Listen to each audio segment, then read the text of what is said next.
Alright, good evening everyone. Back with 428 Shibuya Scramble. We are now in the midst of the 12 o'clock hour now.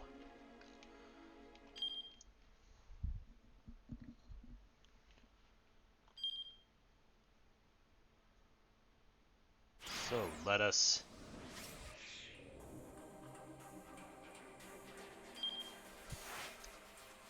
see. Here we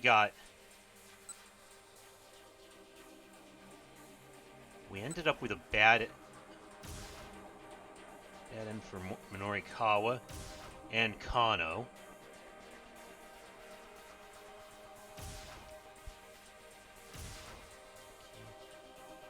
Keep out for Osawa and for Tama at 12:35. Okay, let's continue with Aki then.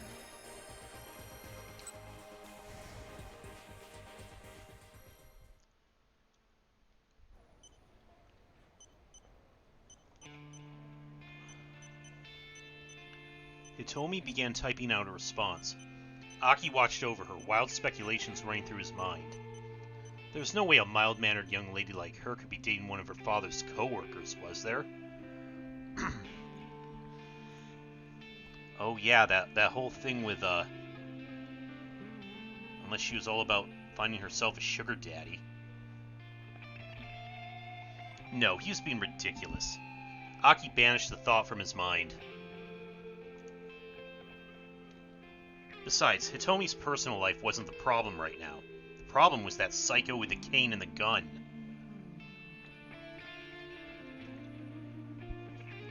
Is something wrong? Hitomi asked. She finished sending her email. Oh, no, nothing. Nothing at all. Aki did his best to look nonchalant. It was a good thing she couldn't read his mind. Or can she?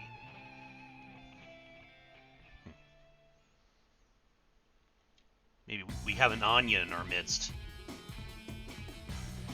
They exited Center Gai and resumed their approach toward Dogonzaka by way of Maruyamacho. There are many hotels in Maruyamacho. These aren't ordinary establishments, but rather the sort of hotel where two people who are so inclined might, redacted. A couple headed to this kind of place in the early afternoon would, without a doubt, be assumed to be bent on redacted. You might be wondering whether an option for these two to get up to mischief will appear as a selection prompt. Well, don't get your hopes up. This isn't that kind of game. Damn.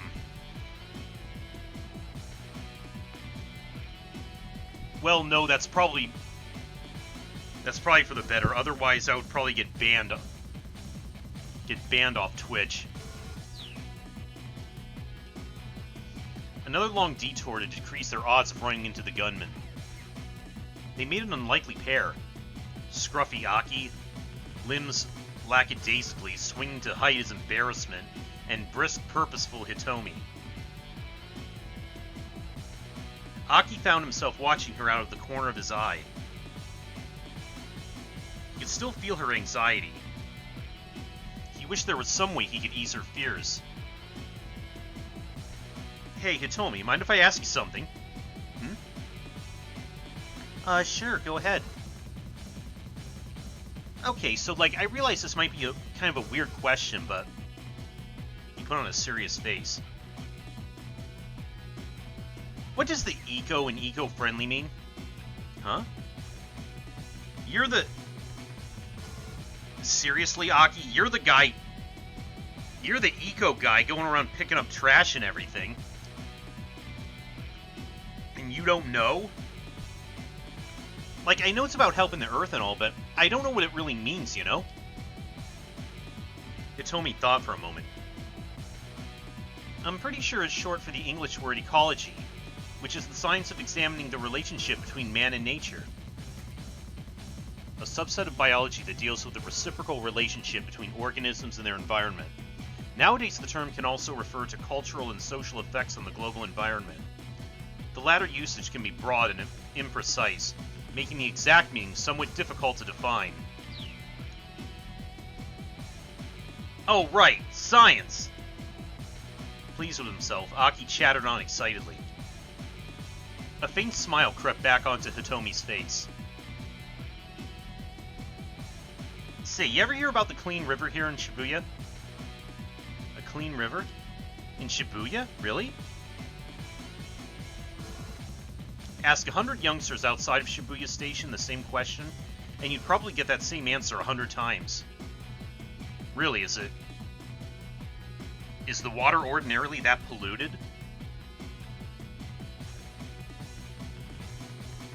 Yeah, the Shibuya River. You know, that drainage channel we saw earlier. Wait, that's the clean river you're talking about? By no reasonable definition was the Shibuya River what anyone would call clean. That's the one, Aki grinned at her confusion. See, the river used to be clean a long time ago. I read about it in this old book called Science Strikes Back. A popular monthly magazine, abbreviated SSB. The series had been running for 29 years now, but the Strike Back appendix is still immensely popular with children. The woman who handles home deliveries is known as the SSB lady, and children wait excitedly on the 25th of each month for her to make her rounds. I used to have that book, Hitomi chirped, her eyes wide with excitement. You're talking about that bit with the river that got turned into a song, right? The famous 1912 song, Haru no Ogawa, The Spring Brook, with lyrics by Tatsuyuki Takano and music by Teiichi Okano. It said the song was inspired by the view of the upper course of the Shibuya River during Takano's childhood. In the modern day, there's a stone monument bearing the song's lyrics along the Odakyu line between Yoyogi Hachiman and Sangubashi.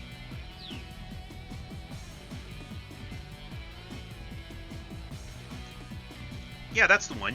You read it too? I did. Hold up a sec.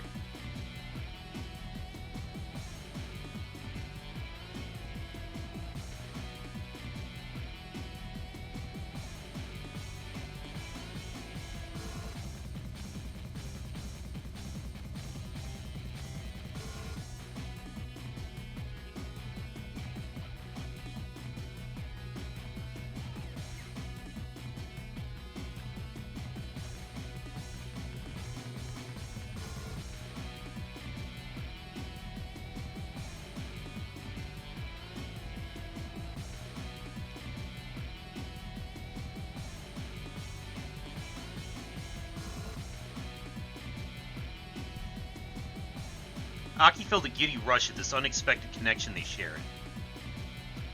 Imagine if there was still a clean, beautiful river here in Shibuya. It'd be the perfect place for taking a romantic stroll.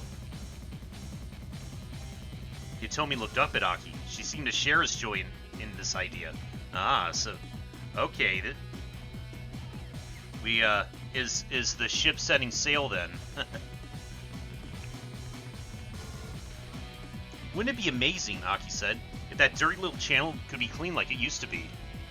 It would. Maybe as amazing as the look on Hitomi's face right now, Aki thought.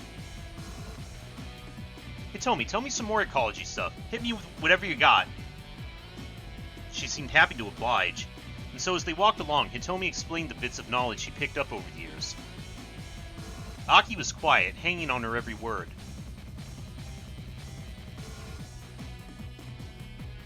The return to Dogonzaka became an impromptu environmentalism lecture. Hitomi continued until she exhausted her ready knowledge. I just don't get it, Aki grumbled when she paused at last. I mean, why is it a bad thing if the planet gets warmer? Wouldn't it make winter in places like Hokkaido way easier? No, you see, because if the whole planet gets warmer, it'll cause the whole ecosystem to collapse. Aki racked his brain. And the ecosystem is what again? Is that like a solar system? Images of the cosmos filled his imagination.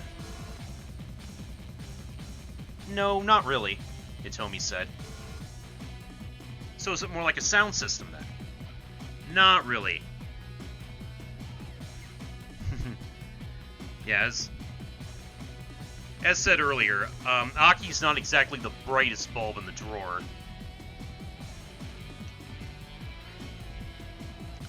Oh, but anyway, you're saying the problem is with the, what was it again? Carbon.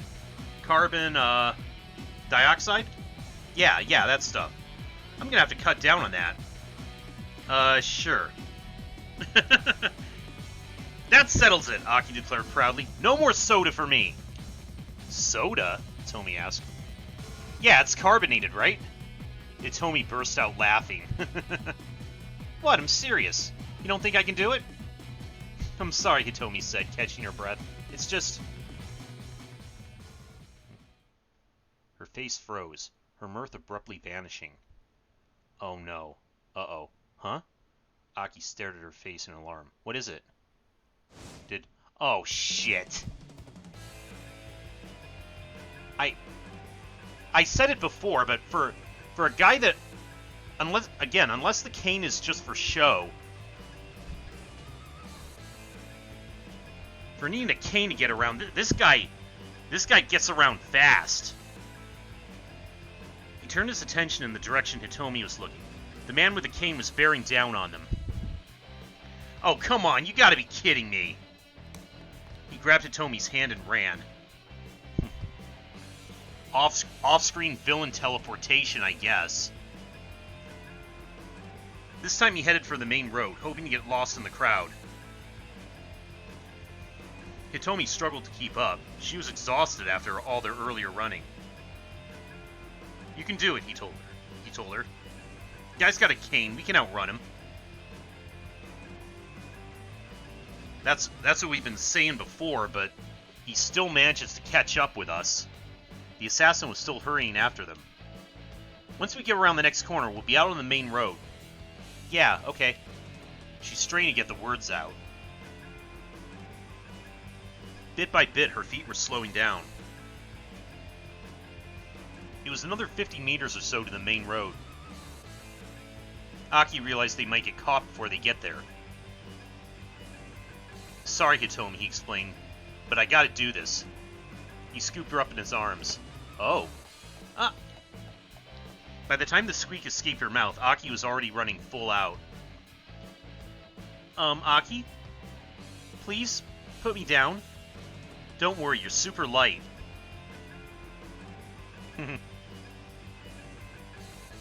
Aki glanced back and saw the assassin, now far behind, break off his pursuit. But just as they rounded the corner, he heard the man call out to him.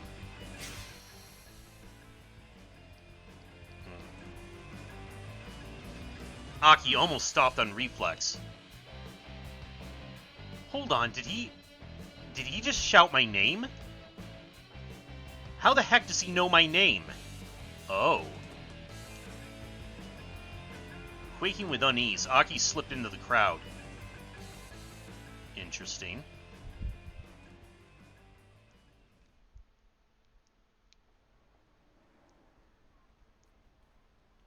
Aki, could you please set me down now? A meek voice pulled him from his panic. He looked down at the girl in his arms. People in the crowd all around them were watching and chuckling. I mean, I'm really happy you saved me and all, but being carried around like this is, Hitomi was blushing beet red. But Aki's expression had gone pale. Aki, wait. Had he really heard that right? That's what it sounded like.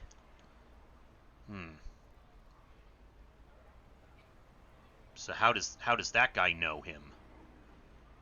He set Hitomi back on her feet, then used his shirt sleeve to wipe the sweat from his face. You okay? Hitomi asked. When we were running just now, did that guy say anything? Not that I heard, no. Huh. Had he just imagined it then? Maybe. Aki was sure he didn't recognize the man. There's something weird about that guy, though, Hitomi murmured. She furrowed her brow. No matter where we run, he keeps catching up to us. It's almost like he knows where we're going. She was right. Finding a particular pair of people in a place as big as Shibuya bordered on the impossible. Yet somehow the assassin had tracked them down several times now. Yeah, Aki said. It's like he's got some way of locating us or something. He got a sudden idea. That's it. What if they're doing the whole tracking thing, but like backwards? What? Hitomi's eyes widened. Okay, you know how in police shows they always stick a tracking device in the bag with the ransom money? Like that, but backwards. Okay, so backwards isn't the right way to describe this, but Aki doesn't realize that. He does seem to know what a tracking device is, at least. A radio transmitter that can be located by the signal it emits. The Japanese police sometimes refer to this as a beeper, not to be confused with the English slang term beeper, meaning a pager. Of course, pagers are pretty ancient by now. Backwards? Yeah, like, instead of putting the tracker on the money, they put it on you. Hitomi frowned. I don't see how I could possibly have a tracker on me, she said. I mean, I'm just wearing my clothes from home. Oh, huh. Well then, how is he doing it then? Barely a moment passed from the moment he got the words out of his mouth. There he is again. Once again, the man with the cane stepped out on the road ahead of them. It really did seem as if he'd known exactly where they were going to be.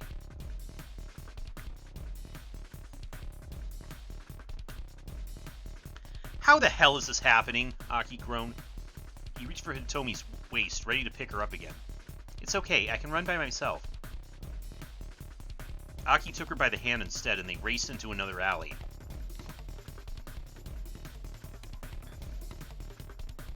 This guy will just not give up.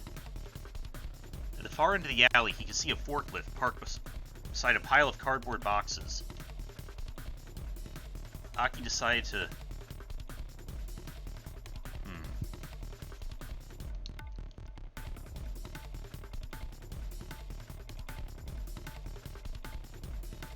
Throwing the boxes is probably the better option, but what if we...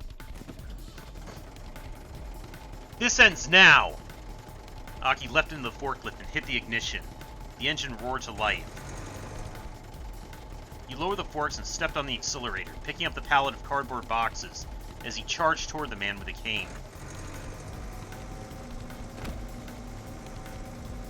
The tower of boxes struck the man with a thud. Aki kept accelerating, driving them back a good 10 meters or so. The gunman let out a low grunt at the impact. Okay, that actually worked. Aki then hit the brake, shifted back into reverse, and hit the gas again, backing up as fast as he could. The boxes crashed down in a heap, burying the assassin underneath. Several small bottles spilled from the broken cardboard and shattered on the pavement. Oh, wait a sec. Is that the... Oh, I think it is. That's the burning hammer. Oh, maybe I... Hey, what the hell are you doing? A middle-aged man in a sanitation uniform had come running at the sound of the forklift. Sorry, man, gotta run, Aki exclaimed as he jumped from the vehicle. Don't forget to recycle that glass. He took Hitomi's hand and sprinted away down the alleyway. The sanitation worker glowered after him, then turned and gazed despondently at the jumbled pile of boxes and broken glass.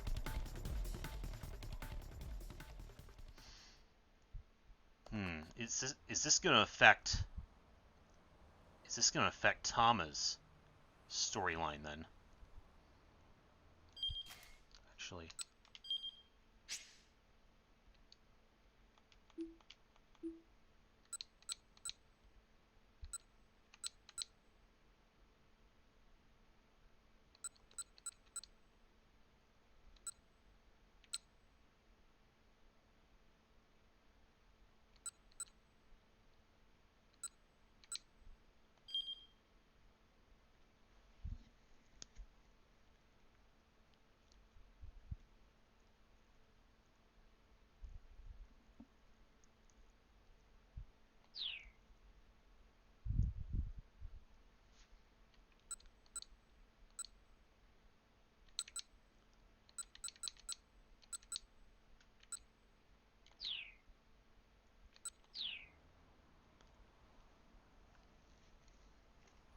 Their ragged breathing echoed through the maze of side streets.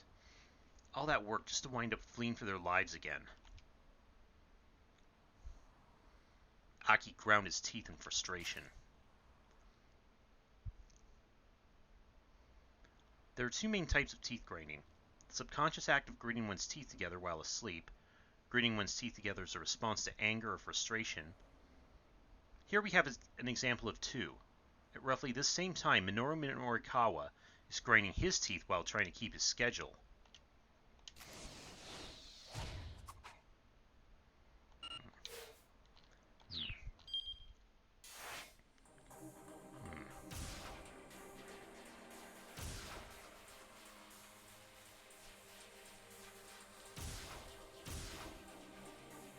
This is 12:45.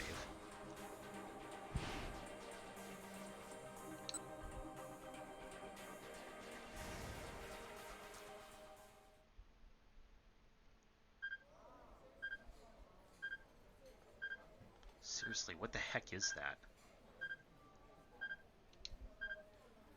Never mind, I need to focus on finishing the article.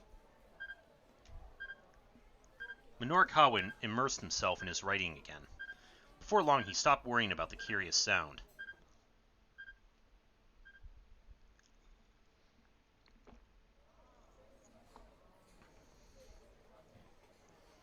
The plump young woman set about devouring all the food she ordered, despite the strange look she was getting.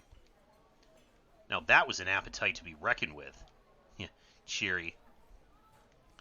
Took her under 3 minutes to polish off the lot. Holy crap. Damn, this girl can eat. Then, looking not the least bit stated, she picked the menu right back up. Was she seriously going to order more? Minorikawa was starting to take an interest in this young lady. Oh? There might be a story here. He conjured up a series of headlines in his mind. Woman inhales 30,000 calories in 3 minutes.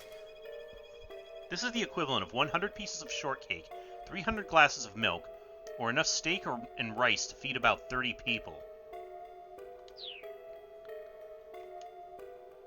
Nah, he needed something with more punch. Food for thought, an expose on obesity. No, that was no good. He wasn't writing for a fashion mag here. A gourmet day in Shibuya. That was it. He'd be able to whip something up if he went with the foodie angle. Minorikawa got up from his seat.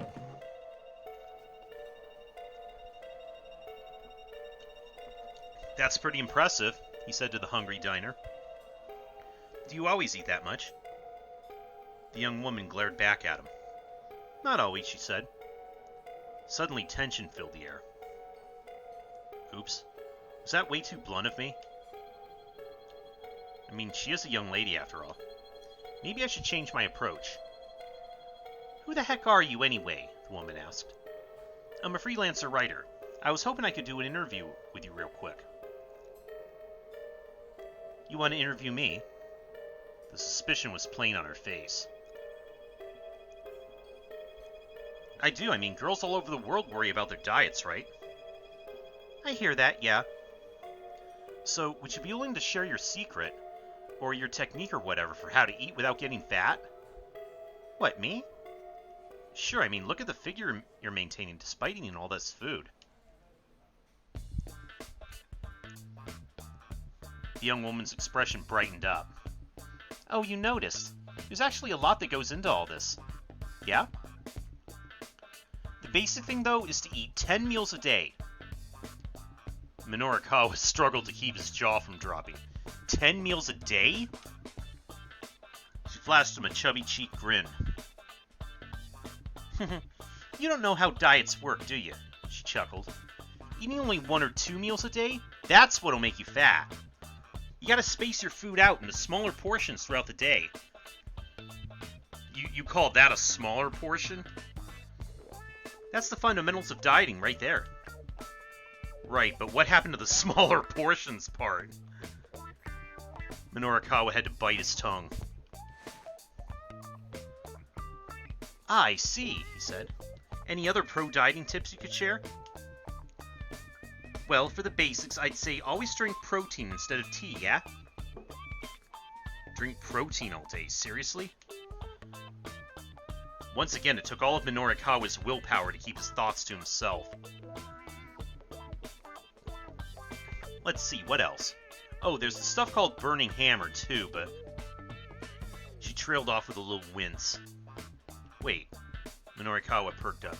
Did you say Burning Hammer? Oh, you know it? I've heard of it anyway, Minorikawa replied. He decided he was better off keeping his plans to head to the sales demo a secret.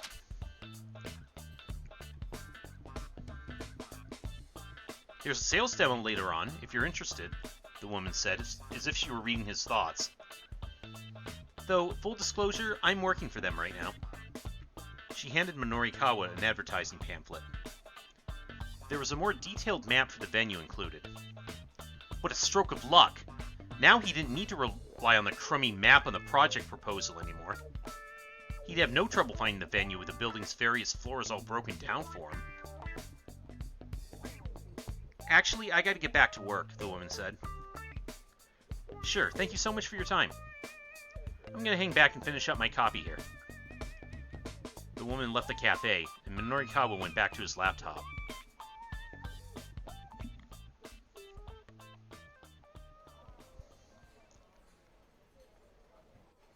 He'd gotten some new info on the Burning Hammer sales demo, but he also lost some more time. The surveillance camera piece still wasn't finished. It was going to be a near thing to get it done before the sales demo started. Yet instead of returning to his writing, he got out his cell phone. What if Toyama got another one of his crazy ideas? If he tried to hang himself again? The thought had Minorikawa too worried to work on his copy. The phone rang several times before someone picked up. Mush mush. Mr. Toyama, where are you right now? Minorikawa asked. Right now? I'm on the run, somewhere near Shoto. An upscale residential district. Despite being smack dab in the middle of the city, it's a quiet neighborhood, rife with greenery. The residence of the former governor of Tokyo is here, built on a massive 2,200 square meter plot of land. There's a shady hotel district, a short walk to the south, making for quite the juxtaposition. Toyama was speaking in an oddly hushed tone. Shoto? After you left the office, some guys came by to collect on my debts, so I made a run for it. Okay, so he wasn't dead, but the situation was still pretty bad. Look, we'll get you through it somehow, Minorikawa said, hoping it was true.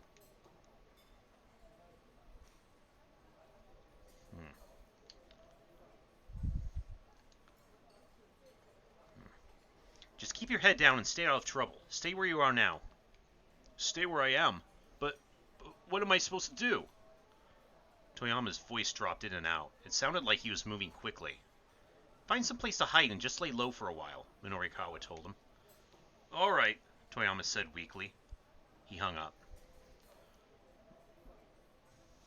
Minorikawa let out a deep sigh, then turned back to his laptop.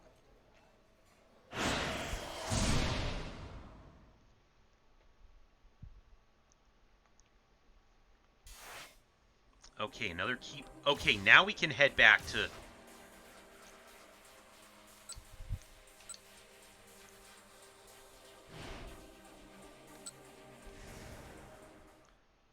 Wait, can we,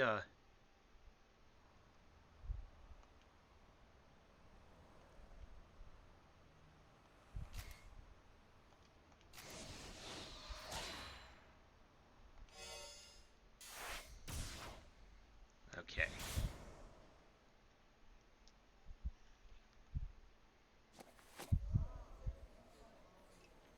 Minorikawa took a look at his wristwatch and gritted his teeth. By the way, what sort of impression do you have of this wristwatch? Just respond with whatever happens to come to mind. I mean, it's not a bad-looking one. Damn, is it that late already? He needed to head for the sales demo. The surveillance camera article wasn't done, but he'd just have to leave it where it was for now. As he was slipping his laptop back in his bag, his cell phone rang. He looked at the screen and saw Chiaki's name listed as the incoming caller. Was she done with her interviews? Hurriedly, he picked up. Chiaki, how's it going? Several wet sniffles came through the receiver. Hey, are you crying? Oh no, is she still... Has she still not interviewed anybody?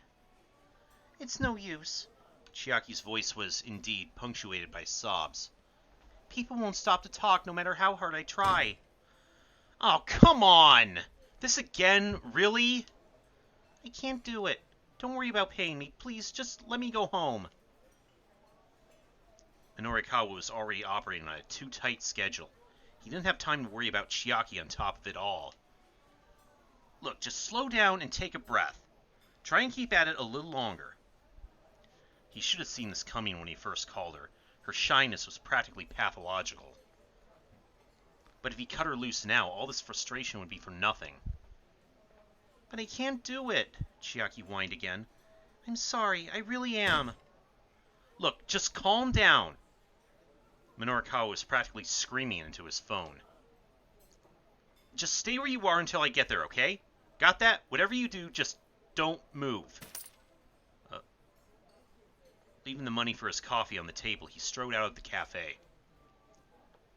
Street interviews were tougher than they looked.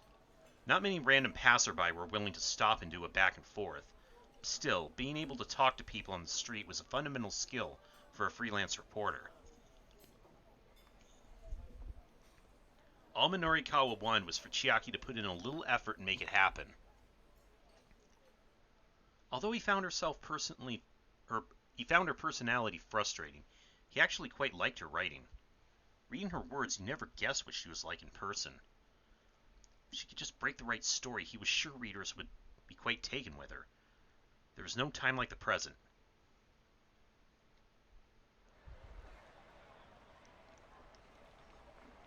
The plaza outside Shibuya Station was as crowded as ever. Minorikawa looked around and soon spotted Chiaki. Hey, what are you doing? He asked.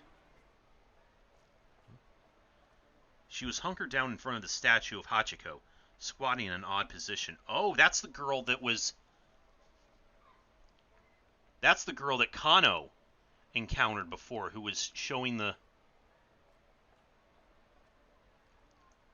Okay, so that's her.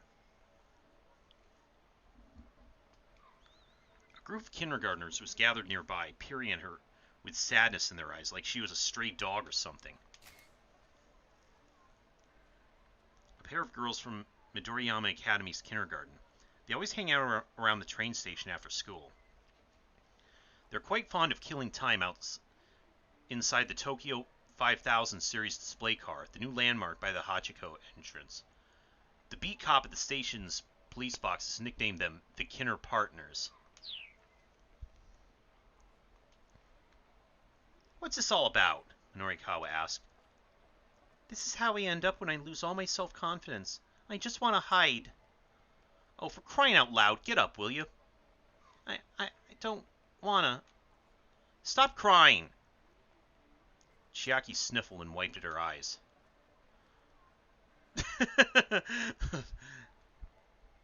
Those are the two kindergartners. Let me ask you this, Minorikawa stared down at her. What was it that made you want to be a freelance writer? I guess because I wanted to try my hand at writing. A dangling bit of mucus bobbed in and out of Chiaki's left nostril as she spoke. Ew, get a tissue? Okay, Minorikawa followed, and why's that? Well, I'm too embarrassed to say. Chiaki hid her face in her hands. Okay, never mind that then. Right now you have a task that's been handed to you. You can't just say you can't do it. Minorikawa tried to keep his tone calm. No magazine in the world is going to let a novice writer just write about whatever they want. You have to prove yourself first. Get your fundamentals down. I already know all that. Minorikawa took the notebook from Chiaki's hands. Hey, she squeaked. Wait, you've only talked to one person so far? There sure wasn't going to be a story in that. Yeah, well, not a person exactly. What's this here? A cat? Oh, Tama. No, I mean, yes, there was a person in a cat costume.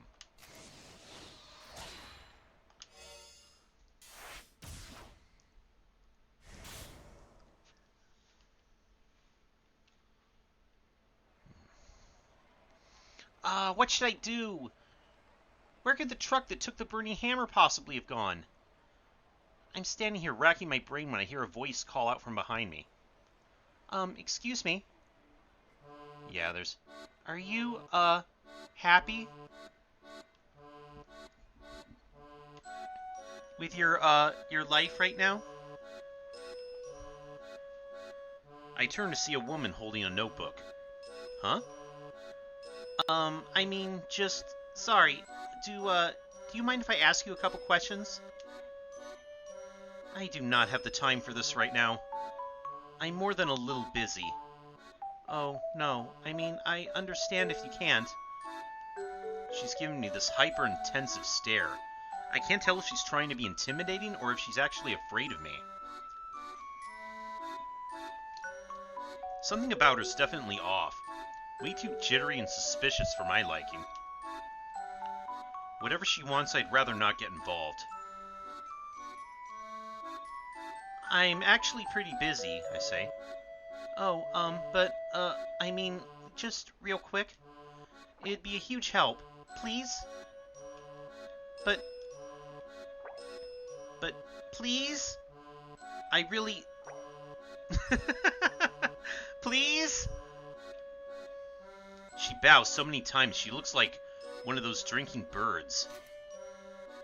A toy bird that functions by means of a simple heat engine mechanism, causing it to continually dip its head into liquid, then rise back up. Sometimes falsely claimed to be a type of perpetual motion device. Once a common sight in offices the world over.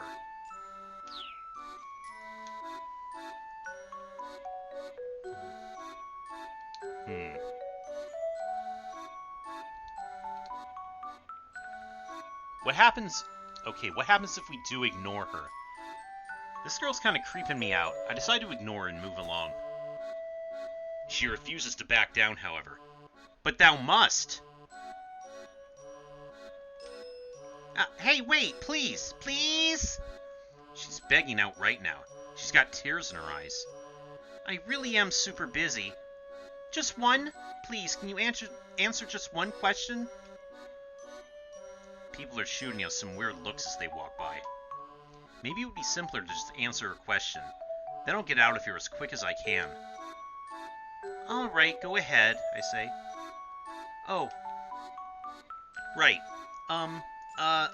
So, are you, happy with your life right now? Well, right now, as you can see, I'm a cat.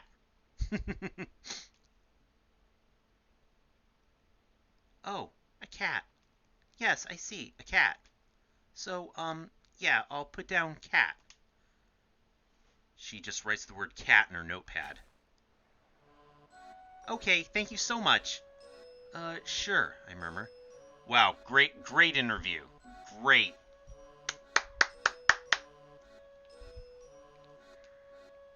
Later. I head off in search of the burning hammer once more.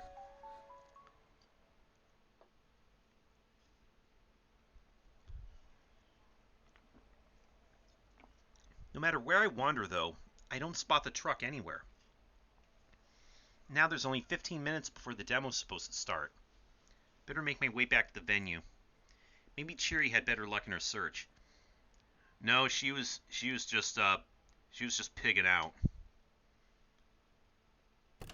Didn't seem like she was looking for it. Back at the break room, I'm met by Mr. Yanagashita, who positively radiates despair.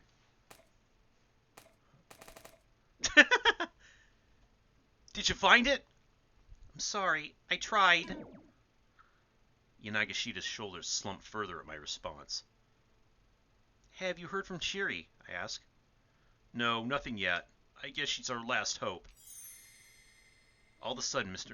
Yanagashita holds up a pendant. The situation's rough. I'd like you to wear this. It's a miracle stone, like the one I saw back in the storeroom earlier. This ought to kick your luck up a notch. Now I see that Yanagashita is wearing another miracle stone around his own neck. Using one bit of sham merchandise to help find another. Nice. This is the pinnacle of pitiful. That's what this is. Hurry up, put it on! Before the luck runs out! Mr. Yanagashita's eyes are all bloodshot. Something tells me that refusing his request wouldn't be wise right now. After a moment's hesitation, I take hold of the pendant. The stone is blue and glittery. Huh? Is that Shiri? Mr. Yanagashita squeaks. He whips out his phone. No, sorry, he mutters after listening for a moment. I think you have the wrong number. Guess it isn't Shiri after all. Okay. Yet he stays on the line. Huh? What the hell? Really? His tone suddenly does a complete 180. Yes, please, thank you so much! As soon as he hangs up, Yanagashita strikes a victory pose. It's a miracle! Burning Hammer is back, baby! Huh? The recycling guy realized its mix-up and returned the boxes to the loading dock. What, for real? You girls did great! Thank you! From the bottom of my heart! I've never seen someone come so close to literally jumping for joy. I'm gonna go prep the demo room. Tama, you go bring the burning hammer inside. With that, Mr. Yanagashita practically flies out of the room.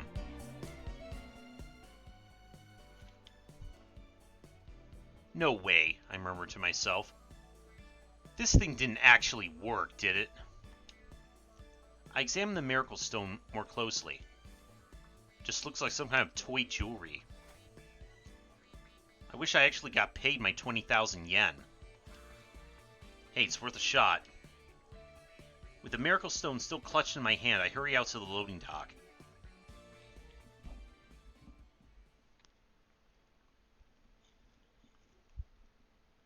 I brace myself before actually stepping out the door. It's not there! Where is it? Oh dear. I look and I look, but I see no sign whatsoever of any burning hammer. In a panic, I call the recycling guy. Well, I definitely returned it to the loading dock. I can assure you of that. If you're telling me it's not there now, unfortunately, that isn't my responsibility. Oh. He hangs up. Didn't even sound like he cared. I look around a little more, but to no avail. Yeah, it's definitely not here. Did someone else take it, maybe? As I hang my head in dismay, a middle-aged man in a sanitation uniform passes by, hauling a big garbage bag. He flashes me a curious look. Oh, is this the... What do we do, Tama? Mr. Yanagashita freaks out when he hears the burning hammer's missing. Please, you gotta give me something! I'm not really sure, sir. Now my boss is an even bigger wreck than he was before. This job is toast. Any money I was going to get paid is going up in smoke. Just like all my hopes and dreams at this point. I guess maybe we could try selling the Onigashis or something. It's not much of a suggestion, but it's all I've got. Mr. Yanagashita looks at me intently. Wait, what did you just say? Huh? What did you just say? Or something? No, before that. I guess maybe we could try selling the Anagachis? I can almost see the wheels turning in his head as a smile slowly creeps back into his face. That's it. That's it! That's it! Oh. I'm certain I see an actual gleam in his eyes. Right then, I guess that's our only real option. No, wait, this is a sign. That burning hammer didn't just vanish by coincidence. Oh no. He jolts to his feet, his eyes still positively aglow. Alright, see you later, Anagachis. We're gonna knock you right out of the park.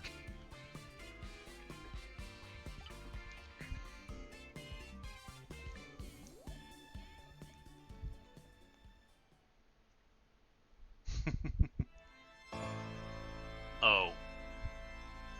I probably don't need to tell you how the event goes down. We don't manage to sell even a single Anagachi. Turns out, hey, people are really creeped out by eels, and our customers have no problem letting us know that. Very impolitely, I might add, as they storm away in a huff.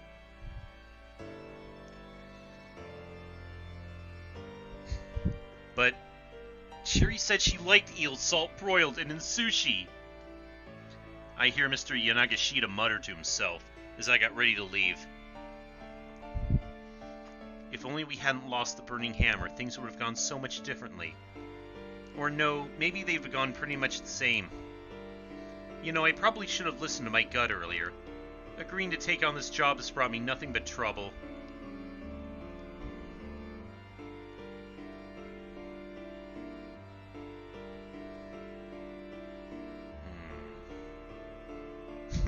Anagachi. Nobody's going to have any luck selling digital pets to customers who are looking for a health food demo.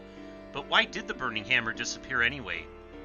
Well, that sanitation worker Thomas saw had found another pile of trash to dispose of. Sometime close to 12:40, someone winds up breaking the bottles, turning them into useless garbage. But who is that someone, and what can they do differently? Okay, that was Aki. Okay, I know what I have to do here now.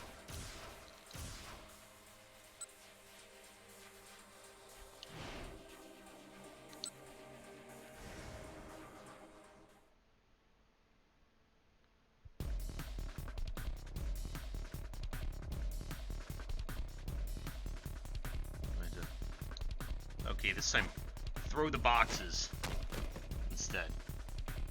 Aki snatched up the nearest box, turned and threw it at the man with the cane. The box was filled with something heavy. This ought to do some damage.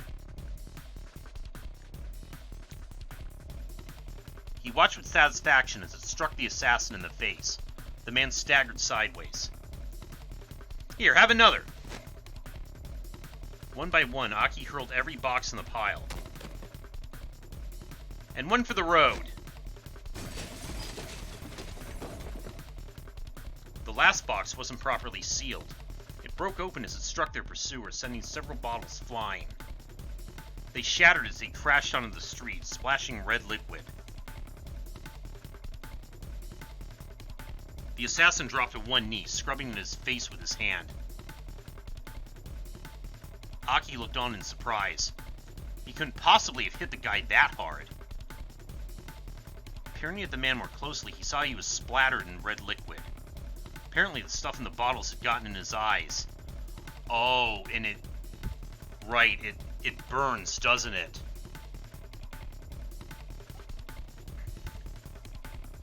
Now's our chance. Aki took off with Hitomi, leaving their pursuer kneeling in the alley.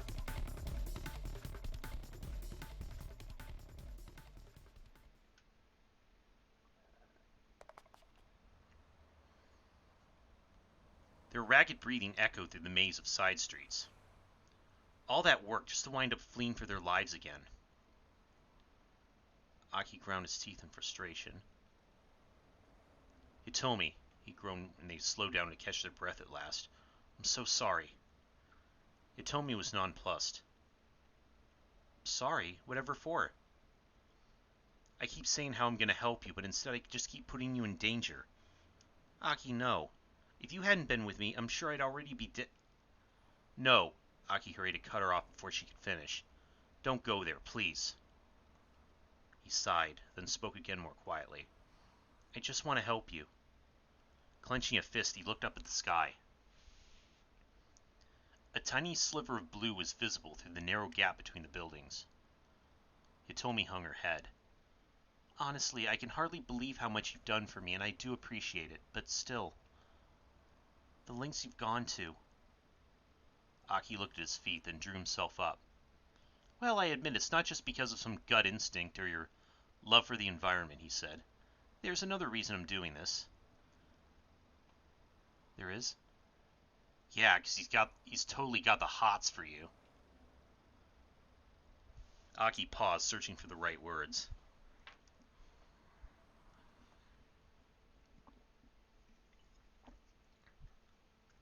I've got a little sister. Her name's Suzune. Oh, you have a sister. She's cute and smart. Kind of the exact opposite of me, you know.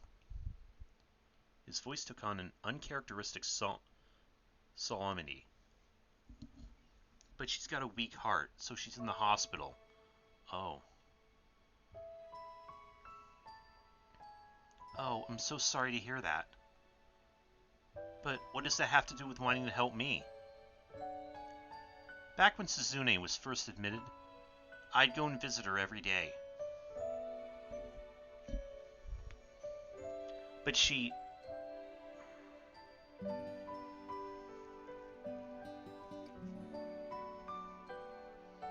Aki, you don't need to come visit me every day, you know. The quiet hospital room made Suzune's voice sound all the more frail. What are you talking about? Aki said. You know I'm worried about you. I'll be fine on my own, really. Aki had heard that line before. The more she insisted she was fine, though, the more reluctant he was to leave her.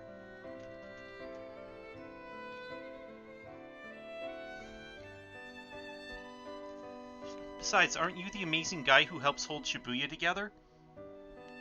They need you out there. Aki didn't know how to respond to that. Much as it was flattering to think he played some important role, he was really just hanging out and goofing off with his pals. Certainly wasn't anything for his sister to be proud of. I'd rather you spent your energy helping people who need it more than me. What do you mean, people who need the help more? Who could possibly need help right now more than you? Aki scratched his head in confusion, and his sister gave him a weak, tiny smile. You'll figure it out, she said. I'm sure they'll find you soon enough. But I'm gonna be here with you. I'll be fine. Suzune's face was pale, but her tone was firm. My big brother's gonna be out there doing his best to help people. That's what makes me happy. That's what keeps me going. Aww. Her voice was clear and unwavering, as if to head off his rebuttal. Alright, Aki said, with a reluctant sigh. So then, I guess, I'll just go out there and help people who are in trouble. Satisfied, Suzune smiled. Thank you. And can you promise me one more thing? Of course. Anything you like. He thumped himself on the chest. If you're gonna help someone, make sure you see it all the way through to the end, okay? Okay. No calling it quits partway through, yeah? Okay, so this is where he got that from. You got it. I just worry, Suzune said. I know you have a tendency to lose interest in things. Look, don't sweat it. I swear I won't give up on this. Pinky swear? But I want you to promise me something in return. Promise me you won't let this thing beat you.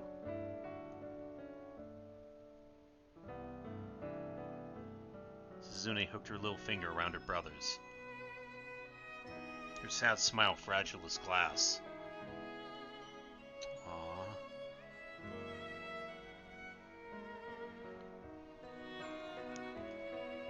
So there you have it, Aki said.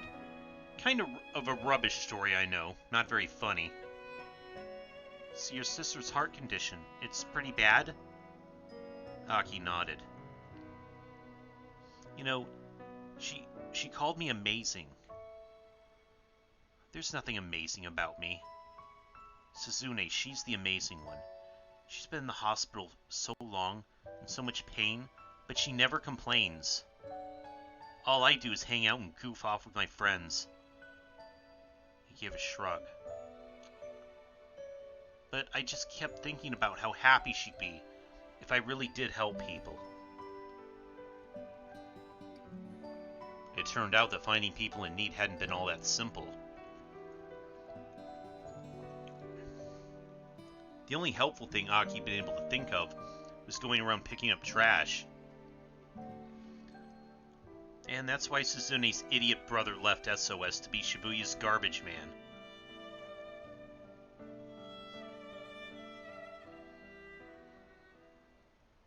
Did your friends know, Hitomi asked, about your sister? I didn't tell them. I didn't want to pin this all on her being sick. Ah, I see. At least now Hitomi understood what the fight with the local toughs had been about.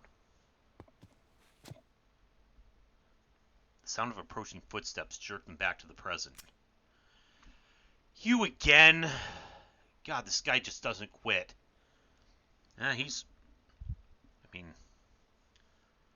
Points for his persistence. The man with a cane appeared at the end of the alley. He raised his gun. There was no time to flee. Aki quickly stepped in front of Hitomi. If you shoot us here, people are going to come running, he said. I'm guessing you don't want to get pegged for murder. The assassin didn't flinch. Stay out of my way, Aki.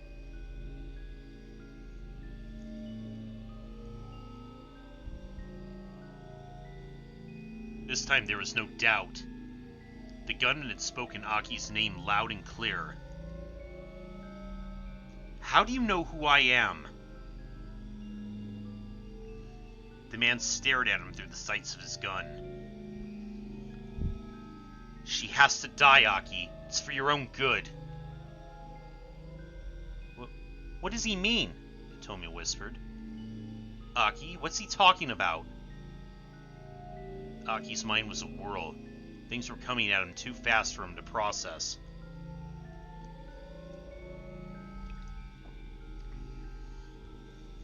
I don't know this guy. Hitomi, please, you have to believe me. But... Hitomi took a doubtful step away from Aki. Oh. The assassin didn't miss his opening. He quickly aimed at her. Cut the crap, man! What do you mean killing her is for my own good?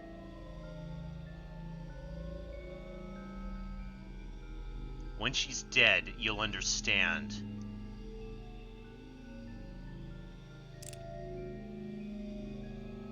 The gunman's finger tightened on the trigger.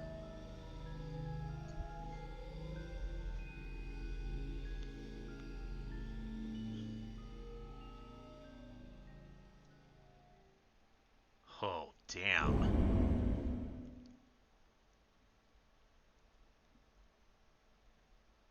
Okay, Aki's hour's finished, though. Holy shit, what? Where is this headed?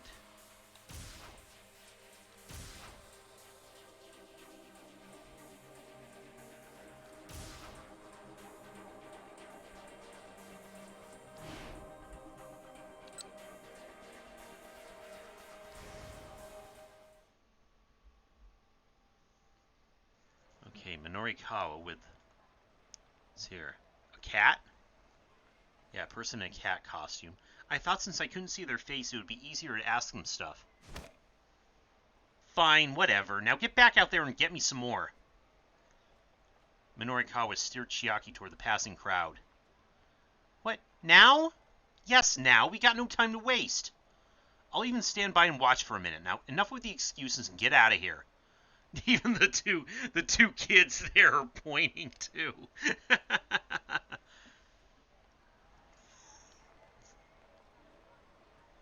Minorikawa looked on as Chiaki wandered through the crowd.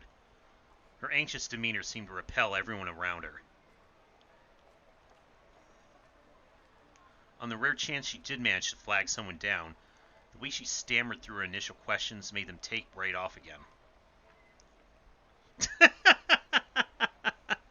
Oh my goodness. After a minute or two, she shuffled her way back, shoulders slumped.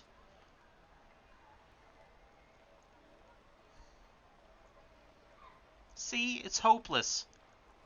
Okay, some advice. First off, you aren't approaching the right people.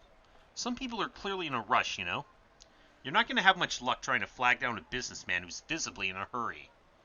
Now, folks who are waiting on someone, couples, groups, they're going to be less on their guard. But, I mean, if I do manage to nab someone, how do I keep the conversation going? Chiaki asked. That was indeed the tricky part. Whenever I get an answer I'm not expecting, I get all flustered. Chiaki, have you ever played tennis? Tennis?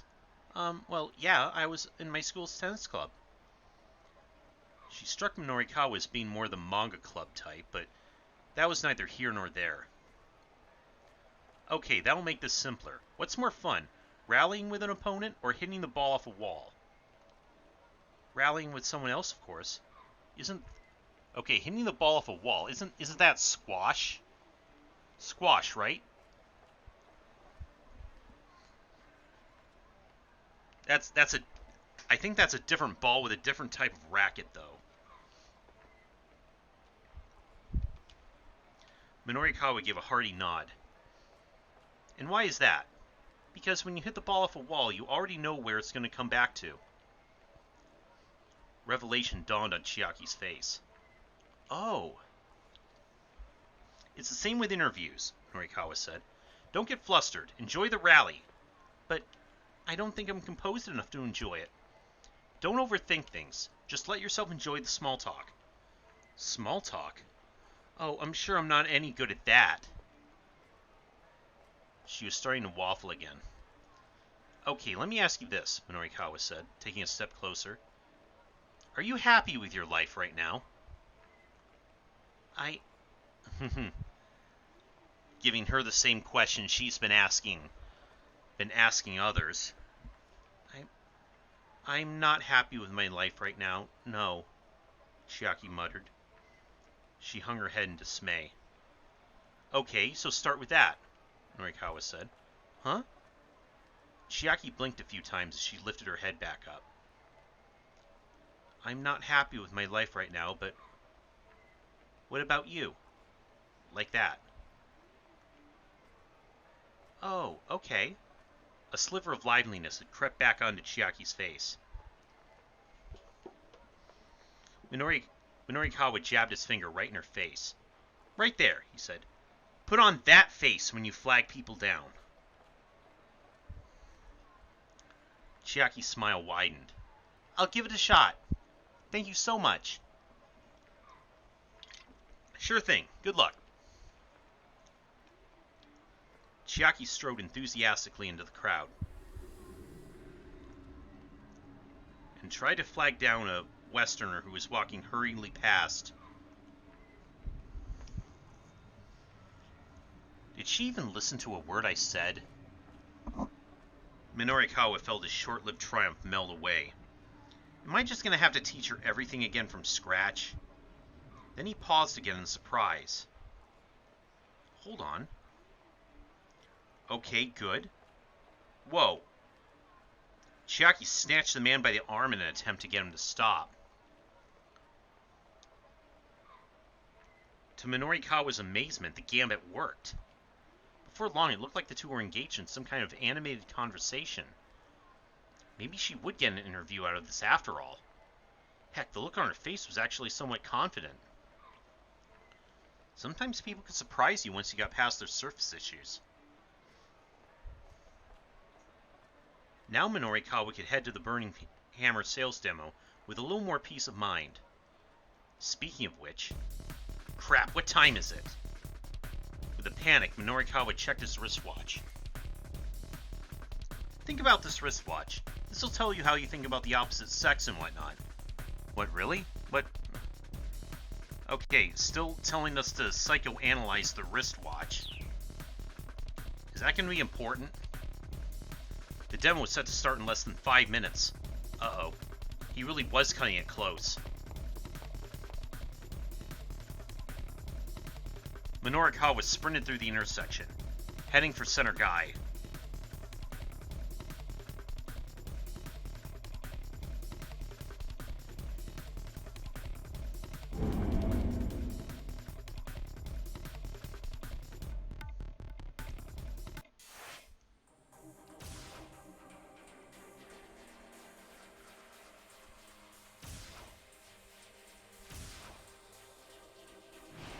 Okay, now that...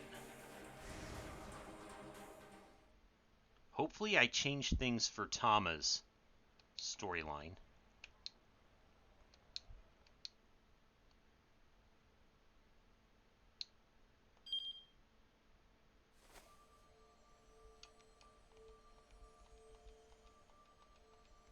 Out to the loading dock.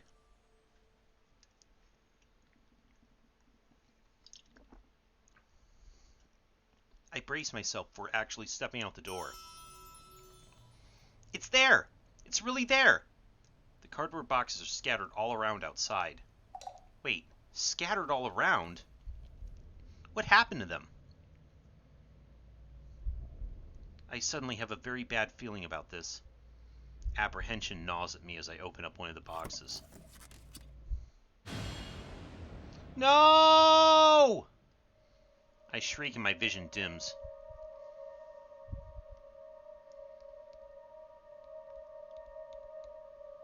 Box is full of bottles of Burning Hammer.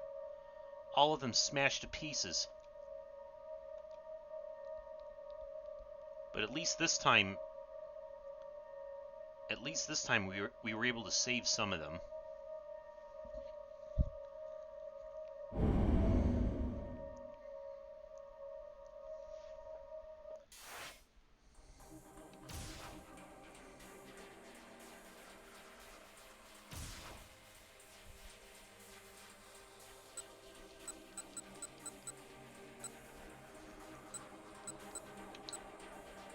Okay, where did we get the jump to...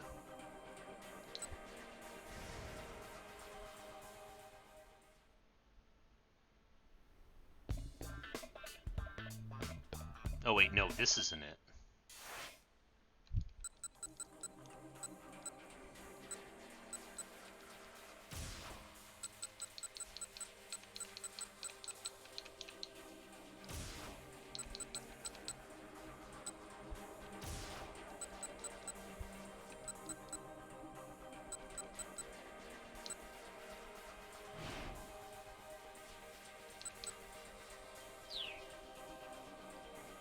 It's Minoru.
don't think that was it, was it?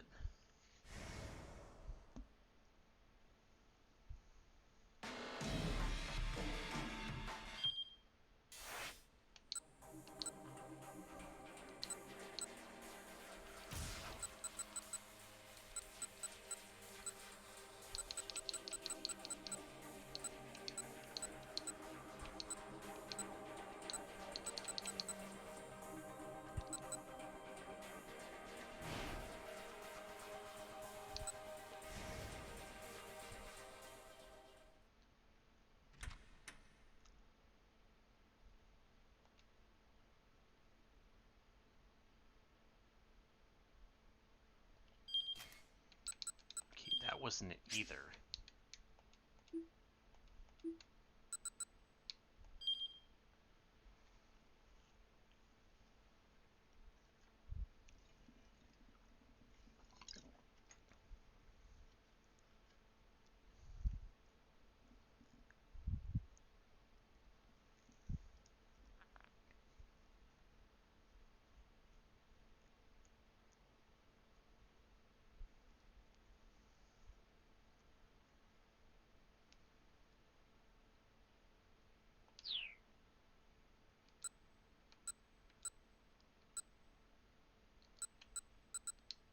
Someone's bit of curiosity at the cafe.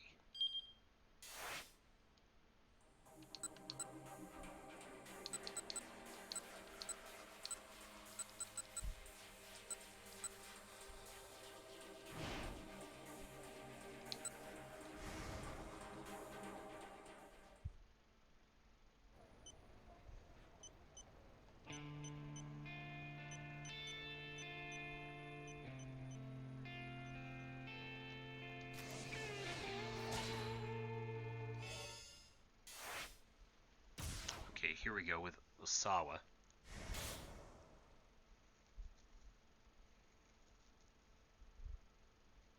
Here, take a look at this. Huh? Osawa could never have anticipated what he saw on the LCD screen. It was an email from Hitomi. Stifling an exclamation, he scanned the contents of the message. There's a man following me. He has a gun, and I think he's trying to kill me. I'm safe for the moment, so try not to worry. The kidnapper warned me, told me not to contact my family or the police. Please keep this email a secret.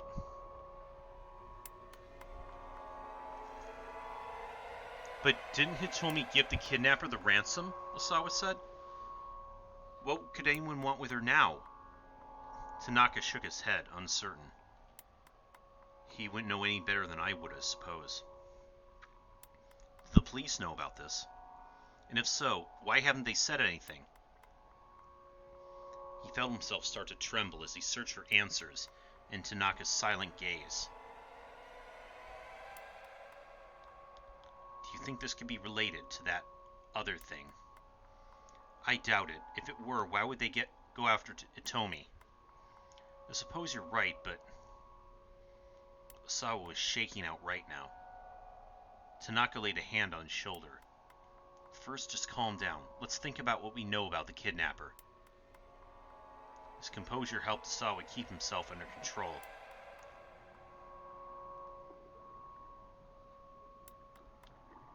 They'd taken Maria, the vice director continued quietly, along with a ransom of 50 million yen. And now they're after Hitomi. His gaze sharpened. Sir, do you think this could be someone who has a personal grudge against you? A grudge? Osawa considered. He couldn't think of anyone who would have a reason to attack him. He'd been too caught up in virus research since his time in school to have formed any hostile rivalries. He didn't have any enemies that he knew of. Maybe someone's jealous that I became head of a laboratory? He suggested doubtfully. He held this position for years at this point. Why would that spur someone into kidnapping his daughter now? Has anything happened recently? Tanaka asked.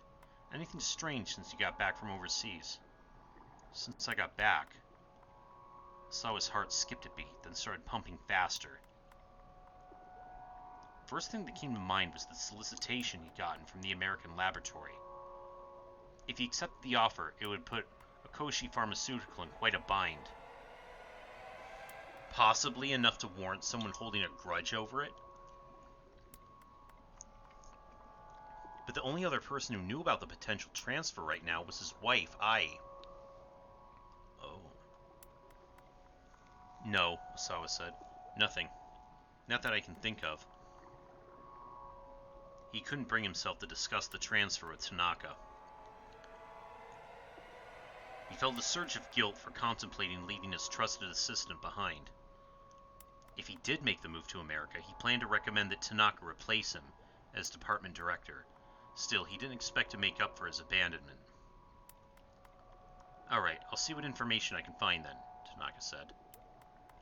The kidnapper had forbidden any contact with either family or the police. But Tanaka was outside of that circle, and he knew how to handle himself with discretion. I'm sorry to have to put this on you, Osawa said, and thank you.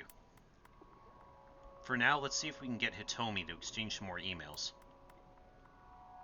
An uncomfortable thought suddenly occurred to Osawa. He blurted out without thinking. Why do you have my daughter's contact information on your phone? Tanaka gave him a worried look. Oh,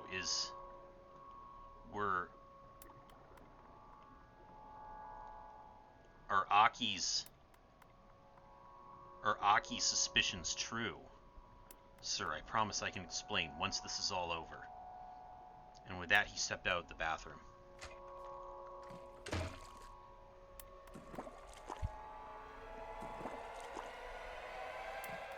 Something in the tone of his final words left Osawa to wonder. Could it be that Tanaka and Hitomi were dating? He hoped dearly for that not to be the case. Their age difference alone made the idea a disturbing one, let alone so many other considerations. Mamoru Tanaka's 40 years old, Hitomi's 19. This makes him just over twice her age. This doesn't necessarily mean, however, they couldn't date or fall for each other. Many couples with such an age difference between them wind up in a happy, committed relationship. Trying to put aside his paranoia, Osawa resumed his struggle with the clog in the toilet. Most toilet clogs are caused by a buildup of flushable paper products or by solid objects inadvertently dropped in the toilet bowl. Shockingly enough, on very rare occasions, they can be caused by someone taking a dump that happens to be that big that it gets stuck in the pipe. Apologies to anyone who might be eating right now. Oh, goodness. Whoa. Hello? Kajiwara reappeared, still toting the bucket.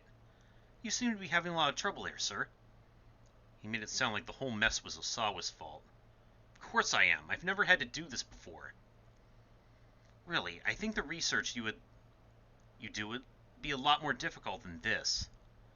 Fixing toilets gives me far more trouble, I'd say. So it would seem. Kajiwara stood watching as if Osawa's efforts made an interesting show. I don't know the first thing about viruses, sir. But I don't find unclogging toilets to be that difficult. Oh yeah? Osawa snapped. Then how about you fix the damn thing? Kajiwara really was a world-class pro at pissing people off. Are you sure? You don't mind? The detective asked. Be my goddamn guest. Osawa shoved the plunger into Kajiwara's hand.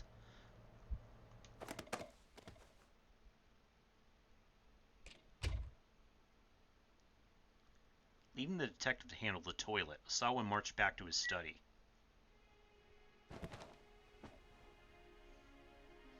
He turned on the CD player and lay back on the sofa, squeezing his eyes shut. He was seriously on edge. Kajiwara had totally broken his stride. What now? The door of the study slid slowly open. It's Detective Kajiwara, sir. Please don't come in here without asking.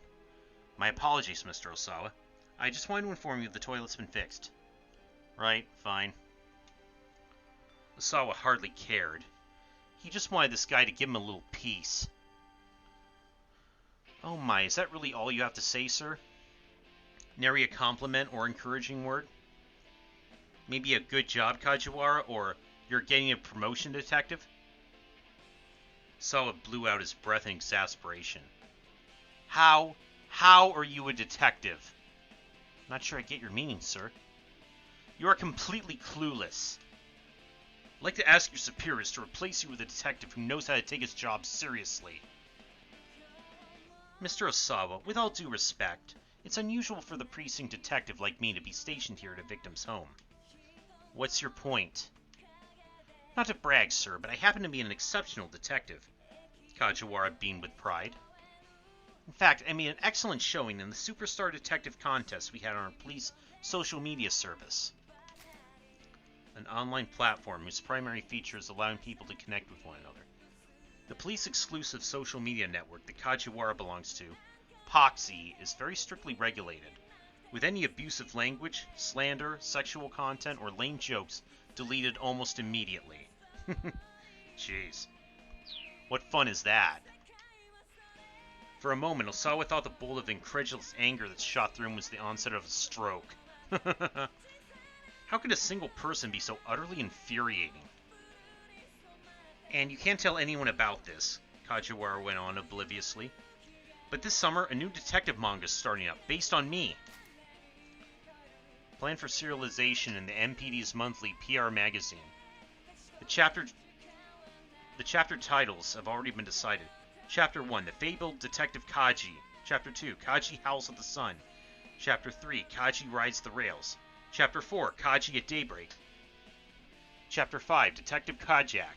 Chapter 6, Kaji Queen of the Street. Chapter 7, Good Look Out Kaji. Chapter 8, Kaji on the Edge.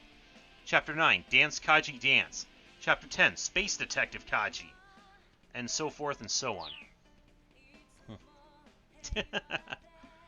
Osawa spat out a peal of feigned laughter. A manga? I can tell you all about the plot, sir. Would you like to hear about it? I would not. It's about a telecommuting detective who solves major crimes using just his wits and his computer. Sure you would like to hear about that, sir. I really wouldn't. I know I may not look it, but I'm pretty handy with computers. Kajiwara's eyes drifted over to Osawa's desktop. His hand darted to the mouse. In a matter of moments, he cleared the screensaver and booted up a web browser. Hey! Osawa barked. Don't touch that! But he was too late to stop the detective.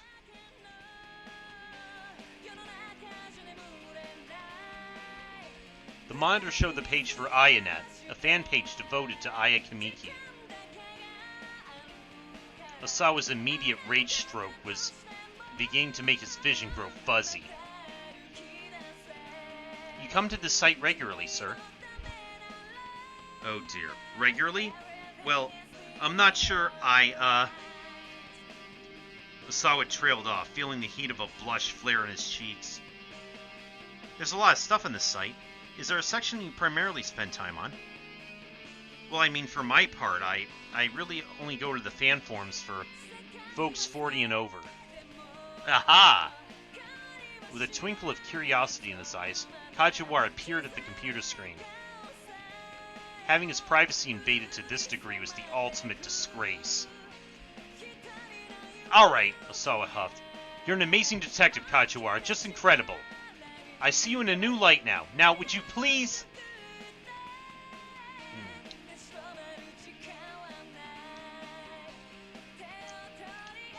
Would you please get the hell out of my room? He tried to usher Kajiwara back out the door. Alright, sir, the detective said. Alright, I understand. I'll leave. But before that... Kajiwara slipped his hand into his pocket. I don't need a damn banana. It's not that, Mr. Osawa. I have something that I think may be important to you. He held out a small plastic bag. Inside was a scrap of paper of some sort. What's that? Osawa asked. This is what was clogging the toilet, sir. With some hesitation, Osawa took hold of the bag. Huh? That's... The passenger name here is listed as Kenji Osawa. In the plastic bag was a plane ticket, specifically the one for his upcoming flight to the U.S. the following week. He left it out on his desk. How had it wound up getting flushed down the toilet? This looks like it's pretty important, sir, Kajiwara said. I must say it was pretty careless of you to accidentally flush it. A wry sort of smile came to his face. Although, the detective added, I suppose the question of who flushed it is another matter entirely. Osawa was at a loss for words. Someone tried to flush his plane ticket on purpose. He was sure of it. Was it Tanaka, then?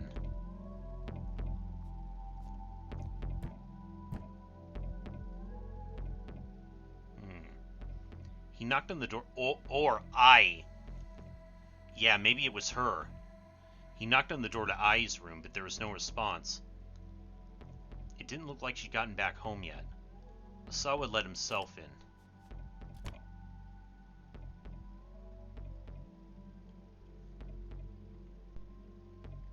The stinging scent of her perfume pervaded the room, which was decorated in all white.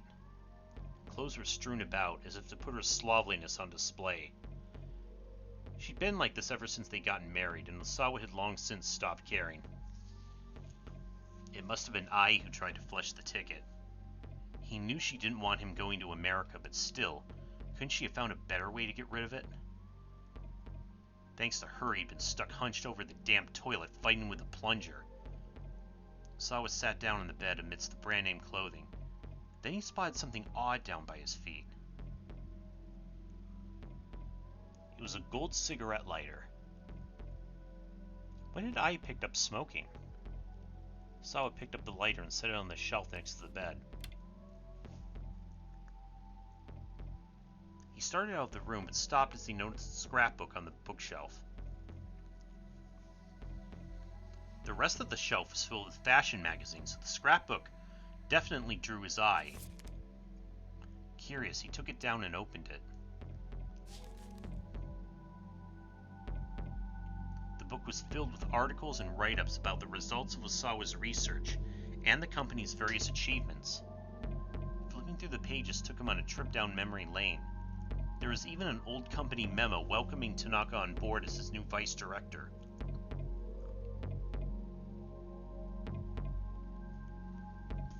There was a photo of Osawa shaking Tanaka's hand at the party, celebrating his new position. It was a little peculiar to think she had bothered to keep something so trivial. A series of magazine articles was nestled between the pages further into the book. These hadn't been clipped out for inclusion in the scrapbook itself. Osawa glanced through them. Floundering Okoshi Pharmaceutical arranges marriage of political convenience. It was a self-indulgent piece from some rag called 4-Star General Gossip from right after he and Ai got married. When the piece had first run, he had been too furious to read it. Now he gave it a quick looking over. It was pretty much exactly what he expected. It talked of how one of the corporate directors sacrificed his own daughter in order to keep one of the researchers on board.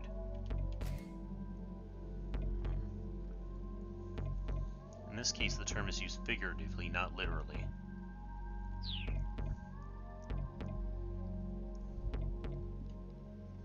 Referring, of course, to Makino offering Osawa Ai's hand in marriage.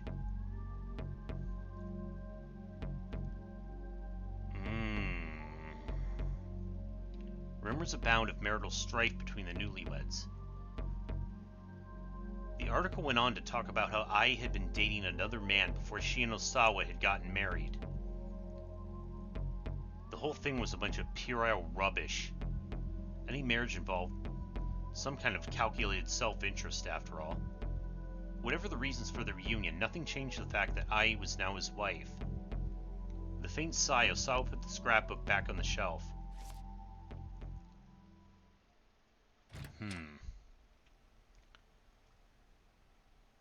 Feeling disconsolate, he returned to his study and began flipping through his CD rack.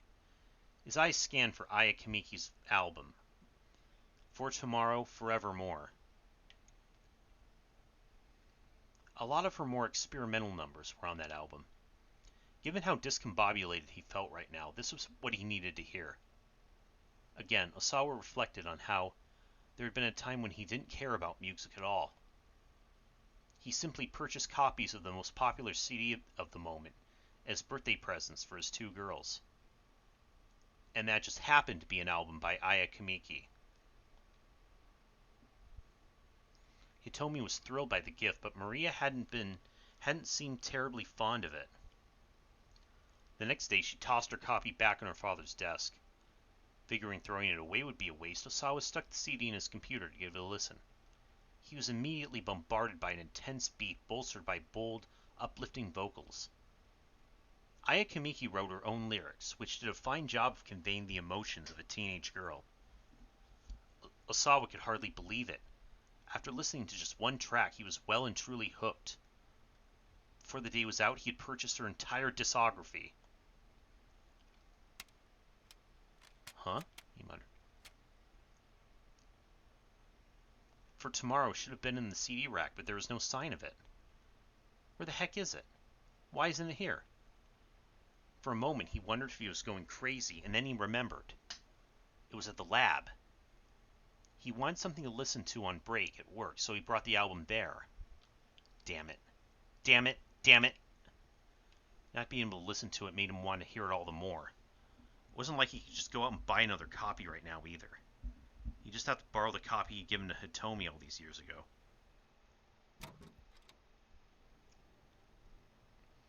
Unable to contain his need to hear that music, he went into Hitomi's room. There he quickly rummaged through the CD rack beside his daughter's bed. Part of him felt like he was being a little sneak thief.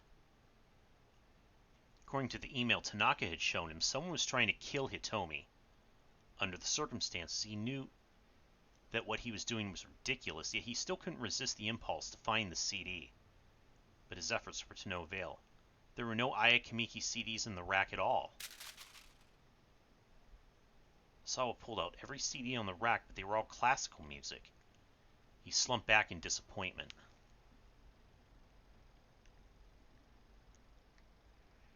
It had to be somewhere here in her room. Osawa jumped at the sound of his cell and fumbled to get it out of his pocket. Makino's name was displayed on the LCD screen. I'm out front. That was all Makino said before hanging up. Hurriedly, Osawa began tidying up the CD rack.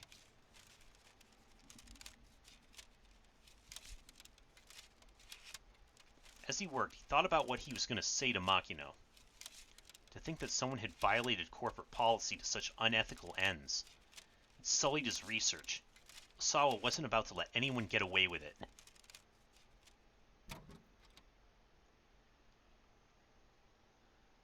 And yet, as he was about to leave Hitomi's room, a sudden uncertainty gripped him. He hesitated. Did he have any right to condemn Makino for running trials in secret? His hand began to sweat as he gripped the doorknob. No, he didn't. How could he? His hands were dirty in all of this too.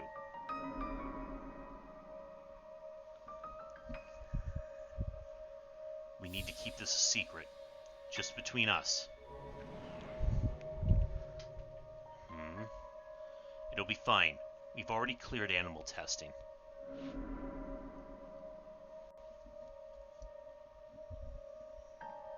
The memories hovered. Osawa himself had already administered the antiviral to someone, hadn't he? He did?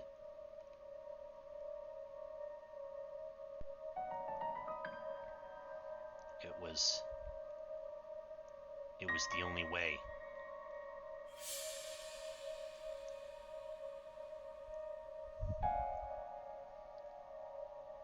Muttering to nobody in particular, Osawa trudge toward the front door of his house.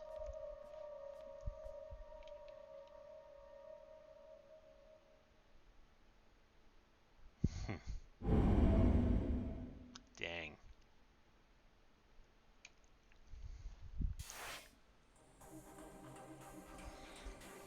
Okay, we've just got Kanos to deal with. I'm not sure what we had to do to avoid his bad ending, but give me a moment and I'll be back in a few minutes.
Okay.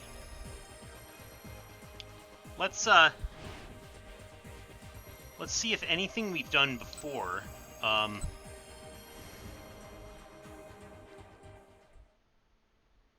altered Kano's ending here.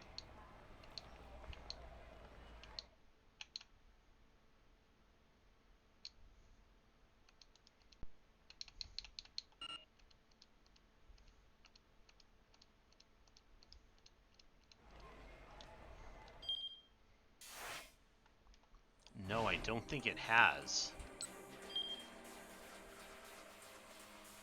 Kano went after Rumi and Shizuo, proving his devotion and earning her hand in marriage. Now he's a farmer in Nagano.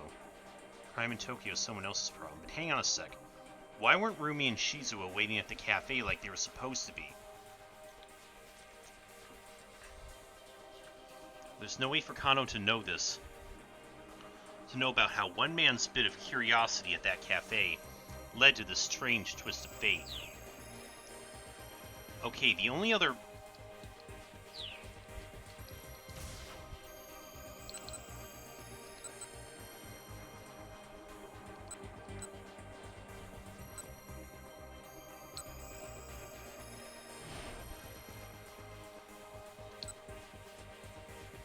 Ah, here we go.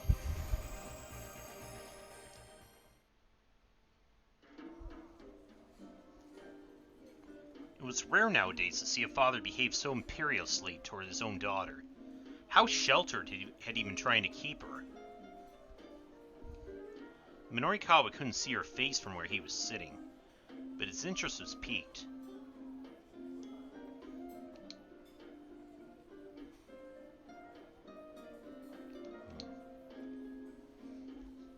No, he reminded himself he needed to finish his article.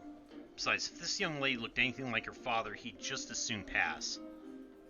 Minorikawa went back to his typing. It took a few minutes to re-establish his writing groove, with the two still bickering across the room, but thankfully he soon regained his focus.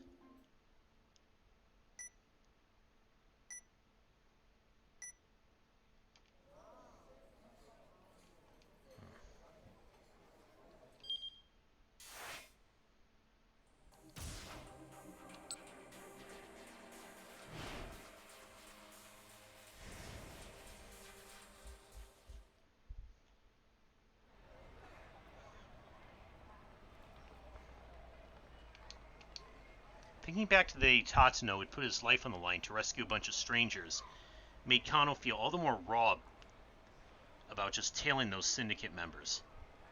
Letting the crooks wander around wasn't going to bring Maria Osawa to safety. Of that, Kano was now certain. Shoot, it's bleeding pretty bad, he heard someone say behind him. Oh. He turned and saw two young men carrying another along. There's a towel wrapped tightly around the third's head. Hey, what happened? Kano asked. Shut your mouth, Kano blanched. Can the attitude, he's trying to help. Another voice cut in. It was Sasayama. Had he finished dealing with the girl by the station then? Yeah, Chiaki. What happened to your friend? Out of my way, man. I ain't afraid to kick your ass. Look, cut the crap and let me take a quick look. Sasayama unwrapped the towel from around the young man's head. Ooh, that's nasty. The young guy was a little more than a kid. His head was soaked red with blood. He appeared to be unconscious. They couldn't just leave him like this, but they're in the middle of a job. We should call Juvenile Affairs. They couldn't just leave him like this. They should probably take him to a hospital. They were in the middle of a job, but they couldn't just leave him like this. They should probably take him to a hospital. Kano offered to help carry the bloodied young man, but Sasayama stepped in front of him. He quickly flashed the two youths his badge. Oh crap, you're a cop? Sasayama nodded. Who are you kids with? The BAMFs? Shibuya's number 2 gang. Is gang's leader, Sohei Ikari, has gathered up some big, mean dudes in an attempt to make Shibuya his turf. The gang's leadership is inferior to that of SOS, but on an individual level, its members tend to be stronger in a fight. Word is the rise of the BAMFs is one of the reasons SOS has been growing more combative recently. SOS? SOS, admitted one of the young men after some hesitation. Who attacked you? Yo, it ain't that. What was it like then? Infighting? The young man was silent. Sasayama must have been right on the mark.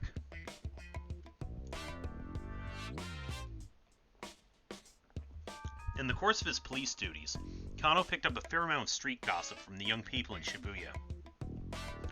Lately, the scuttlebutt about the legendary SOS gang was that they were dealing with some internal strife.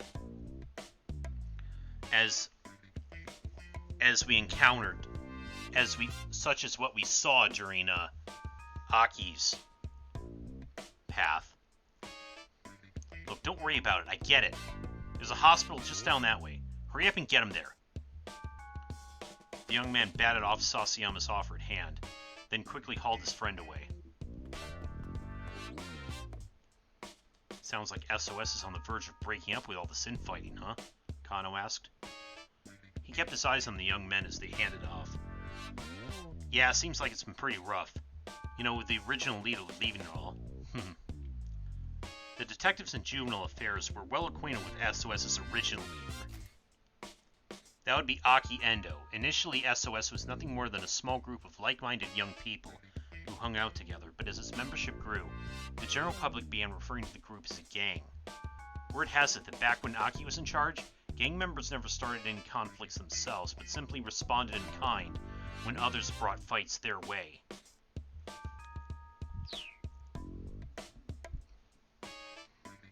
Stories were like something out of some after-school special.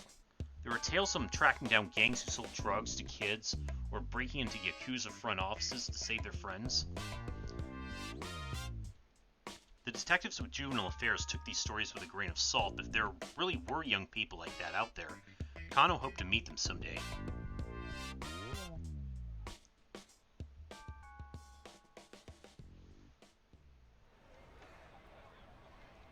The detectives had to hurry to catch up with the man they were tailing. He was still strolling along, seemingly in no particular hurry. They kept him in sight as he crossed another pedestrian overpass and circled back around. Still following the same MO, huh? Sasayama grumbled. I guess so, Kano said. How'd things go with the girl? He was careful not to take his eyes off the mark as they talked. You were right, she's not part of this. Just one of those street evangelists or something. Oh yeah? Yeah, she kept asking me, but are you really happy with your life? Wigged me out. I bailed out of there quick.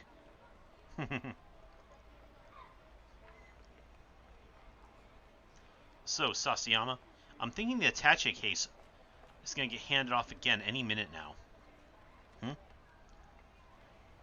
Sasayama appeared at the mark, who was scanning the plaza he just entered, apparently looking for someone.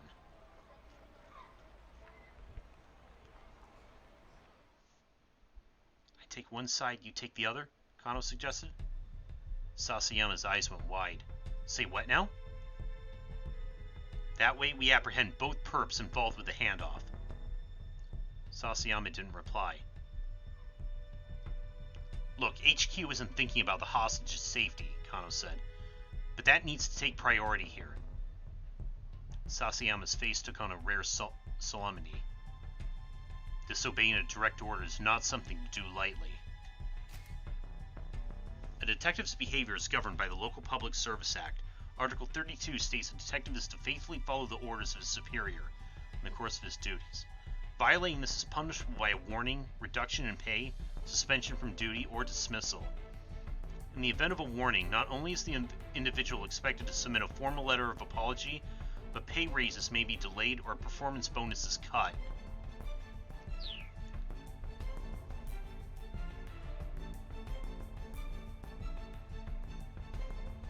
Then, after a moment, he added, but I'm on board. I'm sick of all this wandering about anyway. That's the Sasayama I know, Kano replied with a chuckle. Sasayama gave him a silent thumbs up.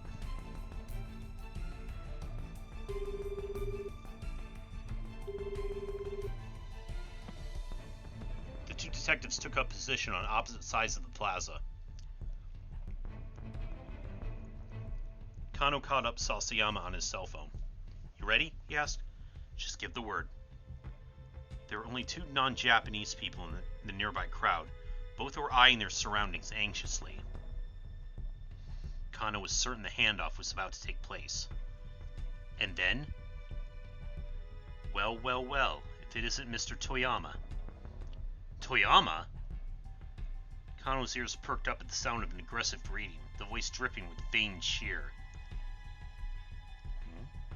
He whirled around to see two rough-looking young men confronting a father and his daughter. Oh, those are the two...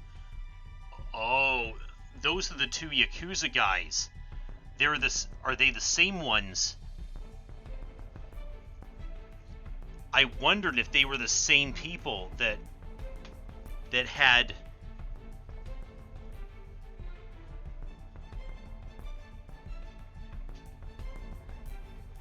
Okay. The older man looked pained. Please, just hold on, he said placatingly. I thought we agreed on 4 o'clock. The young man snarled. Don't you try and play dumb with us, buddy. It's nothing like that, I swear. My girl was just hungry, so I stepped out to... Yeah? How come you didn't just order delivery, huh? Yes, right. I suppose that would work too. Don't you me, man. Kano watched the argument uneasily. The stranger's altercation put him in a bit of a spot. The crook he was tailing probably wouldn't risk handing out the case with an uproar like this going on. What's going on over there? Sasayama asked. I'm not sure, Kano replied. Looks like some kind of argument. The suspects are going to get weary on us. It's going to screw up the whole handoff. Yeah, I know. So do something about it and get over here, Sasayama said. What? Find some way to shut them up and then get over here. Oh, sure, alright. Kano headed toward the argument. He was only halfway there when Sasayama called again. He sounded panicked. Hey, Kano! He made a run for it. Huh? Oh, crap. The man he'd been tailing had vanished in the brief time Kano had taken his eyes off him. Wait up, Kano shouted. Sasayama was racing after the suspect, and Kano rushed to join him. The man was surprisingly quick, however, and neither detective managed to catch up. In fact, they soon lost sight of him amidst the teeming crowds. Frantically, they dashed through the streets as fast and as hard as they could.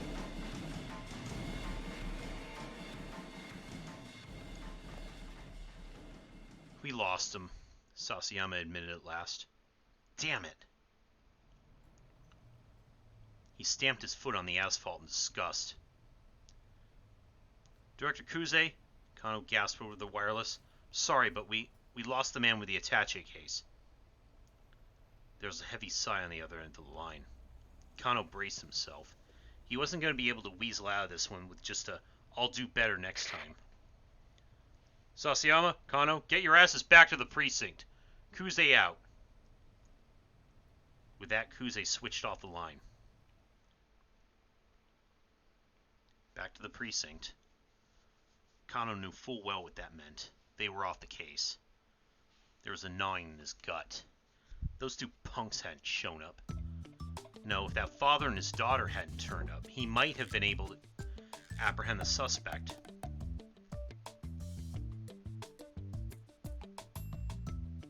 Don't let it get you down, Sasayama said. I mean, paper pushing can be kind of fun.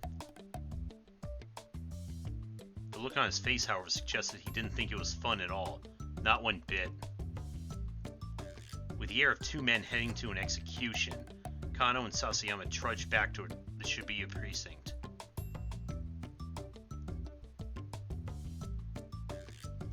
God damn it.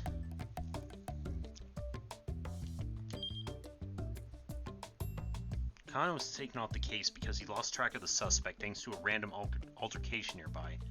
His glum conclusion was correct. If that father and daughter duo hadn't shown up, this wouldn't have happened. A certain someone needs to give those two better advice, and a certain other someone needs to meet up with them outside his or her house. Both of those are key to changing poor Kano's fate.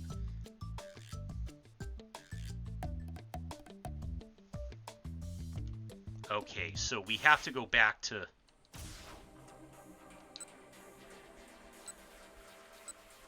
Let me see, which was it with...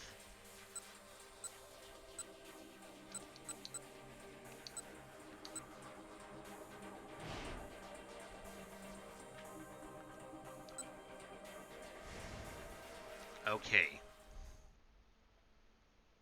Our advice for Toyama. Get back to the office. The office? But they'll find me there for sure. Toyama's voice was little more than a pathetic whimper. It's a little bit of reverse psychology. The last place the debt collectors are going to think you went is back to the office, right? Oh, I see, Toyama said. He sounded impressed by the suggestion. For now, just stay hidden until I can get these articles finished. Alright, Toyama said weakly. He hung up. Minorikawa let out a deep sigh, then turned back to his laptop.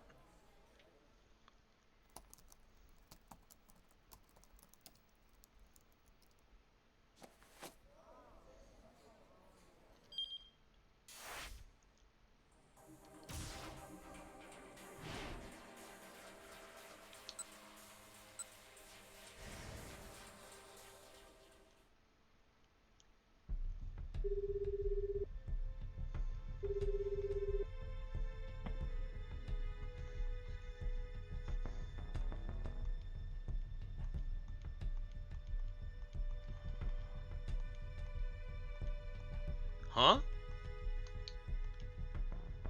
Wait, why...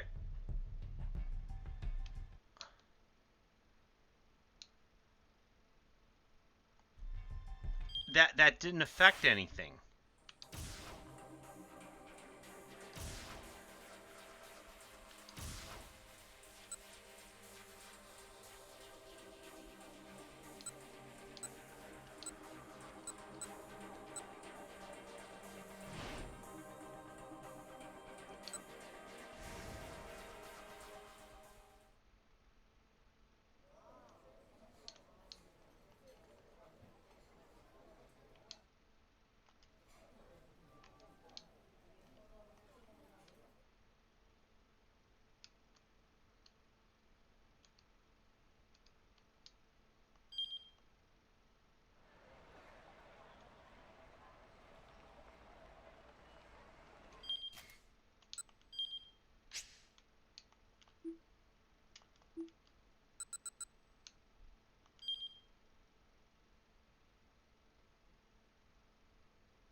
Certain other someone needs to meet up with them outside their house.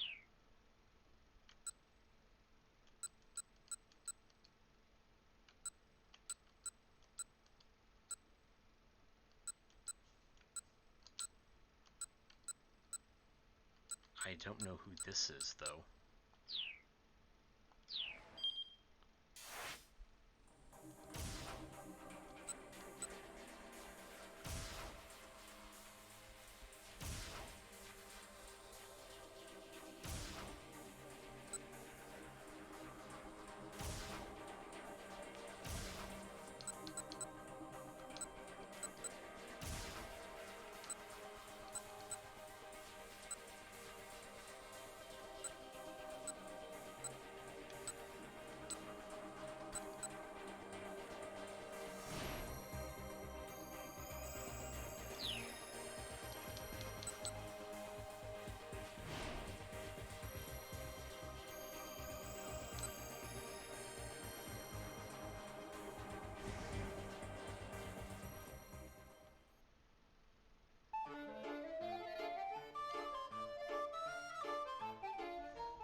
Oh, there we go.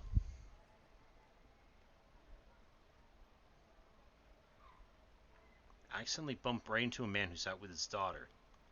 Pardon me, I hop back to my feet and go bow to the man in apology.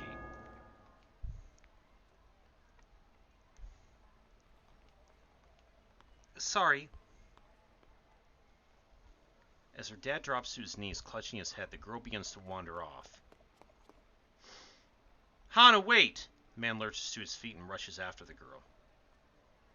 He's cold and distant. Shuri's eyes light up on a cafe.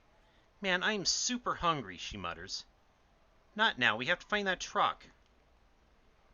Yeah, I know.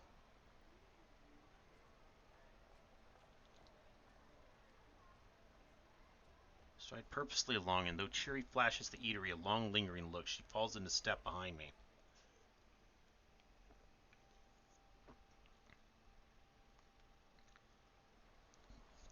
Chiri and I wander around town for another 10 minutes or so. Oh, Starbucks.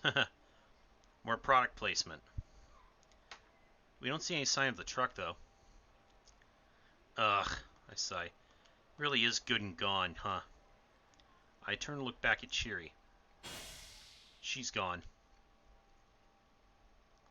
She must have slipped away from me at some point. I make a quick look around, but there's no sign of her. When did she split off? She was just there 2 or 3 minutes ago. It's 12:35. The sales demo starts in 25 minutes. What do I do? I don't have time to go looking for Chiri. I guess I'll have to keep searching for the truck by myself then. But I have no clues to go on, so I don't know how I'm ever going to find it. What should I do?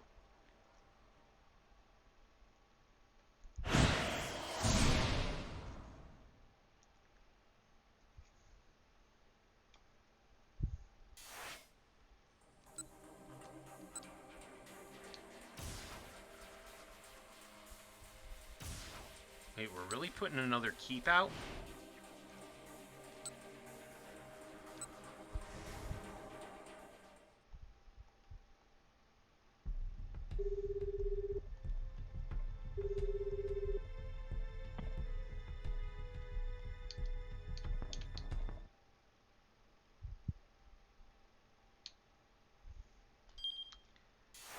Yeah, I guess...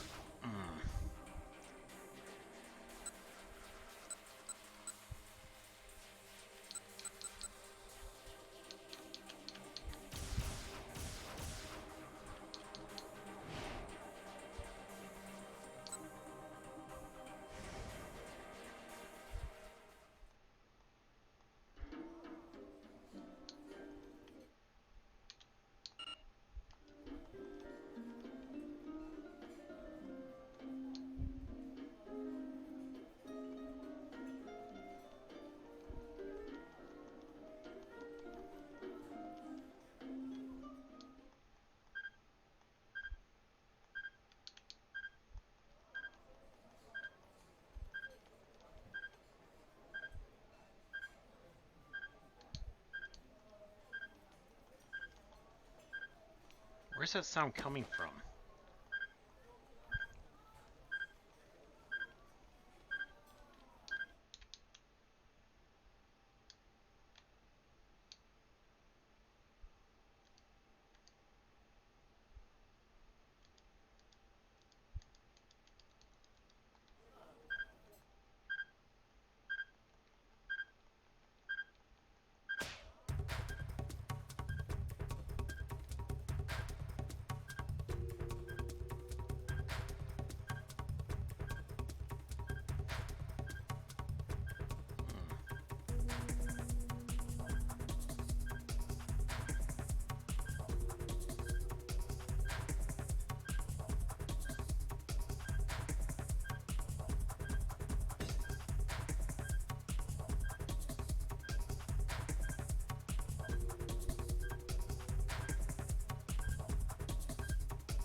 Okay, this ending goes... I think this ending's gonna go the same as before.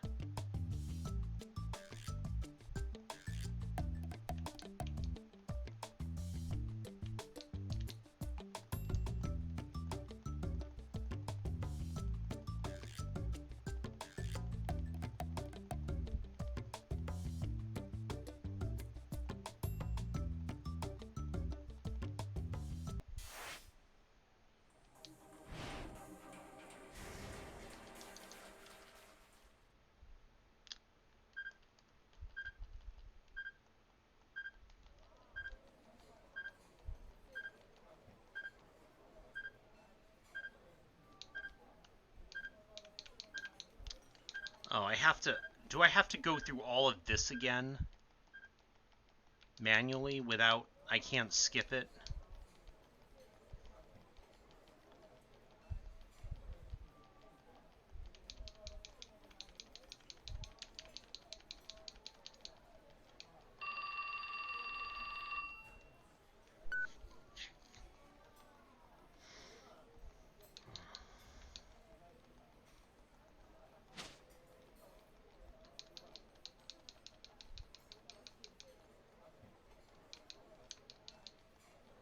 And it's not letting me skip.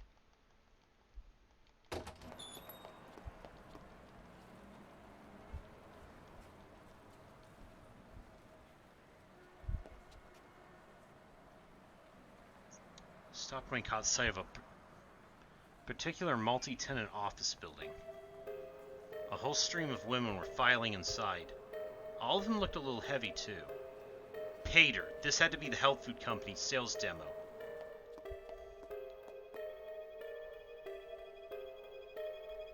The women were queued up down the hallway. This was definitely the place, then. More confident by the moment, Minorikawa made his way up the stairs. Finally, he reached the front of the line. There was a notice posted outside the doorway. Minorikawa read it out loud. Auditions for the starring role in Sun TV's Sumo Queen 2? Suspense drama about a string of murders that crop up while a group of female sumo wrestlers tour the country.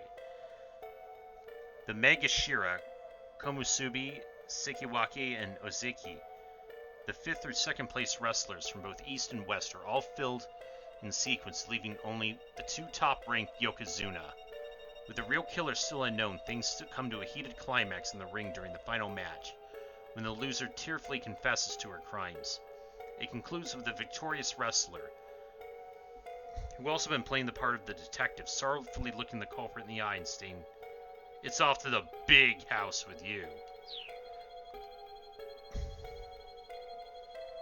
It was a sequel series to a recent TV drama featuring full-figured actresses. "That's it!" Minorikawa explained. A new project proposal springing fully formed into his mind. He felt as if he had been struck by a bolt of divine inspiration. Big bodies, bigger names. A new arena opens for aspiring plus-size actresses.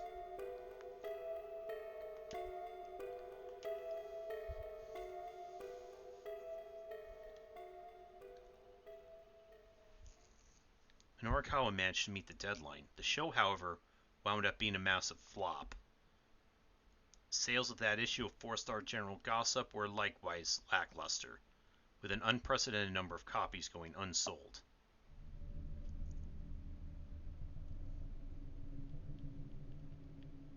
Mr. Toyama's debts continued to spiral out of control, and before long, Heaven Publishing was no more. Oh, so he's still... And then he still hung himself.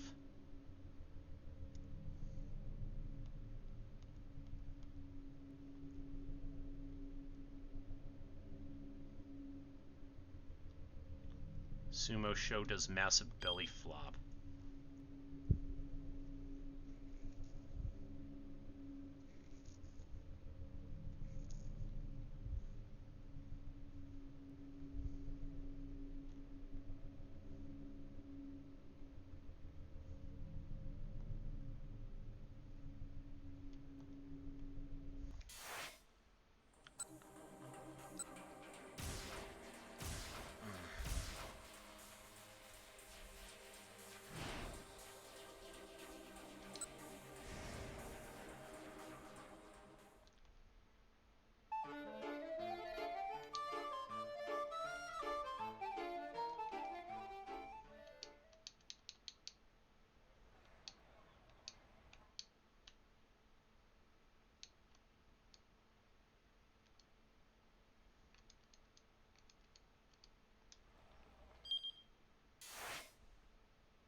opens up that path.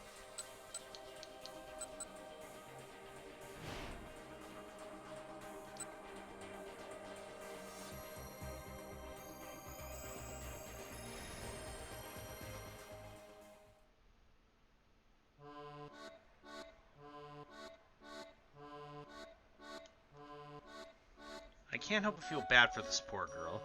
Guess I can give her at least a few moments. Alright, but please make it quick. Oh, thank you. Thank you so much. She goes back into drinking bird mode. So what was the question? Oh, right, so are you, happy with your life right now?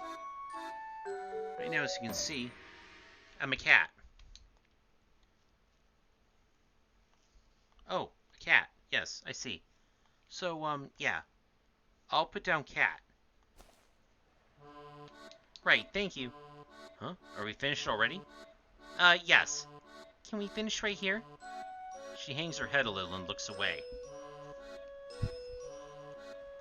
Well, that was quick. Not sure what that was all about, but did I really give her enough to be useful?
Please leave me alone. He got up to leave the study. Sir, hold on. There's something I wanted to give you. I don't need a damn banana.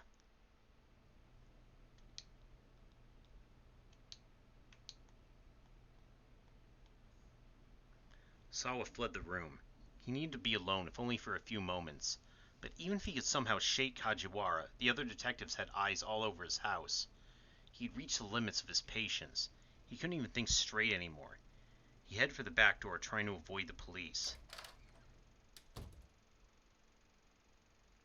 Opening the door quietly, he slipped across the yard and out through the back fence.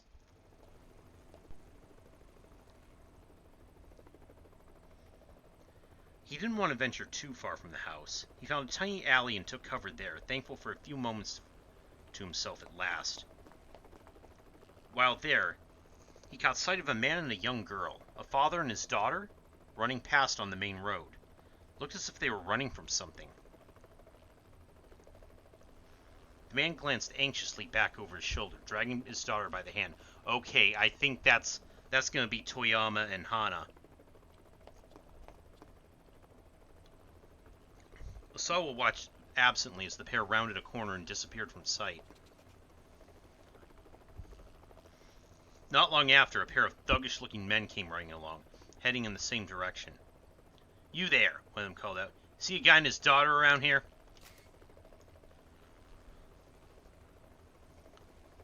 Teru Toyama and his daughter Hana. They came to Shoto while running from loan sharks. Just moments ago, Toyama was talking on the phone with Norikawa.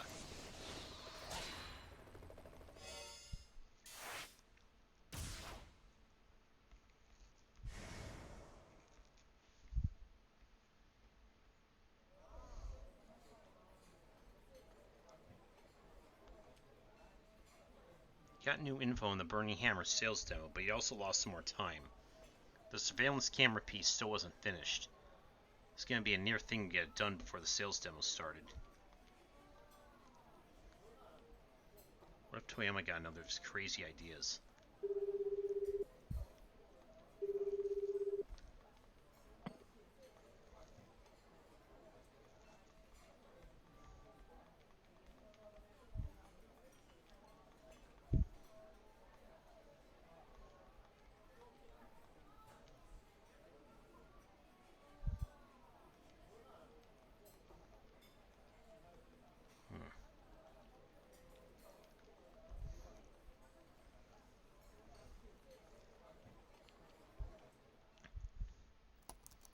Okay, that part's going the same as before.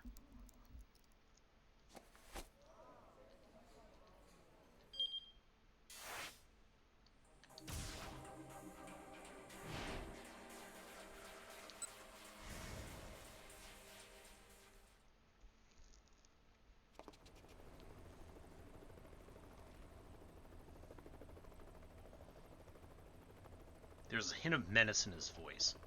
Asawa feigned ignorance. Don't think so, no. Come on, Yutaro, let's go, said the older man. Aight, replied the other.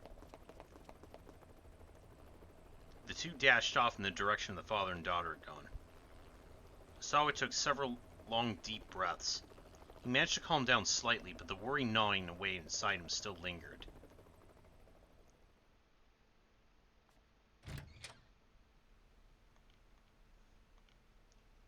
Asawa groaned inwardly when he got back to his study. You're still here? Yes, sir. I was told to keep my eyes on you after all. Believe me, it shows. Mr. Asawa, if you're going to go outside, I'd appreciate if you let me know first. What? Had Kajiwara realized he snuck out of the house? More importantly, Kajiwara reached back into his suit pocket. Been meaning to give this to you. What's that? This is what was clogging the toilet, sir. Huh, that's...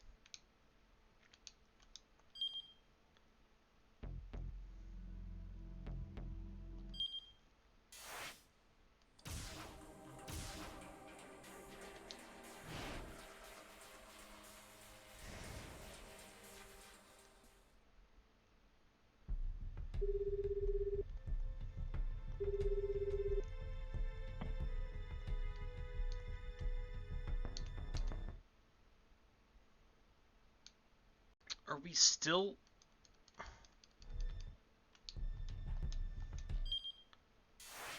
What do I have to do then?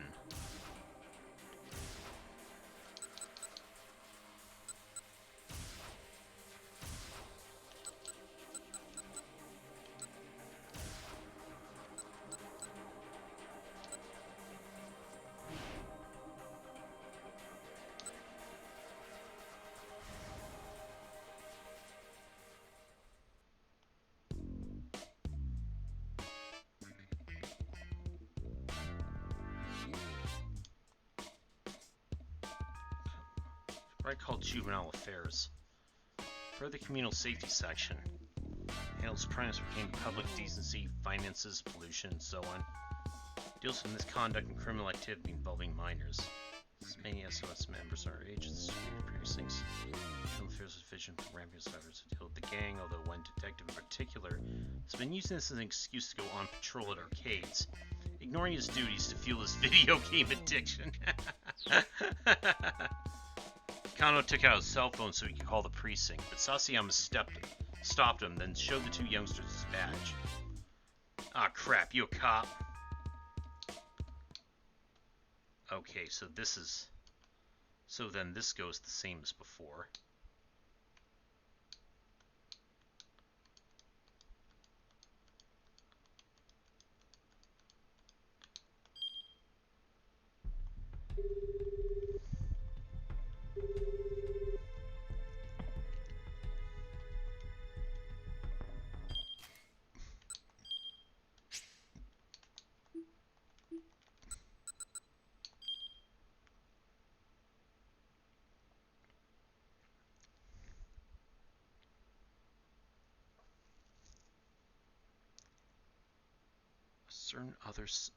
Certain someone needs to give them better advice.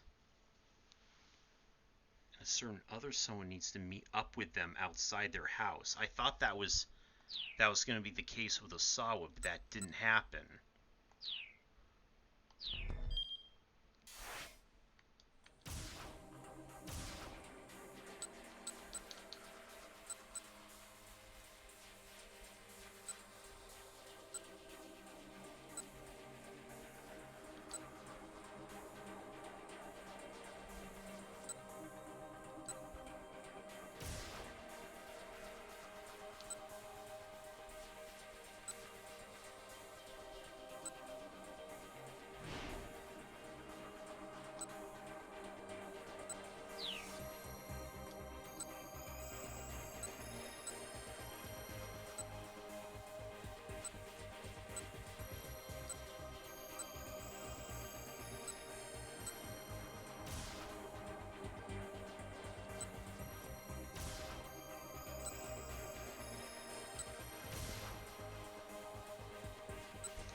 That doesn't...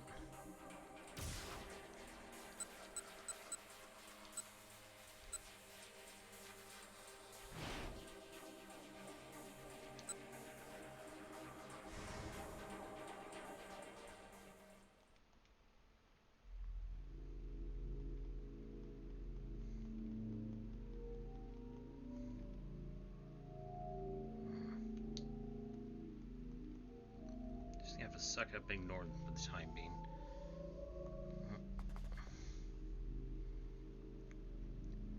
You ran out, man. Susumu's the one who runs this town now. Got no right to keep acting like you're the boss of us. He shoved Aki against the wall. Says who? Aki asked. Susumu? Say what now? Did Susumu say I've got no right to act like the boss? Bitch, please. Susumu ain't got time to worry about your sorry ass. Oh, is that so? Aki's fist flashed out, catching the man clean on the jaw. He dropped to the ground with a dull thud. So tell Suzumu this. Everyone in Shibuya needs to just play nice and have fun.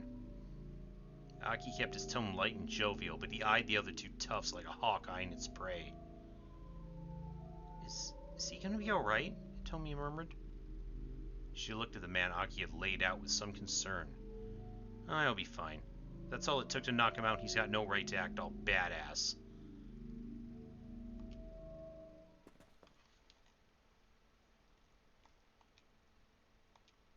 Aki, huh? Okay, I might...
Oh wait, this is... No, not way back here.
you want to talk, we can do it out there.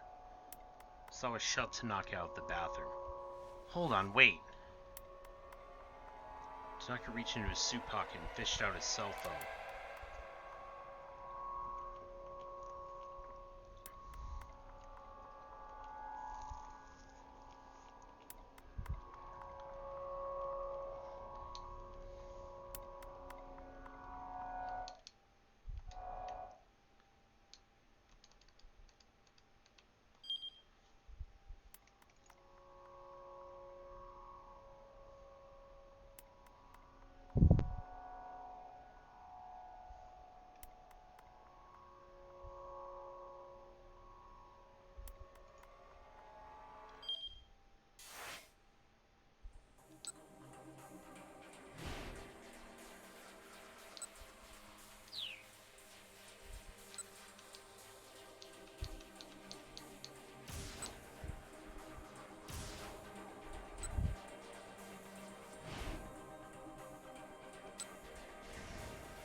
Wait, now it hasn't moved past this.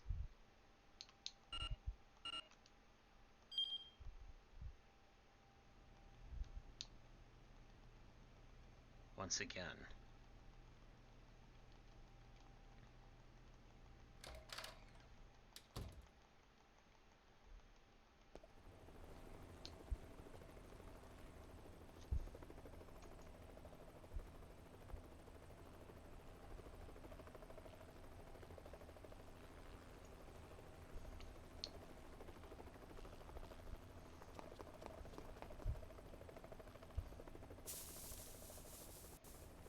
Oh.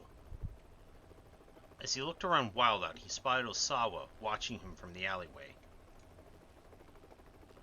Okay, this is different now. Help! The man called out. Help me! Please! These guys catch me! Oh! The father's eyes went wide when he got a look at Osawa's face. You're... Huh? Osawa thought he recognized this fugitive too, though he couldn't remember from where. Oh. They know each other. There's some real nasty guys after us, the man said. I know I have no right to ask you this, but please at least help me keep my daughter safe. Probably you should go to the police if... No, they won't be able to help me with this. Please, I'm begging you, help me. I'm sorry, but please, if not me, at least help my daughter, the man pleaded. Sawa looked down at the girl. Unlike her father, she was calm and reserved. She reminded him of Maria just a little.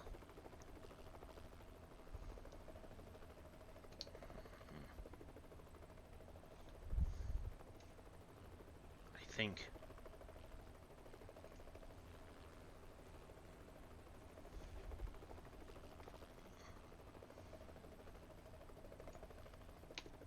Couldn't just stand idly by. He decided to help them evade their pursuers. Alright, follow me. Oh, thank you. Thank you so much.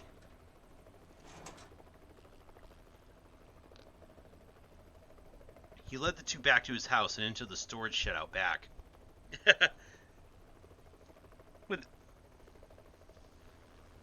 I just find that funny how their faces are exposed in the doorway there.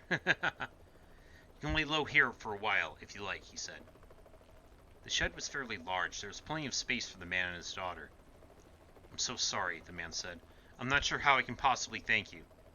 Don't worry, Osawa closed the shed door and headed back out to take a look around. No doubt these are the people the father and daughter were running from. You there. See a guy and his daughter around here? They should have come this way. There's a hint of menace in his voice. Sir, yes, I think I saw them run through here. Which way they go? That way. Sweet, we almost got him. The pair sped away. Osawa waited until they were fully out of sight, then called out to the shed. Alright, they're gone. The door stayed closed, however.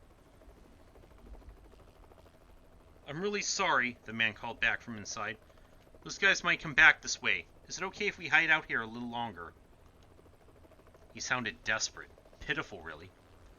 Sure, go ahead, Sawa said. With that, he headed back inside.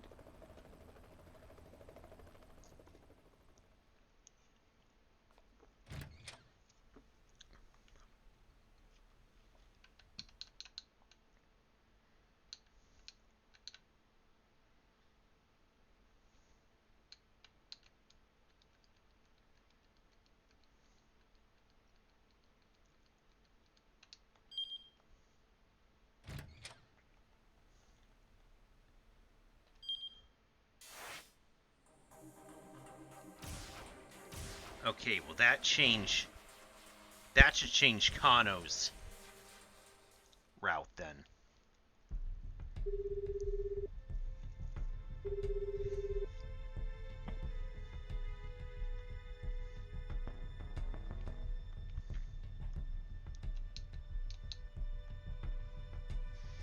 Sure enough, the second man approached the one holding the attaché case.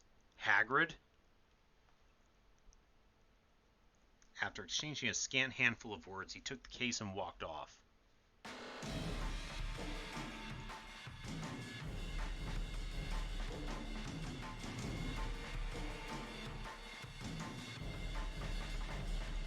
Sasayama? I'll handle the guy with the case. Got it. Sasayama broke into a run, chasing after the man who'd taken the ransom. Kano hung up his phone and rushed in close to close the distance with the other man.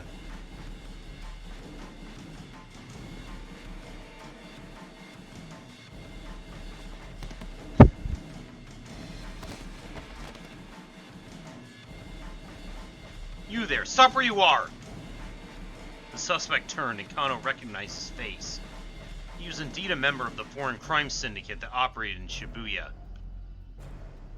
Is the hostage safe? Kano demanded. The man's only response was an unsettling grin. Answer me! But though he repeated the question, the man remained silent.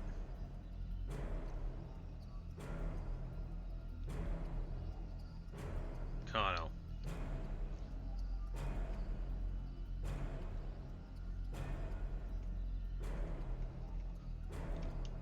Took out a pair of handcuffs and reached for the suspect's wrist.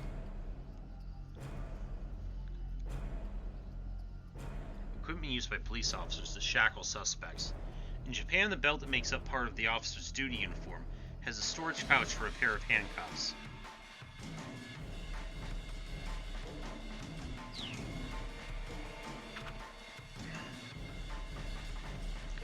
The man pulled a knife from his breast pocket and swung it at Kano's face. Kano managed to jerk away in time, but his momentum carried him too far backward, and he sprawled onto the pavement. Damn!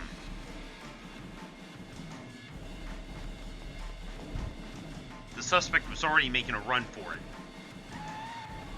Suddenly, a large car of foreign make skidded to a halt, blocking off the man's escape route.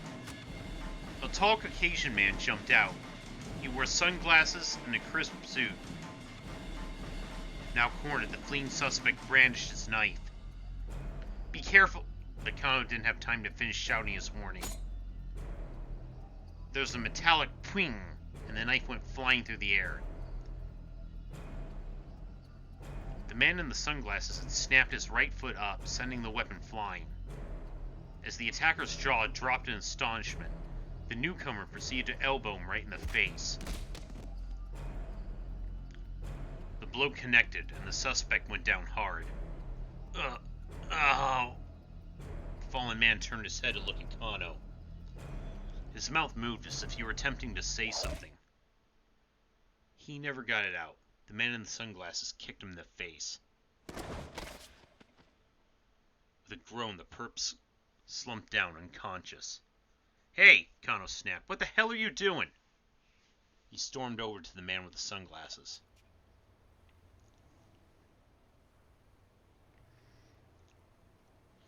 The man nonchalantly dusted off his suit. You were ordered to watch and see where those guys went, right? He spoke in fluent Japanese. Imagine you're a Japanese person who's never been in a situation when you suddenly had to speak to a foreigner. You hadn't used English in ages.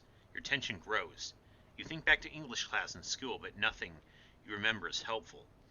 You muster up the courage to choke out a stammered, Do you... The foreigner responds fluently in your own language. Nihongo de daijobu desu. It's alright, I speak Japanese. What happened to that Japanese sense of honor I've heard so much about? Who are you? I'm from the U.S. Embassy's Regional Security Office, the man replied. Embassies where ambassadors from a foreign country lodge and conduct much of their official diplomatic business. Under international law, ambassadors are guaranteed diplomatic immunity, and the embassy grounds are considered territory of the home nation. The U.S. Embassy's Regional Security Office is responsible for the security of American diplomatic facilities and personnel and provides American citizens in Japan with information on public order. It's located in Nikasa,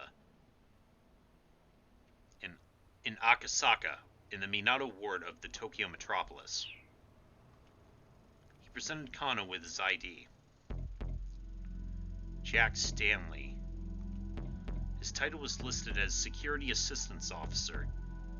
Kano glanced at the car he'd shown up in. The license plate was blue with white lettering. The Ministry of Foreign Affairs. But the ministry wouldn't just send some diplomat to intervene in a police investigation. Kano pulled his phone out of his pocket. Sasayama's name was displayed across the LCD screen. How are things on your end, Kano? I have the suspect in custody. How about you? Sasayama hesitated. He got away from me. What about the attache case? I'm sorry, but he's still got to be around here somewhere. I'm gonna look around some more. Sasayama hung up. What's your name, detective? Jack Stanley asked as Kano was processing this new information. Kano, from the Shibuya precinct. Alright, Kano.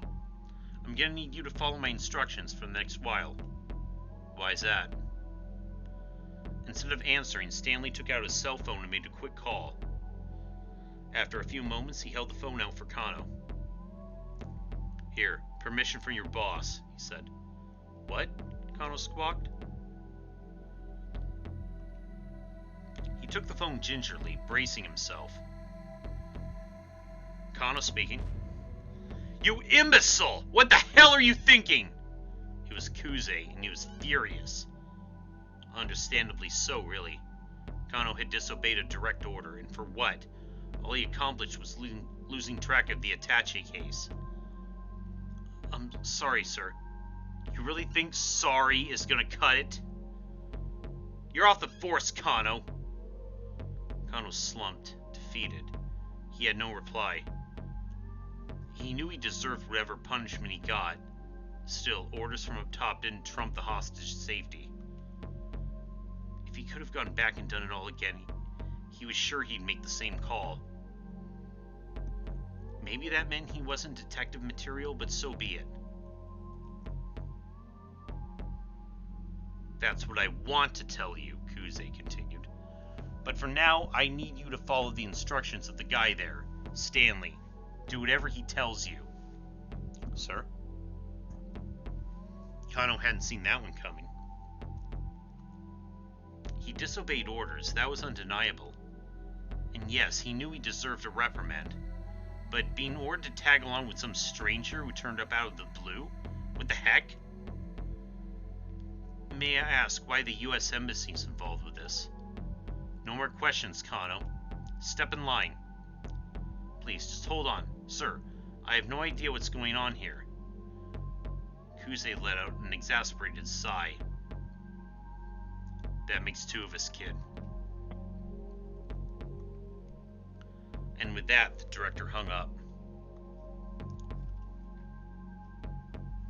It sounded like even Kuze didn't have the whole story here, which meant that orders were coming from someplace higher.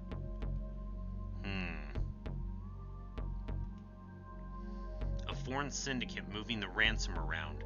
The U.S. Embassy? Whatever was going on, it was more than just a local kidnapping case, and Kano was deep in the middle of it. He handed the phone back to Stanley.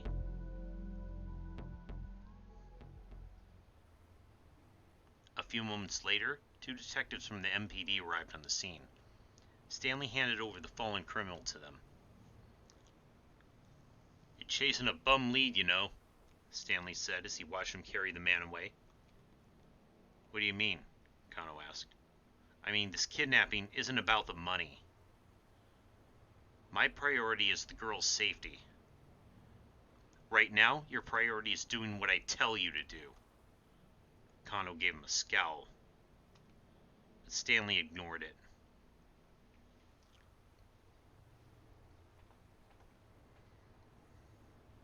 "That guy we just arrested," he asked.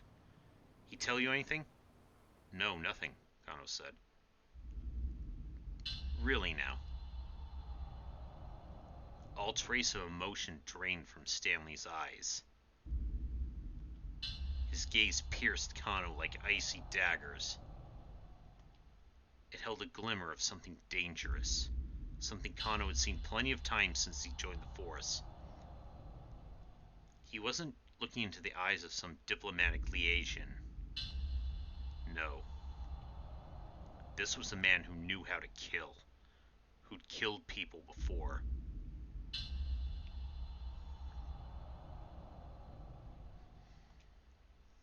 With some effort, Kano managed to regather a sense of professionalism. "He didn't tell me anything," he repeated. "I just know he's a member of some foreign crime syndicate that works out of Shibuya. I probably know some of their hangouts." "Show me," Stanley said, cool as an automaton. "We'll take my car." Kano wiped away some of the sweat that had beaded from his brow as they headed for the vehicle. He was just sliding into the passenger seat when Kuze radioed over the wireless.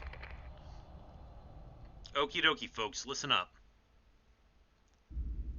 The childish tone was back in his voice, full force. Kano stiffened on reflex. He knew what that meant. "So, Hitomi Osawa has, gone missing." "What?" Kano couldn't believe his ears. Wasn't Tateno supposed to be protecting her right now? Also, Detective Tateno hasn't radioed in. And, we can't reach him from our end either." "No way," Kano blurted out. "It can't be." "So, yeah," Kuze continued. "He might have gotten caught up in this incident, too."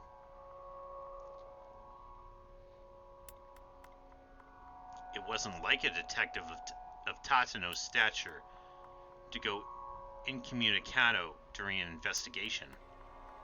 It can only mean that something had happened to him. Something major.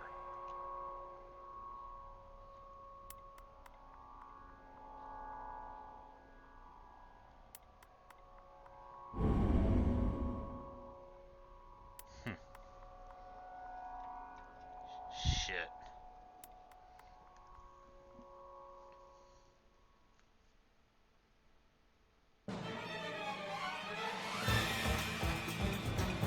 Okay, we cleared 12 o'clock for everybody.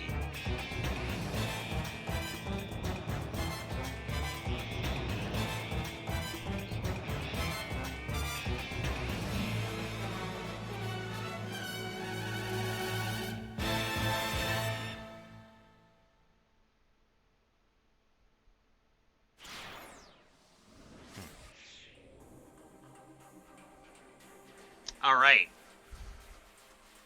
So, again, give me a sec, and when I come back, we will start the 1 o'clock hour.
Okay, so...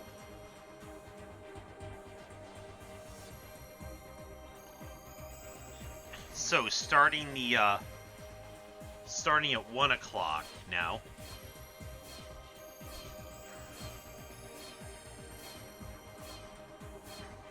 I'm gonna, once again, select a character at random to start with.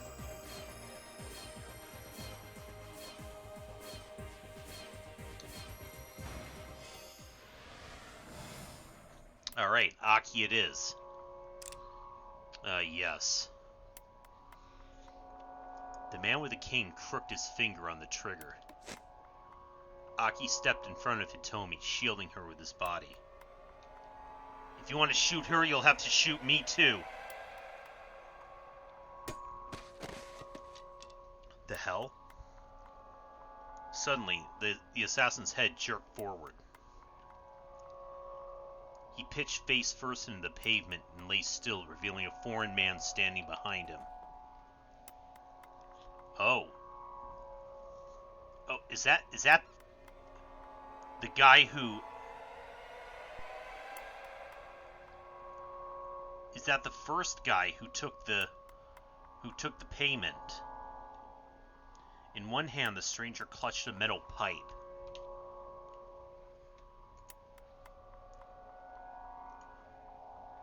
Hitomi, Aki asked, you know that guy? Hitomi's eyes went wide. That's the man from the Scramble. Yeah, the one who told me to go to the van, right. That's him. Especially recognize that evil-looking grin.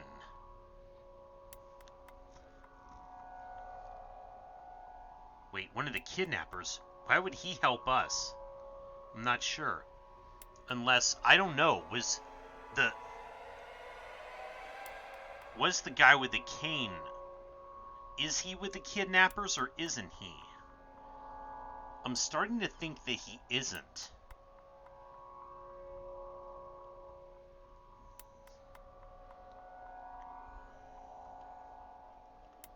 The newcomer fixed his eyes on Aki. Hey man, Aki approached the stranger. I'm not sure what's going on here, but thanks for the assist. Whoa! The man took a sudden swing with his pipe. Aki barely managed to dodge out of the way. What the hell? Once again, Aki made sure Hitomi was safely behind him.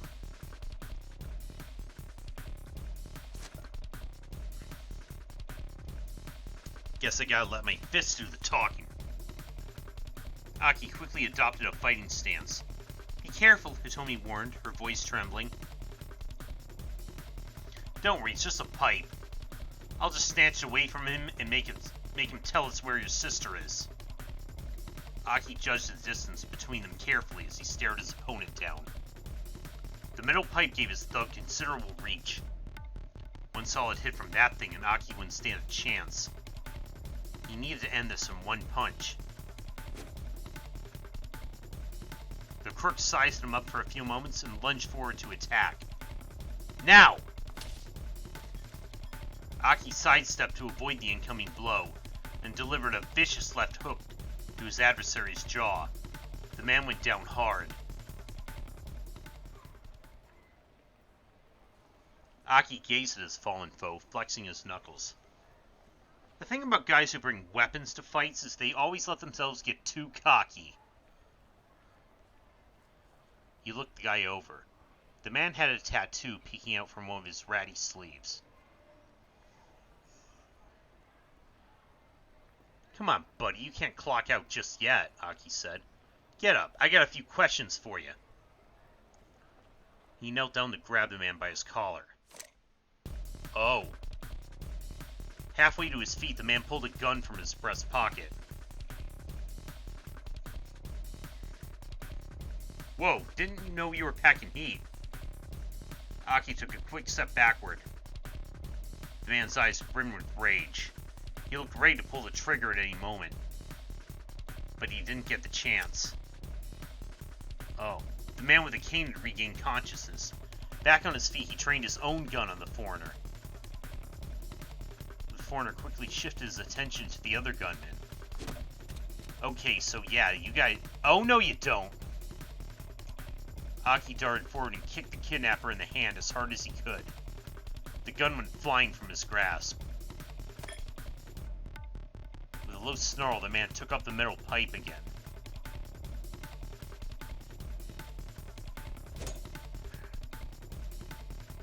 Rather than go for Aki, however, he charged the man with a cane. What the? Aki watched in astonishment as the two men grappled.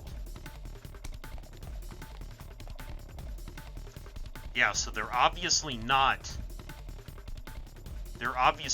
allies. Now's our chance. Grabbing Hitomi by the hand, Aki broke into a run.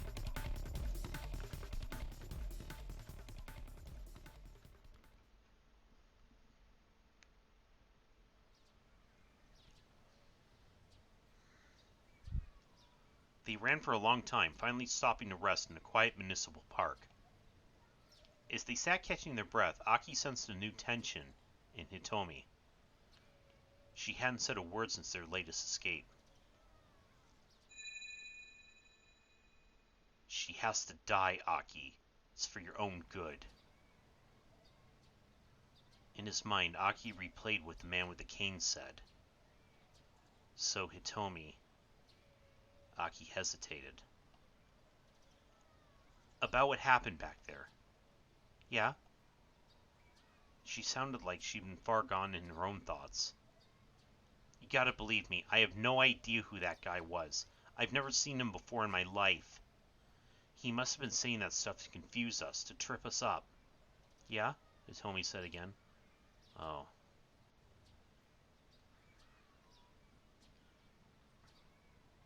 Does Hitomi not trust him right now?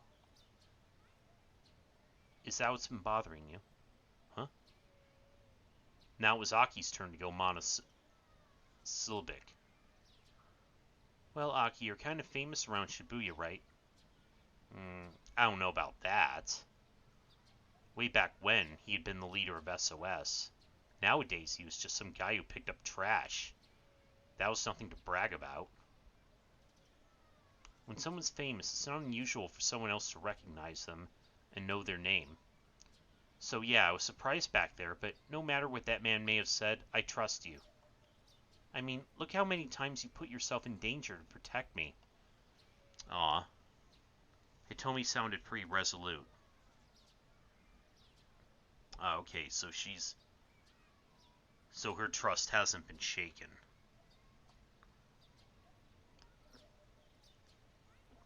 Aki was glad that she believed him, but that raised another question. So then, how come you've been so quiet? I've just been thinking about some things. Like, what that man from the Scramble might be after. It was true, his actions didn't make a lot of sense. Yeah, he seemed more interested in taking out the man with the cane than going after you.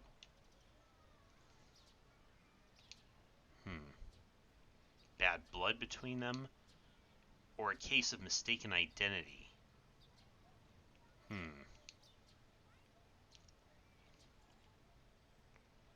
there's bad blood between them. Aki let a little chuckle.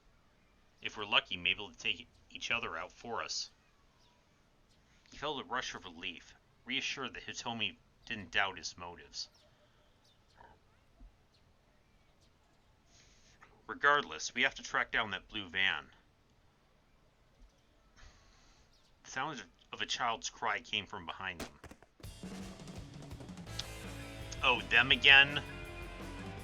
Turning to look, they saw the kidnapper rushing toward them. He knocked over a little girl who was in his way. No rest for the weary, Aki sighed. Yeah, Toyama and Hana. Yet again, he and Hitomi sprinted away. Do you think he took out the guy with the cane? Hitomi's words came between panting huffs. Maybe. Aki glanced back at their pursuer. What? There was someone else with him. Now they're being chased down by 2 foreigners. I like this better when we were just running from one guy with a cane. In a one-on-one fight, Aki was confident he'd keep Hitomi safe. 1-on-2 though, that was a different story. One guy might get a hold of her while he was facing off against the other. He had to make sure they lost these creeps no matter what.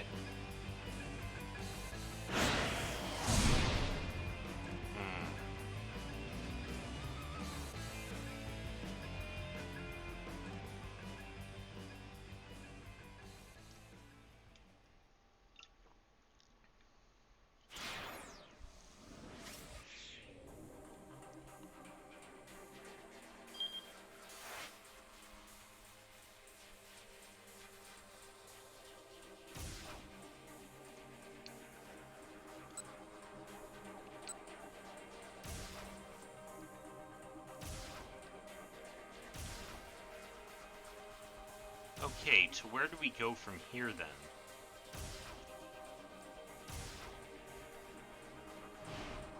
I'm gonna try Osawa.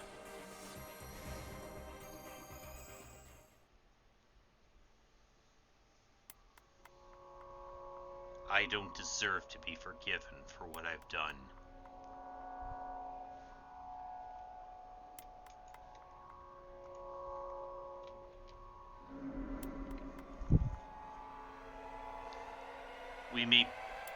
We may have both done the same thing, but my motives, those were different, and so I don't regret what I did. And yet, if someone were to ask if there was some small part of me that wanted to see the results of my research, I could not deny it.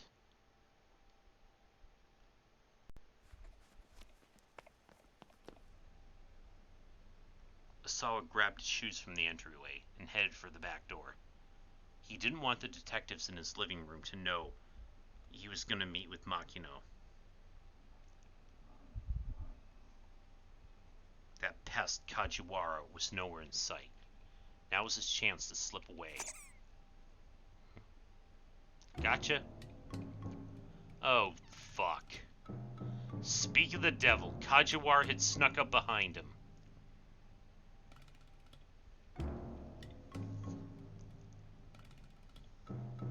Are you going out? The detective asked. No. I was just... Osawa felt something inside his shoe. Glancing down, he saw a rubber duck stuffed inside it. Is this your doing? I laid a booby trap. Or rather, a ducky trap. Originally a kind of lethal trap used during wartime to catch clumsy or unwary soldiers. In modern parlance, however, the term frequently signifies a harmless prank, such as setting a blackboard eraser atop a classroom door so it falls on the head of whoever opens the door. Or maybe a bucket of bleach? Referencing a,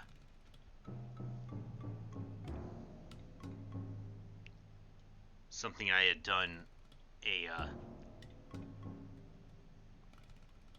game I have done just previously. Kajiwara beamed with self-satisfaction. You know, you act like a grade schooler, Osawa said. Indeed, sir.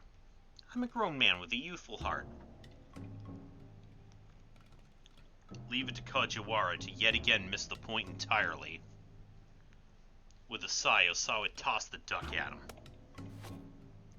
Kajiwara had caught it nimbly in one hand and stuffed it into his pocket. I won't tell you aren't allowed to leave, sir. All I ask is that you tell me where you've been and where you plan on going. My work is highly confidential. I'm not at liberty to discuss just anything about... Please, try to work with me on this, sir. Kajiwara interrupted. Oh my god, these... Okay, so many creepy close-ups with this guy. God damn.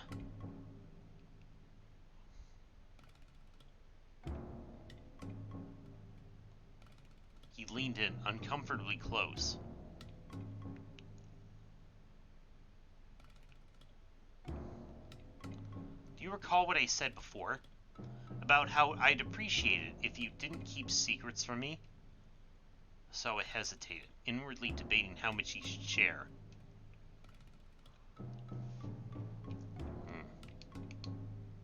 Just gonna buy some cigarettes. Decided to keep this a secret. Doesn't concern you. Alright, the detective said. In that case, I have just one condition.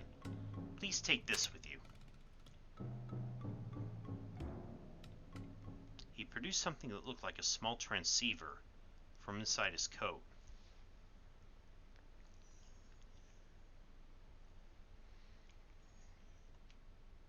What's this? It's a bug tracker, sir. It'll beep in response to a nearby listening device. Oh, like the kind... I don't need this. He pushed Kajiwara's hand aside and the bug tracker fell to the floor. Mr. Osawa, you mustn't underestimate the lengths to which these kidnappers might go. For once, the detective's face was all seriousness. Alright, fine. Osawa snatched up the device and headed out the door.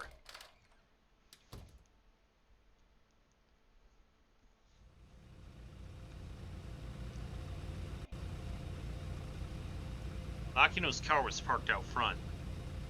A driver stood alongside it. Osawa exchanged a wordless greeting with him and then got in the back. He found Makino reclining in one of the luxurious leather seats.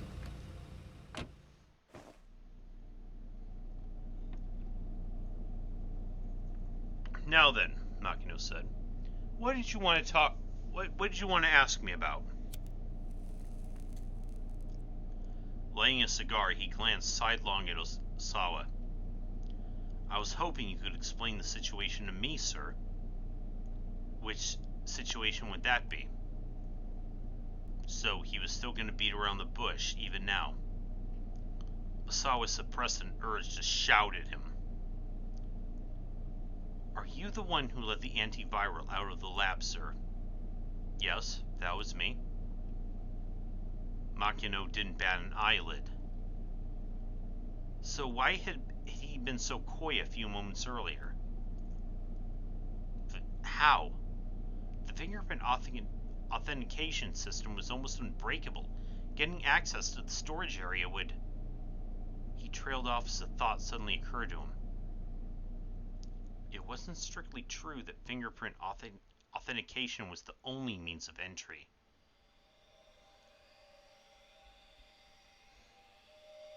Osawa and Tanaka had both set up passwords as a failsafe in case an injured fingertip somehow prevented them from operating the scanner properly. But these passwords were 10-character alphanumeric strings. No one could just haphazardly bumble their way in. Could Makino have sent a request to the electronic locks manufacturer and asked them to unlock it then? No, that required the approval of 6 board members. And Osawa was one of those 6 people. There really seemed to be no way of getting in without leaving any trace. You're absolutely right, of course, Makino said with a grin, as if reading his thoughts. I couldn't gain access to the lab without you and Tanaka. But I didn't have to. He exhaled a large plume of smoke. You remember when we released the samples for animal testing? No, it couldn't be. Osawa broke out in a sweat. But it could, Makino said. I had them divert some of the samples intended for animal testing. Naturally, that didn't leave any record of anything being taken from the lab.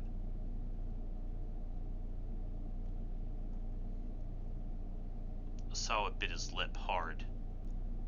He couldn't help but feel betrayed by his company. But why? Makino let out a nasal one-note chuckle. You don't seem to grasp just how valuable this thing really is. What do you mean by that, sir? Makino lowered his voice. There's a major world power out there that's already weaponized the UA virus.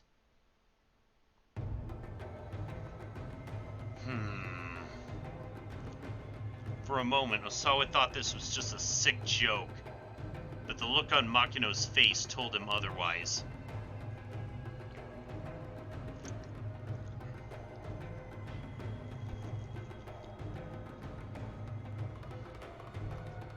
I've been informed it was recently used on a military installation in the Middle East. Within 12 hours of dispersal, there were at least 800 casualties. If you include civilians, the number jumps to over 2,000. Any evidence of the disease agents and the bomb that delivered it has, of course, been covered up. Osawa listened in amazement, as outraged that any government would commit such an atrocity, not quite suppressing his excitement at discovering the virus could be propagated by explosive means.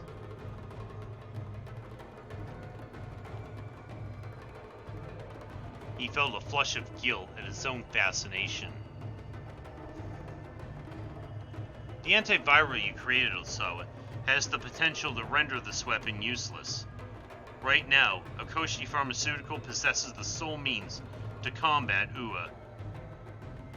Makino's lips curled into a boastful grin. Any number of countries would love to get their hands on it. The major power in question has offered an unprecedented sum. And that's hardly a surprise. Having a monopoly on the antiviral makes the weapon itself that much more valuable.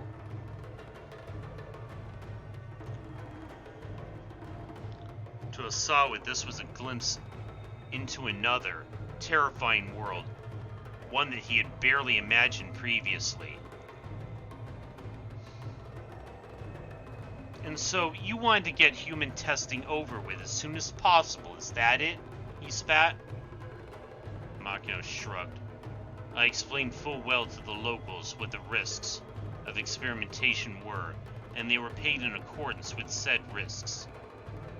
They willingly consented to infection with the UA virus. Sophistry, Osawa husked. Nothing more. You used money to deceive a bunch of poor farmers. Come on, Osawa. Who's being disingenuous now? Makino eyed him with contempt and let out another puff of smoke.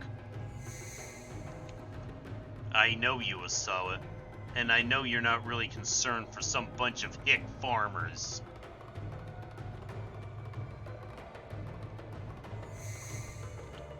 All you care about is your research.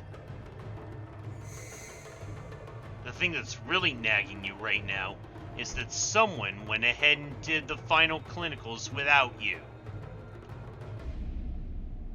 Spare me the ridicule, sir. As a virologist, I have a moral duty to... To what? Makino barked. Go to the media with this? Do you have any idea how much money the company has thrown at your lab to keep it up and running?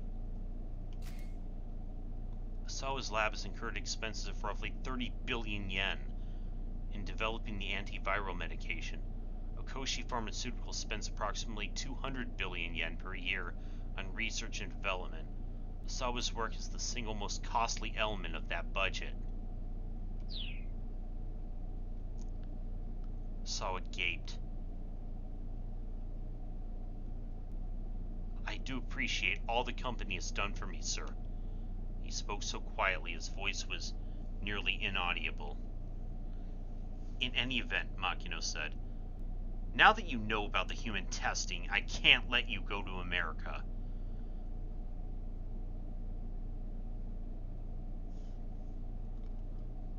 How do you know about that? He insisted that I keep his planned relocation a secret, but apparently she told her father regardless. you insist on making the move anyway, I'll use any means necessary to stop you. Makino regarded Osawa with a bloodshot gaze. Any means necessary? Osawa swallowed the lump in his throat. Sir, you don't mean that my daughter's kidnapping was, so this is related.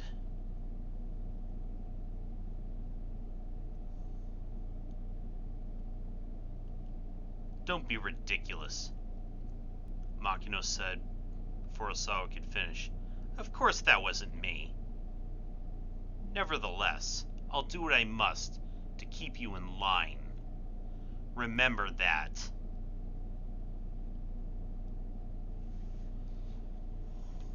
Understood, sir.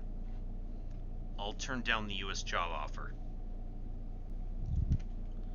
Osawa heard his own voice like the thin drone of a tiny insect. He felt utterly powerless. I can't simply take your word on that, Makino said. Do it now. I want to hear you do it myself.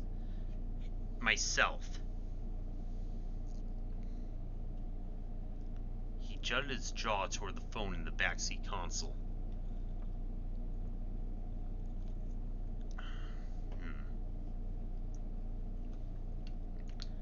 I don't know, I kind of want to... Alright, he had no choice but to fall in line. Maybe he could still find a way out. I really don't want to just go along with this sleaze. Couldn't this wait a little bit, sir? Osawa asked. Maybe he could still find a way out. You already know what my decision is, Makino said, his tone carrying an edge of intimidation. Osawa didn't reply. He simply stared at the telephone. He felt like an insect who had all its legs plucked off. You need to think about your wife, too. Makino's words were barely above a murmur. Realizing his boss was speaking as Ai's father, Osawa couldn't bring himself to resist further.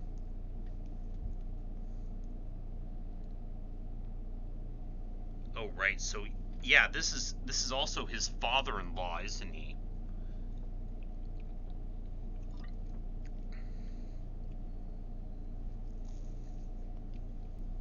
It would be around 10 p.m. local time for the American firm. He decided to call his contact's personal phone. The headhunter was shocked to hear that Osawa wanted to decline the position. When he pressed for the reasons behind the decision, Osawa hung up. Visibly relieved, Makino lit up a fresh cigar. Sir, there's one thing I don't understand. And what's that? Osawa's head was feeling fuzzy. The smoke inside the vehicle had gotten extremely thick. From the cigar, or what? If someone had this top secret information, why wouldn't they threaten the company as a whole? Why send those emails to me personally? I'm not sure. There's an internal investigation already underway. We'll find the source of the leak soon enough.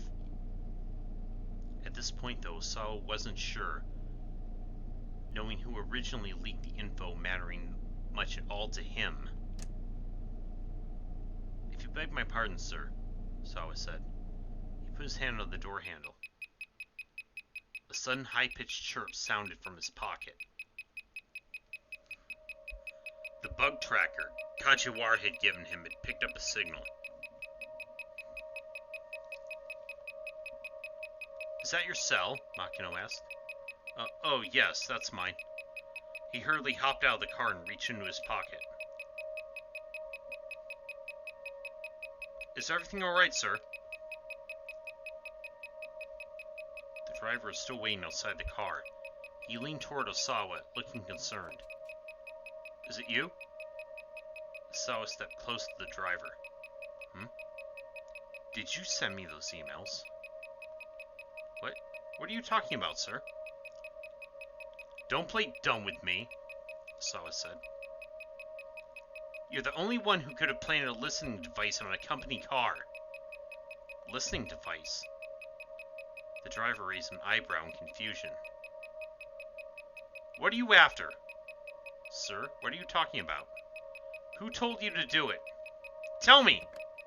The driver fled back into the car. Osawa clutched the bug tracker hard as he watched the vehicle pull away.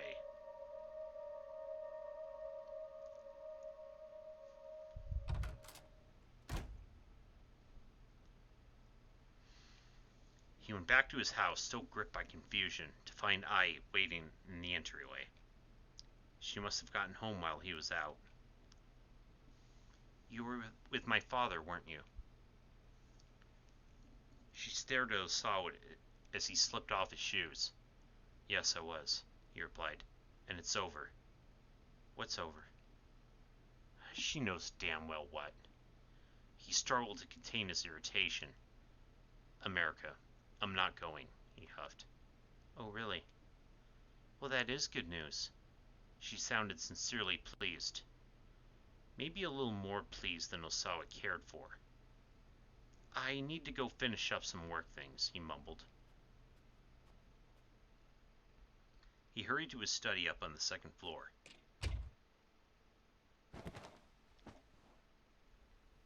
He threw himself down in front of his computer. There hadn't been any progress on the investigation, as usual. Just how long was all this going to go on for? Were all kidnapping cases this drawn out? Specialized Victim Support Team, Special Criminalization, deployed to Osawa's house.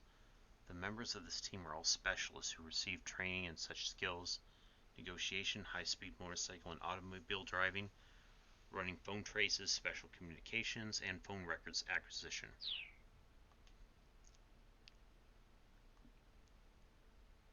Wasn't there anything that he could do? He glanced over at his monitor. That's an idea. He could look up kidnapping investigations on the internet. That might give him some insight into the current situation. Kidnapping, police investigations, hostages. He typed these 3 keywords into the search field. The engine pulled up over 100,000 hits. He scanned the beginning of the list for anything that might be useful. One of the site links caught his eye. How the police do it. It looked like a page contained information on various types of police cases. He clicked the link for kidnapping cases and began to read. Even if the hostage wound up safe in the end, the site informed him, the police lost face if the culprit got away. And if the hostage were killed and the kidnapper evaded capture, the media would have a field day. This made apprehending the suspect an absolute necessity. Even if a person's life was on the line, when it came to a kidnapping case, the police prioritized making the arrest.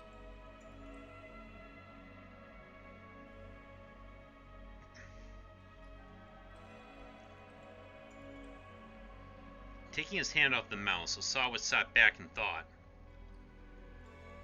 He wasn't going to be able to relax until he heard Maria's voice again. But if the police prioritized arresting the suspect, why were they just letting things stay in limbo now? Didn't they have the crooks under surveillance? He couldn't wrap his head around that. The internet hadn't been able to give him the info he hoped for after all.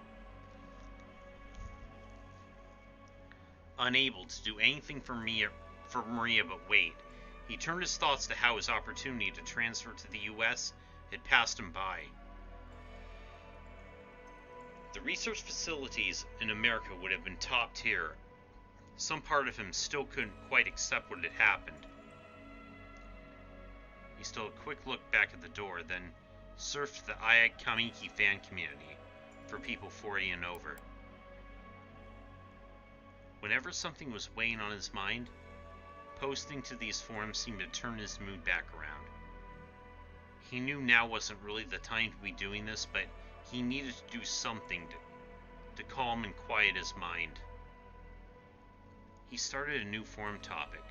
In the title field he wrote, Aya Kamiki expanding into the US. With Aya Kamiki still at the height of her popularity, does anyone think it would be exciting if she ventured into the American market? I know I would. She's not the sort of artist who deserves to be confined to Japan. She should be recorded in an American studio, staffed by the industry's best. I'd love to see her career really take off over there. He wound up getting into a little back and forth with himself. Hopefully he'd get a response from someone else soon. A sudden shrill noise startled him so much he nearly cried out. His heart fluttered like that of a young child who'd been caught in some prank. Realizing the sound was coming from the bug tracker, he pulled it from his pocket and took a few breaths to steady himself. Evidently, someone had bugged his study as well.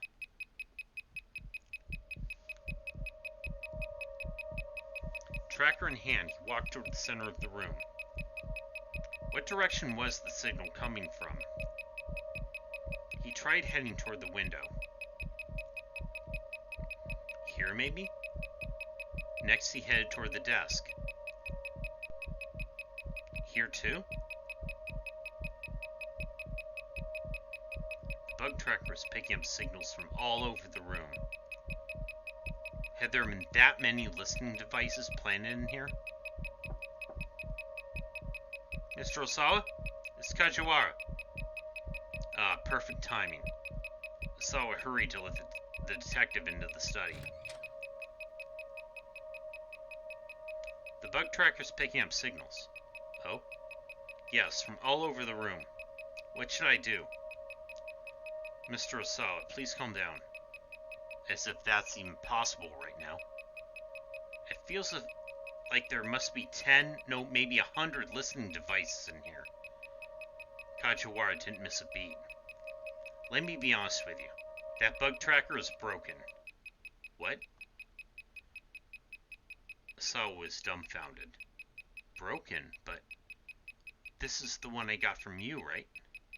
Well, yes, but mine isn't detecting anything.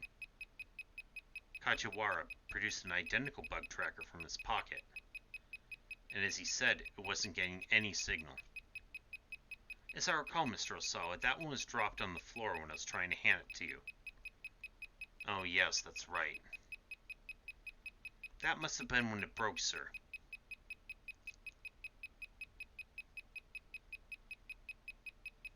The strength ebbed from Osawa's body. He didn't even have the mental energy to be angry anymore.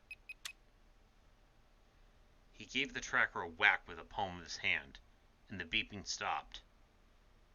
Right, he said. What can I do for you?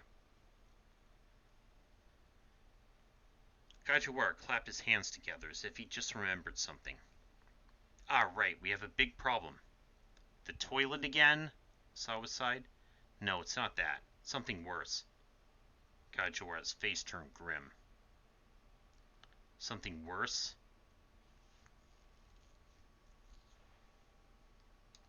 That important. Osawa didn't need to listen. Okay, he needed to hear the detective out.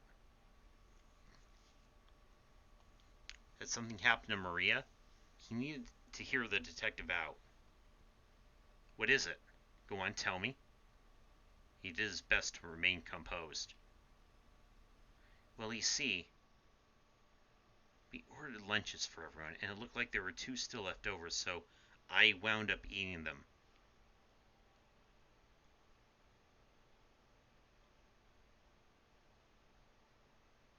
Bruh. That's... Oh my god.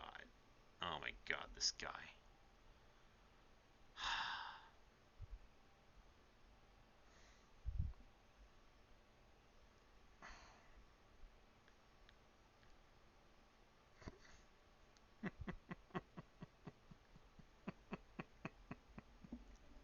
Oh, come on, man.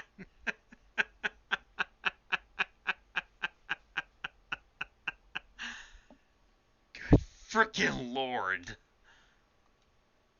There was an awkward pause.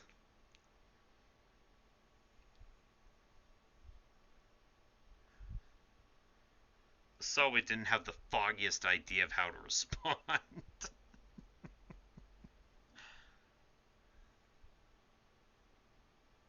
Except kick him in the Johnson.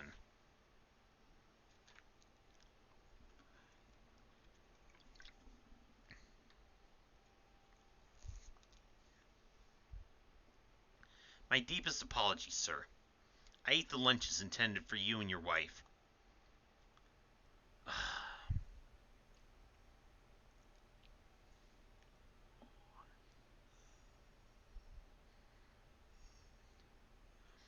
Kojiwara bowed profusely.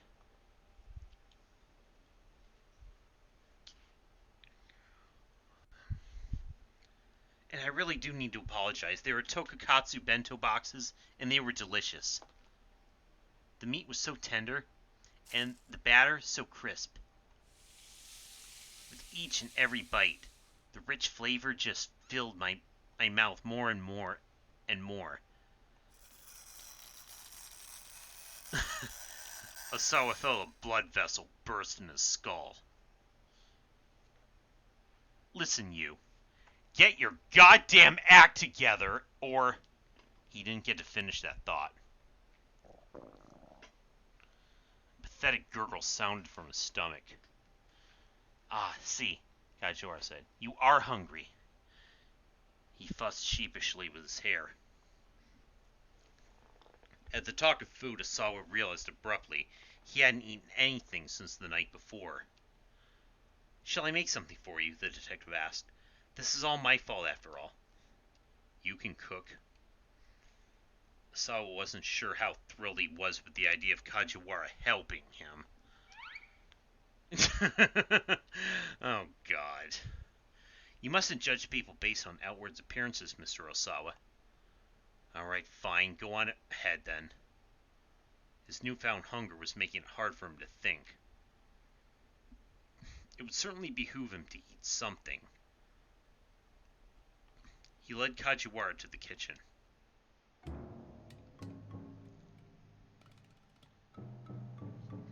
What's with that getup? Wearing an apron in the kitchen is a must, sir. A cartoon character is printed on the apron Kajiwara is wearing. It's one of his own design. It's modeled after the MPD's mascot. His name is Pimpo-kun.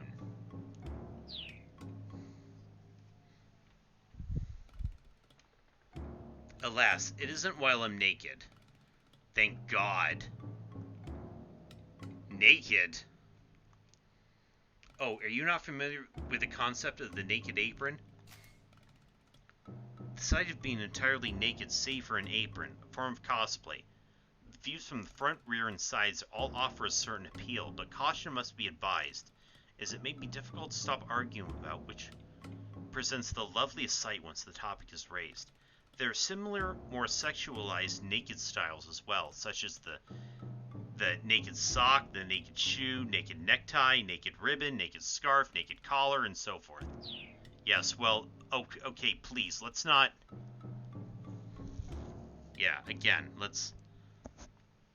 I could demonstrate if you'd like. No, please, please do not. Please do not. No, that's quite alright. Where'd you get that apron anyway?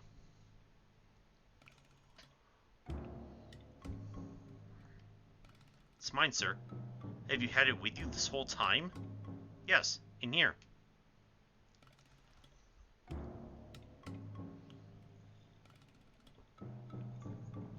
With a smile, Kajiwara pointed to his pocket.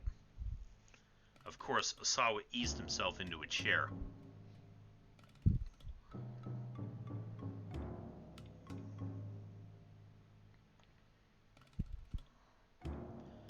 His hunger was making him feel weak, and Kojiwara was making him feel like he was losing his mind.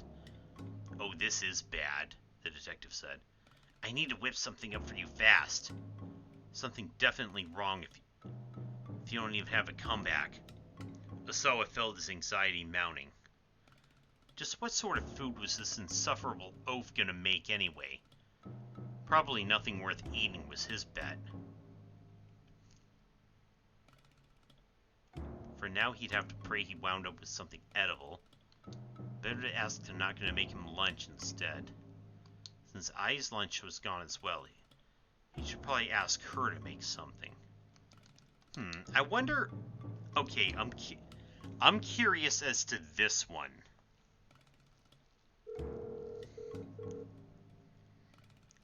Osawa called his wife on the intercom to make the suggestion. Absolutely not, she scoffed. Besides, I'm not even hungry. Roughly 1 hour earlier, Ai Osawa slipped out of the house and went to the Cafe Lautrec down the train station where she ordered a sandwich and some black tea. I wonder if that's going to come up in someone else's story. Hanging up the receiver, Osawa turned back to Kajiwara. Very well, detective, if you would be so kind. Kajiwara peered in the refrigerator. Goodness, you are remarkably understocked, he said. Let's see, could you please put these in the dinger, Mr. Osawa? Aim for the sound a microwave oven makes when it's finished eating your food. The microwave at my house doesn't really go ding when the timer reaches 0, though. It's more of a beep. But it doesn't make sense to call a microwave a beeper when that's already a word that refers to something else.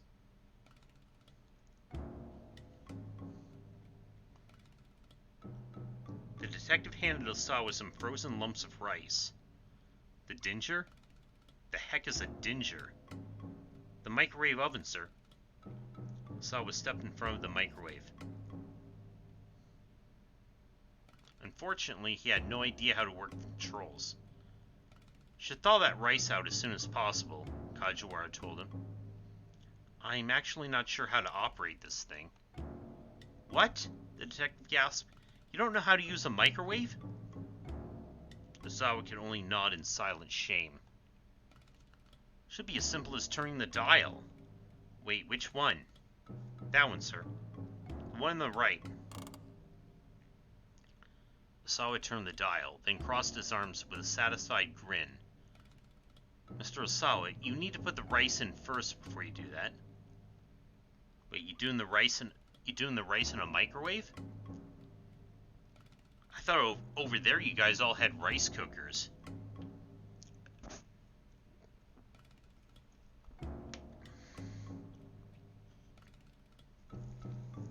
I use one of those myself. Well, then why didn't you say that? Osawa snapped.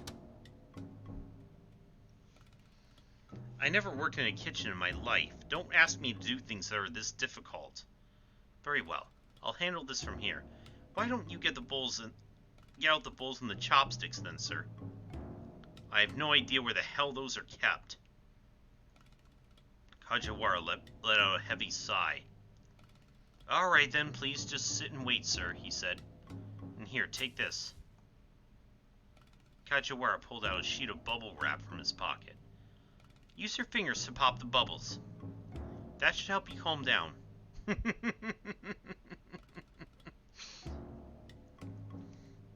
Too drained to argue, Osawa did as prompted, starting to pop his way along the sheet.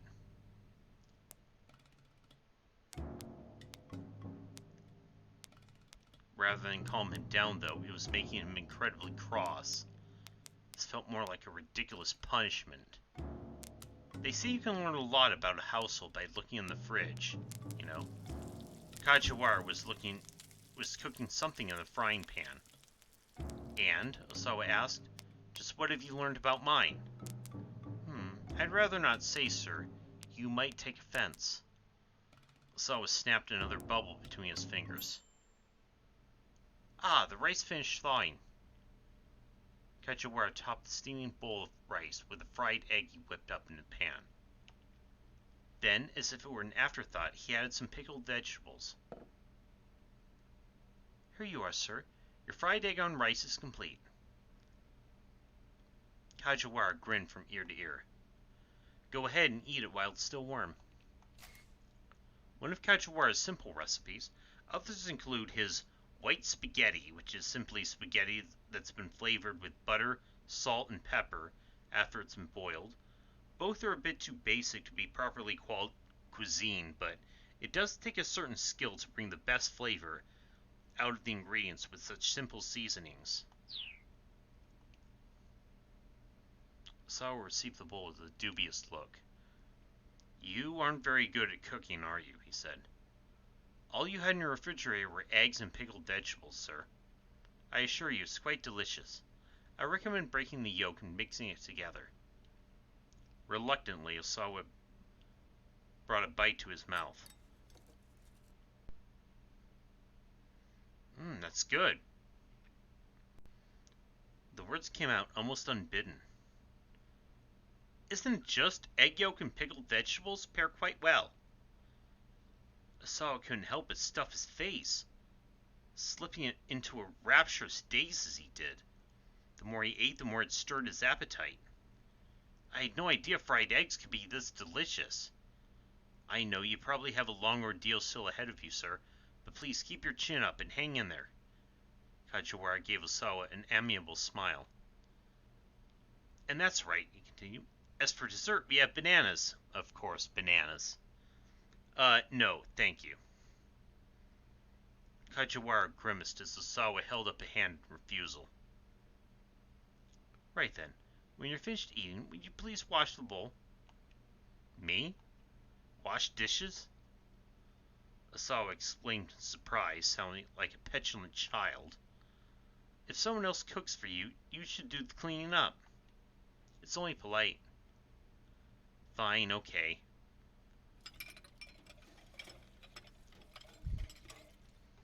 While Osawa was doing the dishes, the bug detector went off again.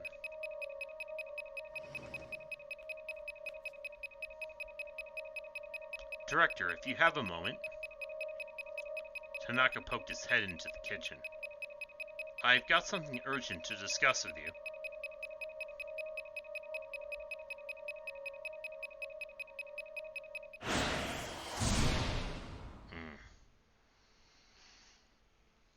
Well then.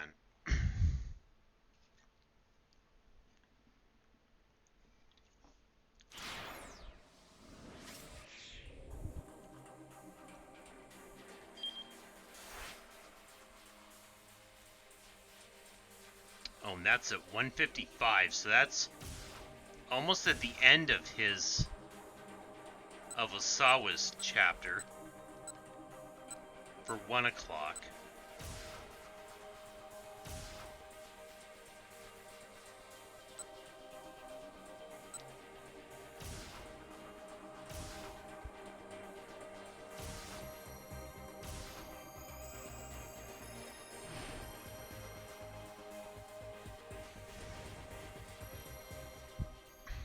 How about Tama?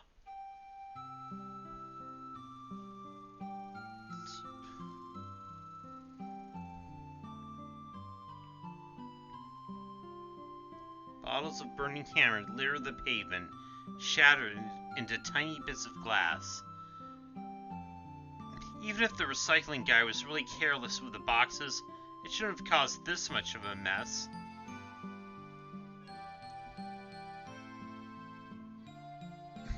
It looks as though someone came along and actually threw them all over the place. Well, you're not far off.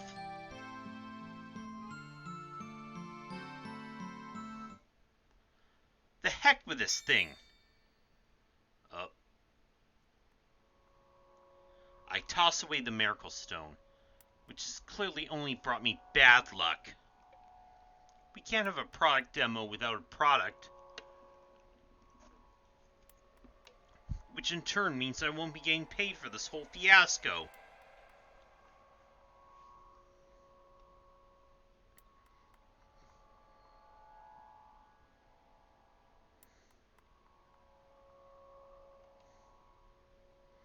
Okay, we can do this. We can figure something out. I try to give myself a pep talk, but I hear the doubt in my own voice. I try to brainstorm anyway. Finding inspiration is like trying to squeeze blood from a stone. I rack my mind for the best course of action, and at long last I arrive at a conclusion.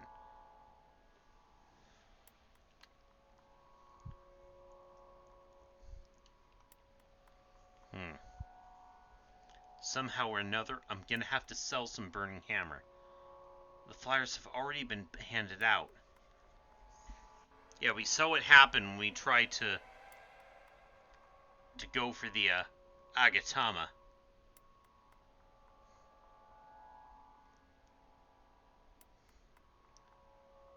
People have come to the demo expecting to get burning hammer. I may have to put it into some new bottles and possibly water it down some, but getting the stuff sold is my only option.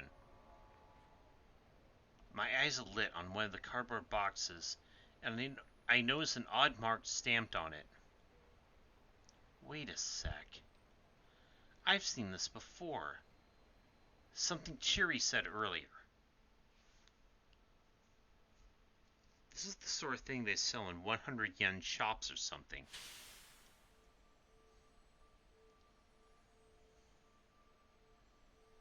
The mark on the box is the same I saw at the shop that was selling the necklace. That's it. I can see if there's more at the knick-knack shop.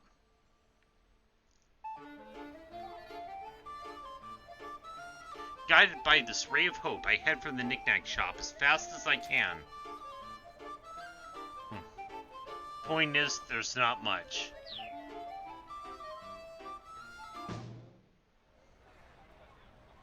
As soon as I reach the main road, I crash right into someone. Cheery? Oh, hey, you find it? She asks.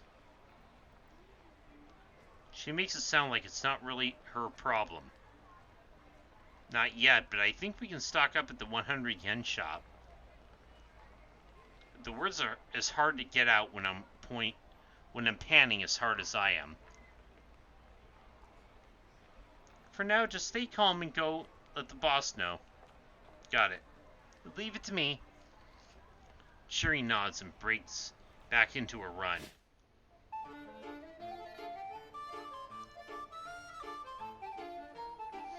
I'm practically praying as I rush into the knick-knack shop, where I immediately spot the cardboard boxes I saw earlier, still stacked up. Yes, I'm in luck. I dive into one of the boxes to check what's inside.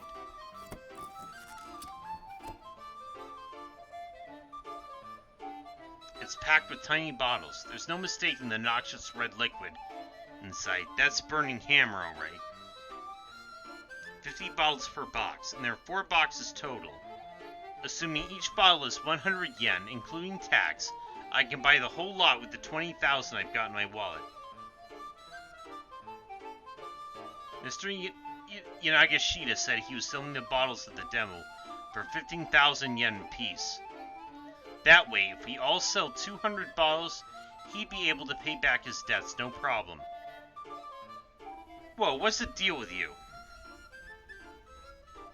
The sales clerk's eyes go wide when he sees my getup. This stuff. I'd like your entire stock. I point the burning hammer and the clerk makes an awkward face. I'm afraid that's already been sold. Oh, this guy again. You mean like all of it? Nobody in their right mind could possibly want all this. Yes, all of it, I'm afraid. Well, I'm not going to roll over that easily. Whether I earn that extra 20,000 or not hinges on whether I can get this stuff. Please, you gotta help me out. I'm afraid it's out of my hands. Then, can you get in touch with the buyer? Tell him I'm willing to negotiate. Suppose that wouldn't be an issue, but... Actually, would you mind waiting for just a moment? She said she'd be by ASAP.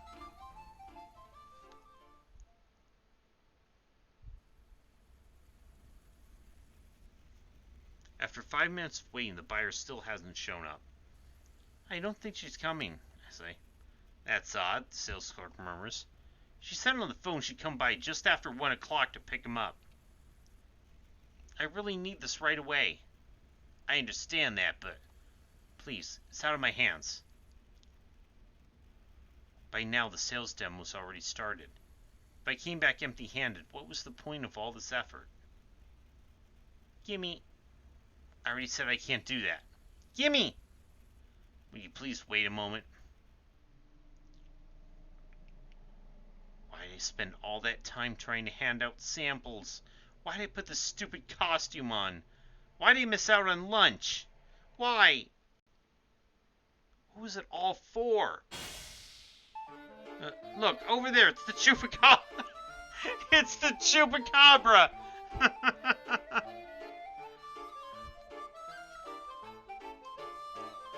Huh? Yoink! Seizing the moment, I snatched up the boxes of burning hammer, and I make a run for it. Hey, hold it right there, miss! The sales clerk is quick to bar my path. Oh, I barrel my way right past him. I bump him harder than intended as I race by. He loses his balance and goes crashing through the display case at the front of his shop. At the same time, I hear something else topple over with a thud and a gurgle. Is that gasoline? Some sort of liquid begins to gush from a red polyethylene container. Uh-oh. The sales clerk's eyes go wide. His stare fixed on something on the sidewalk nearby. Oh, shit. It's a cigarette.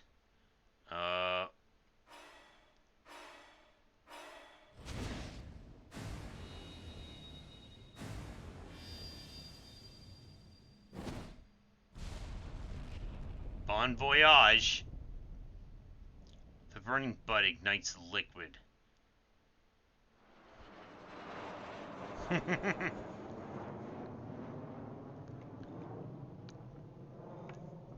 Now for today's news. Shortly after 1 o'clock this afternoon, there's an explosion at a variety store in Takachawa and Shibuya case. Cause of which remains unknown. Eyewitnesses report seeing an individual wearing a full-body cat costume fleeing the scene in an aftermath of an explosion. Police consider this individual a person of interest and have not ruled out the possibility that this bombing was a terrorist act. Several hours later, the cat remains at large.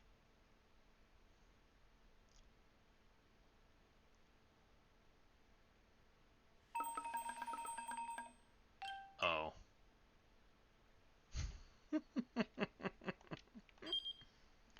Tama wound up as the prime suspect in an apparent terrorist bombing.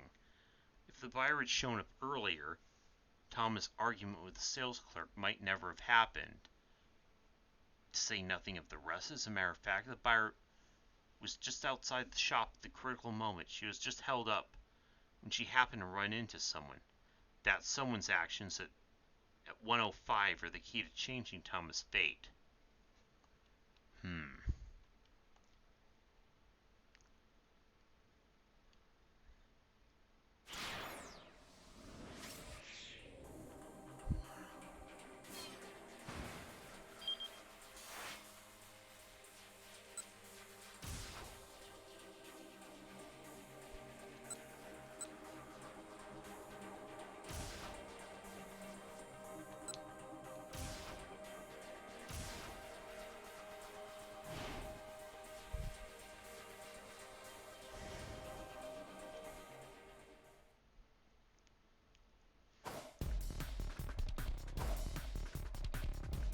Left.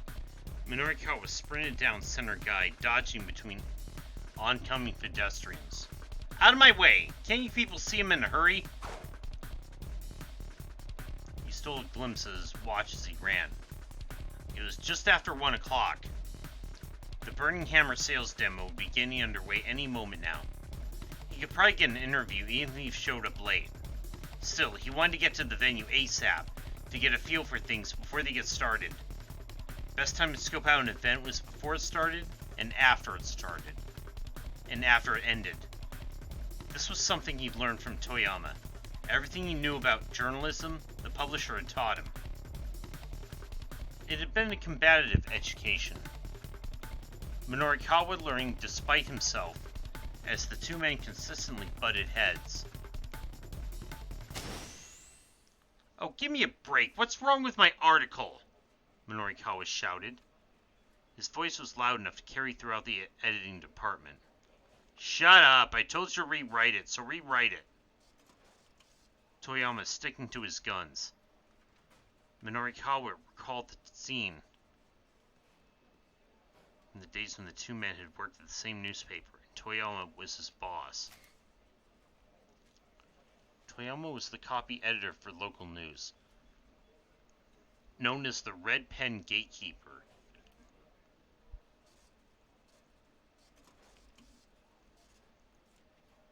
Due to his various efforts, a great many articles never made it to the page. What's wrong with it? Show me what's wrong.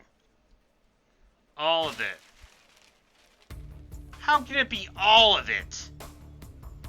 Coworkers stared, keeping their distance, as the pair screamed themselves red in the face. Their arguments became a regular occurrence, regular enough that everyone had learned not to try and intervene. I poured my heart and soul into this piece. Go back and read it again. I read it. I could read it over and over and it'd still be the same thing. A load of self-important claptrap. Now go calm down and write me a more neutral piece. Taking neither of two opposing sides, media typically seems to adopt a neutral stance in reporting the news. Well, not nowadays, but yeah. Frequently, however, biased reporting still results in one-sided thinking taking hold amongst the general public. In the end, it's up to the individual to make an objective assessment of any news event.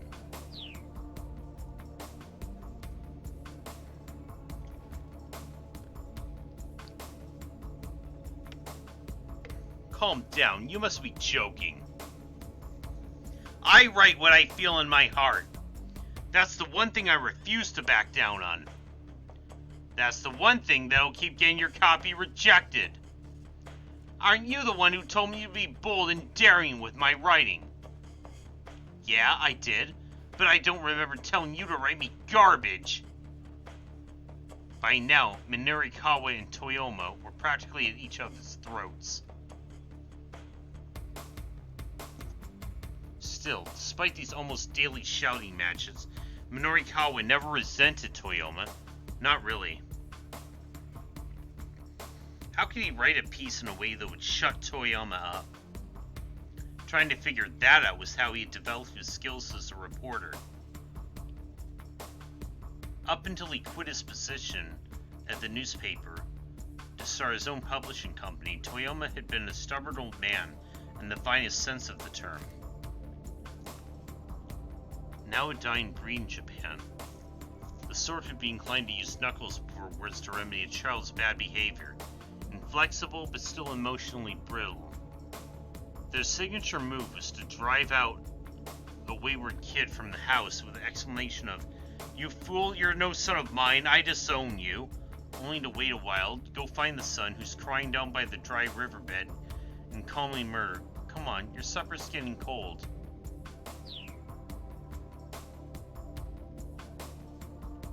But then, in order to keep his company afloat, at some point he abandoned all of his ideals and principles. It was disgraceful. Just disgraceful. Thinking about it made Minorikawa's blood boil. It rankled him to know how such a pathetic remnant of a man had been such an influence on him. He reminded himself once again that he needed to wrap up his current job as soon as possible. By now, Minorikawa was getting close to the demo site. He increased his speed.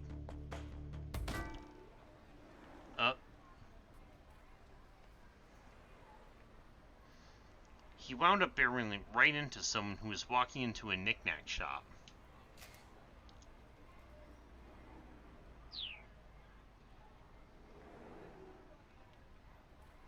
It was a girl about high school age. Is that Chiaki?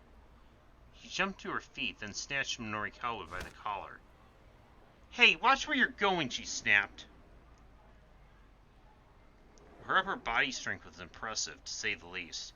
No, that's not Chiaki. She's, again, her shyness is not... She wouldn't be doing that. The chokehold she had on his neck made it almost impossible for him to breathe. He had to do something fast.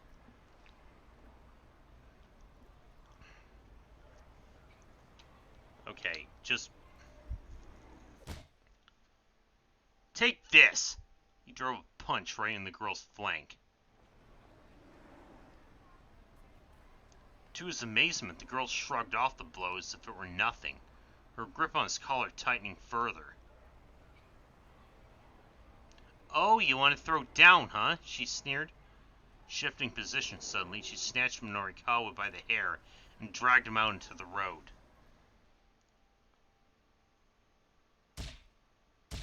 Oh, jeez. Oh, Jesus. Fuck. Before he could process the trouble he was in, it was already too late. I mean...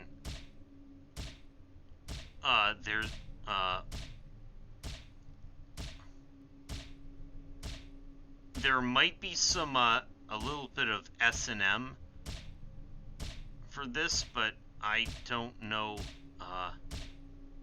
okay, you might be... Okay, honey, you might be carrying it a little too far.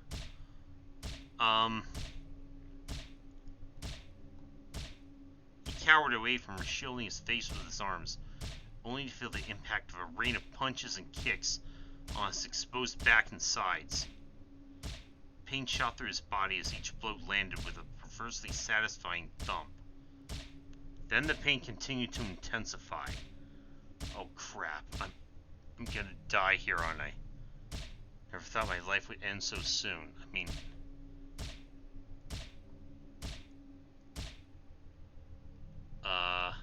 Okay. Huh? His assailant paused suddenly. Wait, don't I know you? She stared down into his face. Hey, you're Mr. Minorikawa. Shocked to hear his own name, Minorikawa peered up at the girl.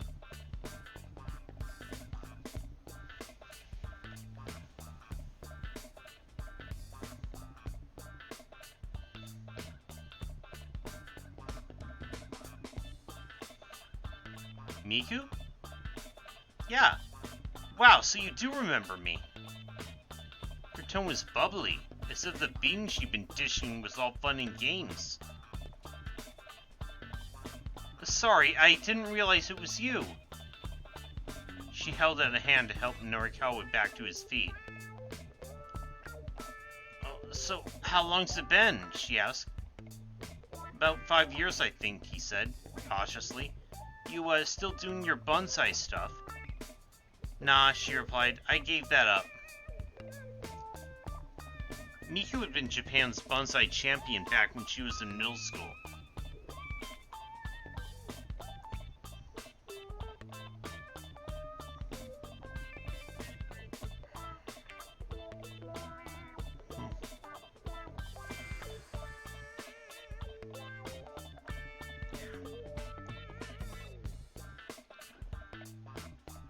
One day, local delinquents had vandalized dozens of Miku's bonsai pieces. Minorikawa had met her when he interviewed her about the incident. I want to get strong, she said. I want to be able to beat those guys up. So, Minorikawa introduced Miku to an acquaintance of his who ran a martial arts dojo. Man, you sure gotten strong, Minorikawa said. Well, that's the sort of gal I am. Miku handed him a flyer. It read, Ladies Mixed Martial Arts Pub Bride. Oh. Present this flyer for a free drink. It's a place where you can watch girls fight in the ring while you have some drinks, Miku said. Oh, sounds... Okay, sounds like... Sounds like my kind of thing. That sounds fun.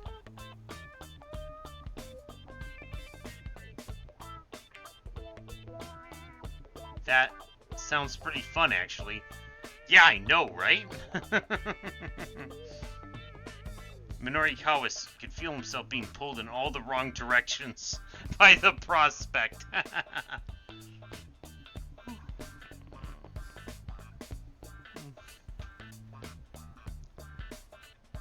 You should come see one of my matches sometime. I'm the current champion there. Miku beamed with pride.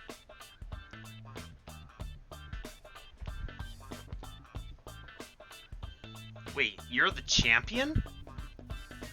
Well, he'd seen firsthand how strong she was. Miku nodded. What are you up to now? She asked. Working? Yeah. Running around trying to get interviews. Right now I'm heading to, what was it again? The Nokane building, that's it. Oh, I can take you there, she said. I can use the exercise. Now, if you'll beg my pardon.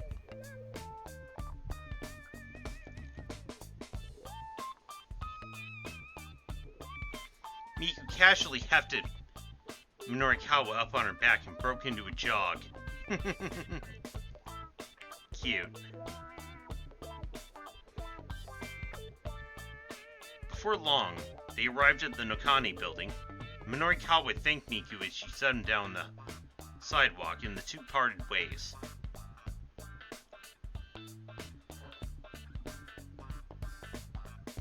At long last, he arrived at the Nokane building, where the event was being held.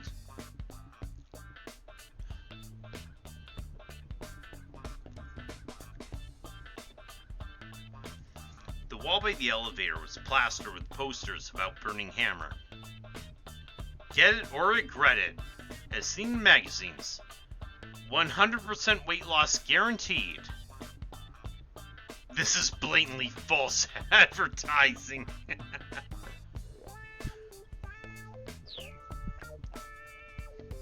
The messaging was kind of a mess. It's like they've been thrown together at the last minute. Minorikawa avoided the elevator in favor of the stairs, rushing up to the event site on the 3rd floor.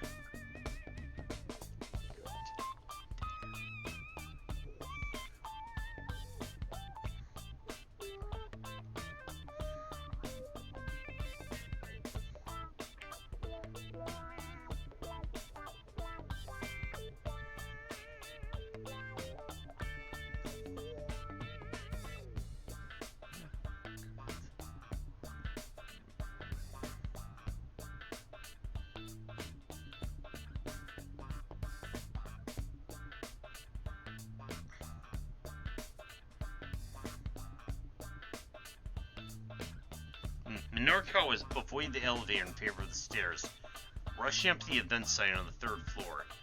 Emerging from the stairwell, he saw more posters on the wall pointing the way to the sales demo. He followed the arrows to a room deeper within the building. Opening the door, he saw about 50 chairs, most of them occupied by female attendees. There was a stage set up at the far end of the room, but nobody was on it. It appeared the event had yet to begin. Minorikawa quickly looked over the crowd. Roughly half the women were somewhat elderly. All of them looked like they could stand to lose some weight. And for some of them at least, that ship had surely sailed some time ago.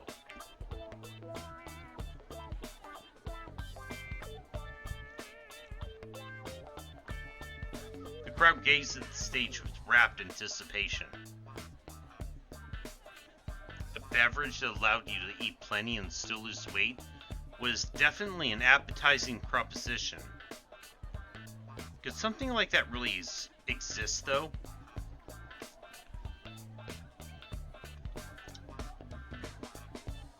Oh well, Minorikawa was just gonna have to wait and see.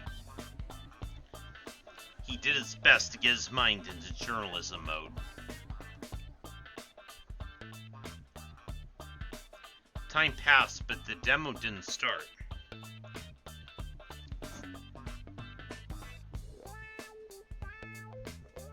The audience began grumbling in frustration. Then a heavy-set young woman took the stage and gave a little bow. It was the girl from the cafe, the one with the amazing appetite. The audience broke into applause, their patience finally rewarded. But as everyone leaned forward expectantly, the girl on stage began performing magic tricks. She twiddled a silk hat and pulled a bunch of flowers from inside it. Sparse applause from the crowd.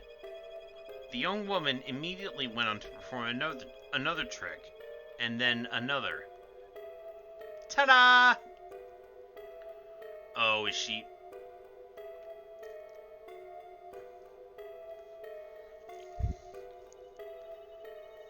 stalling for the lack of actual burning hammer? A coin in her hand became 3 as she spoke her magic words. She's not very good at this, Minorikoa thought. Though whether she was good or bad wasn't really the issue. He had a tight schedule to keep. This was no time to stand around watching silly sleight-of-hand antics. Scanning the room, he spotted a man who looked like he was probably in charge. Minorikawa headed over to him. Hey, are you the one running this thing? Well, yes. When's the actual sales demo gonna start? Soon. Very soon. Yep. In how many minutes? You know, soon? I asked for a number. Just, soon. Real soon. This was getting him nowhere. 3 minutes, Minorikoa declared. He held up 3 fingers to emphasize this point. If this thing doesn't start in 3 minutes, if it doesn't start, then what?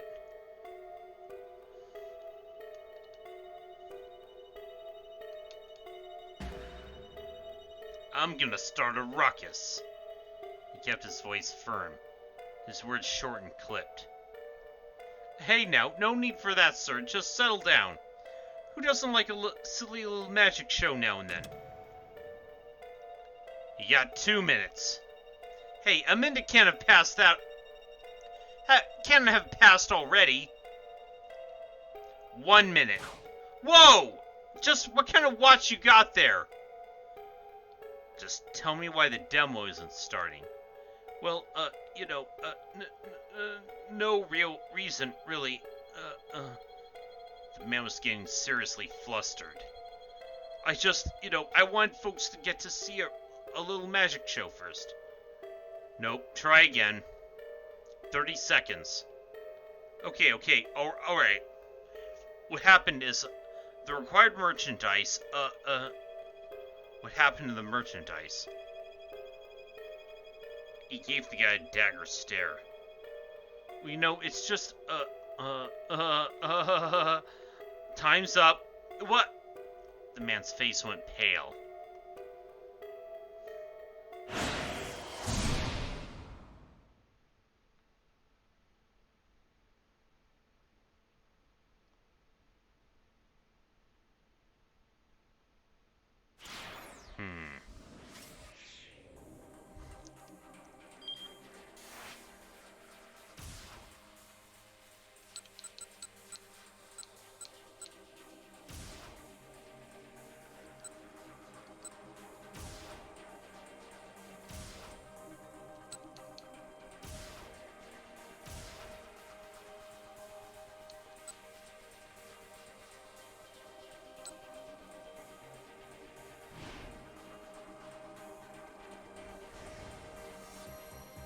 Okay, I guess we'll try Kano.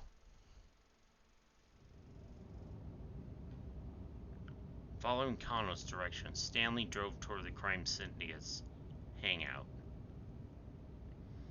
There was a good chance this was where Maria was being held. Existent, a good time. They cruised down Masuzaka, then past the train station toward Dogonzaka.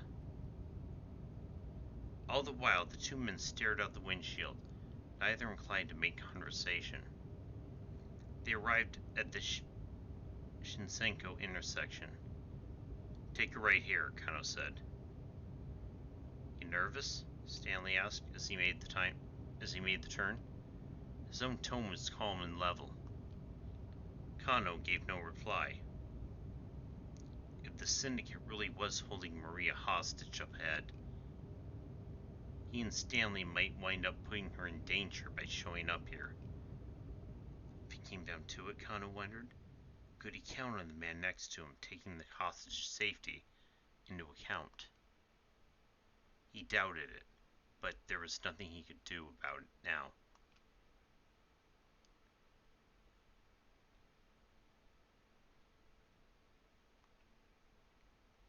Multi-tenant building at Tomigaya, southwest of Yoyogi Park.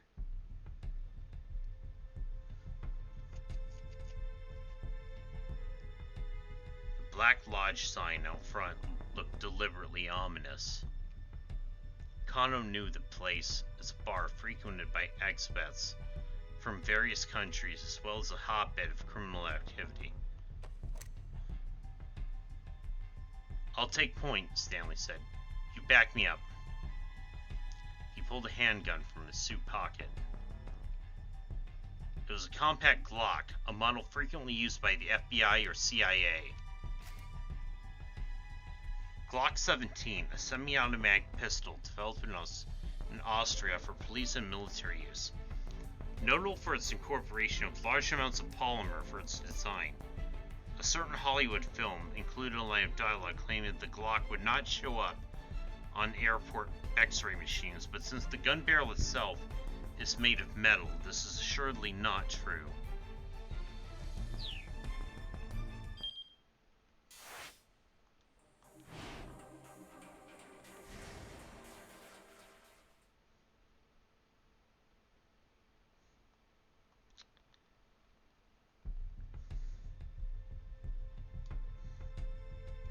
Okay, that wasn't what I was going for.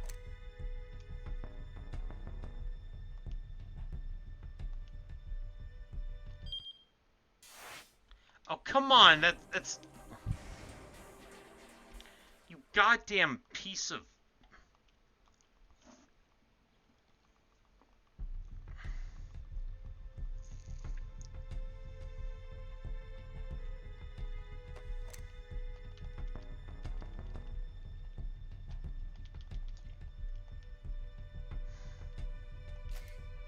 Federal Bureau of Investigation. An American investigative bureau established by the U.S. Department of Justice in 1908 as authority in matters involving crimes and cross-states lines as well as threats to public orders such as espionage and terrorism. Generally speaking, the FBI conducts its activities within the United States. Central Intelligence Agency. One of the principal agencies of the U.S. Intelligence Committee reporting to the Director of National Intelligence, possessing considerable budgetary resources, vast network of highly trained personnel. The CIA carries out intelligence gathering and covert operations primarily overseas. In recent years, the organization has been devoting major efforts to counter terrorism.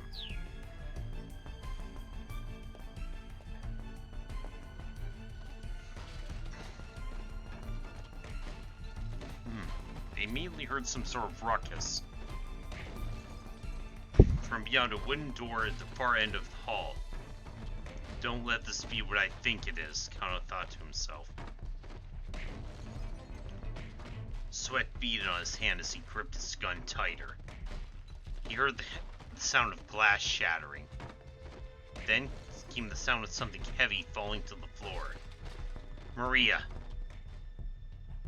Ignoring Stanley's previous order, Kano rushed ahead, kicked down the door, and stepped inside.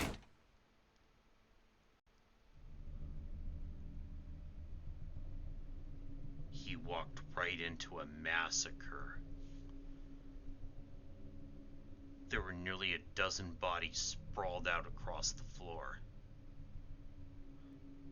He thought he recognized them all, The men who participated in the repeated attaché case handoffs each appeared to have been stabbed to death. Had these guys all turned on each other? Or had somebody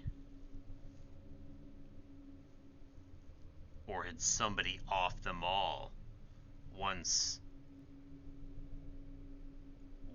they outlived their usefulness? No, that couldn't have been the case.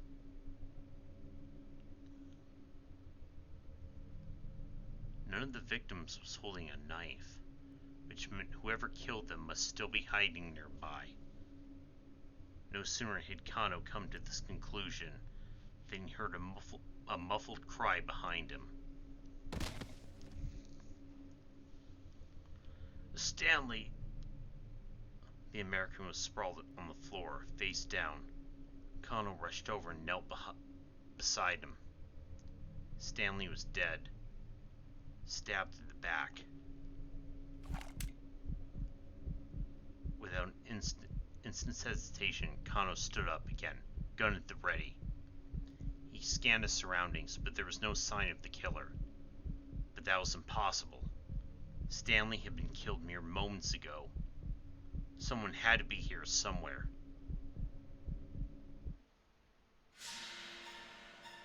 Out of nowhere, he felt someone press the tip of a knife into his neck from behind, right at the base of his skull. How? He hadn't noticed anyone coming up on him. There wasn't anyone else around. Nobody but the corpses scattered across the floor. Wait, the corpses? Unless Kano hadn't checked them.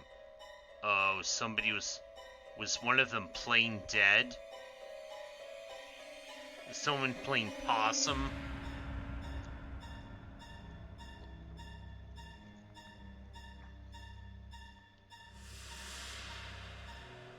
Hadn't checked to make sure they were all really dead.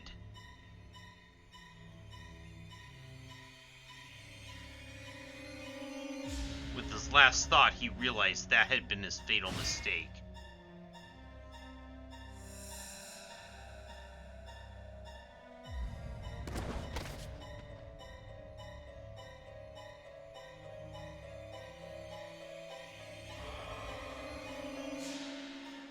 Shit.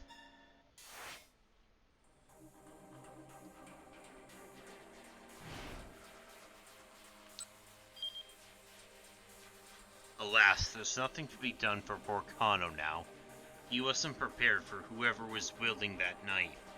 Sometimes it's best not to rush into things. Kano and Stanley might not have had their run-in with the killer if they turned up a bit later. There's someone who could cause a traffic jam at 110, which should keep these two from meeting such a grisly end.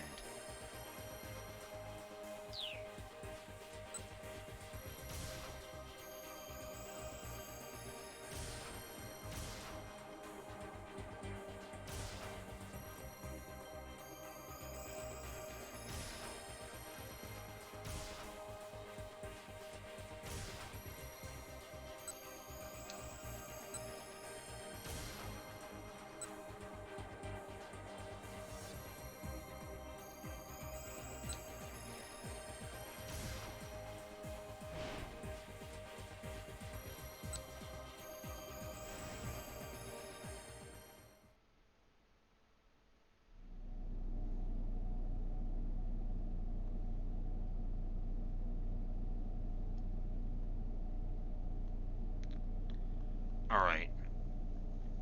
He had no choice but to fall in line. It would be around 10 p.m. local time for the American firm. Decided to call his contact's personal phone.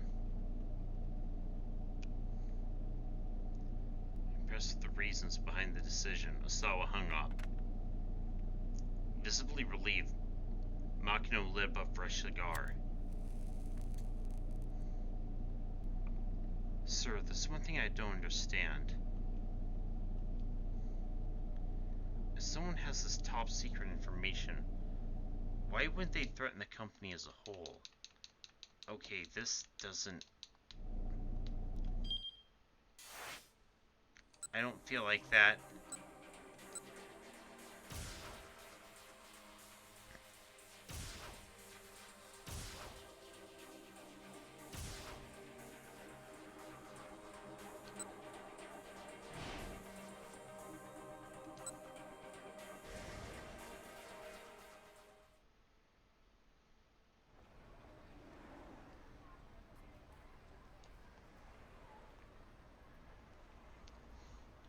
He is in too much of a hurry to get caught in an argument now. But the girl didn't let go. Instead, she tightened her grip. Look, I'm sorry for not looking where I was going. Minorikawa could barely croak out his apology. Oh, fine, I'll let it slide this once, the girl said. She relaxed her hold of the skull. Wait, hold on.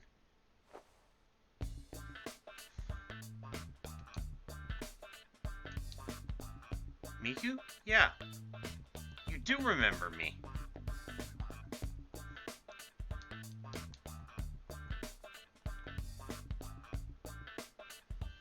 I think. You still doing your bonsai stuff? Nah, I gave that up.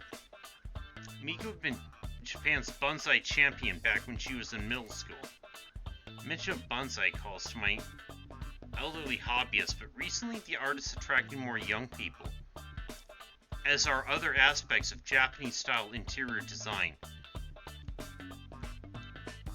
Varieties of cherry and maple, smaller than normal bonsai, are becoming popular with practitioners. There are even spherical balls of soil covered in moss, shaped to look like cute little miniature planets with plants growing over their surface.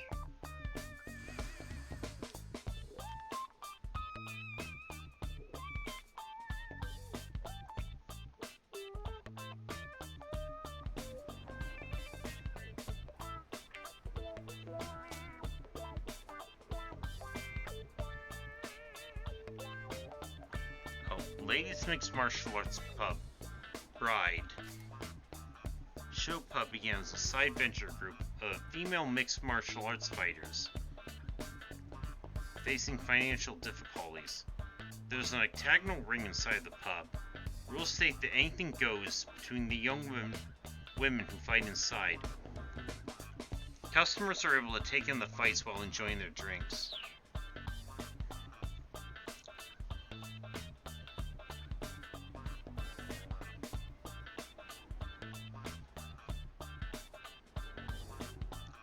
Again, sounds like a fun time to me.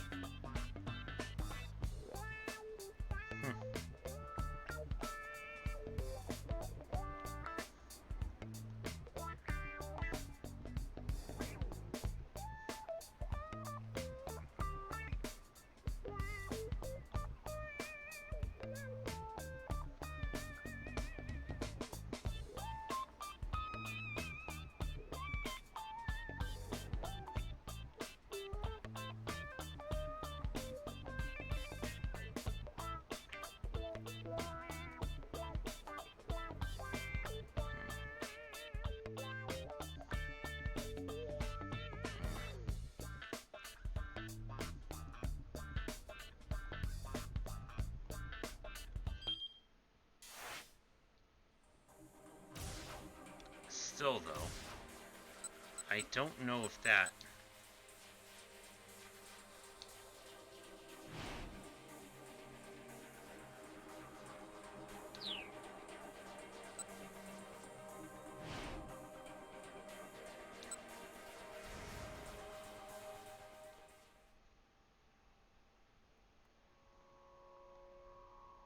Rack my mind for the best course of action.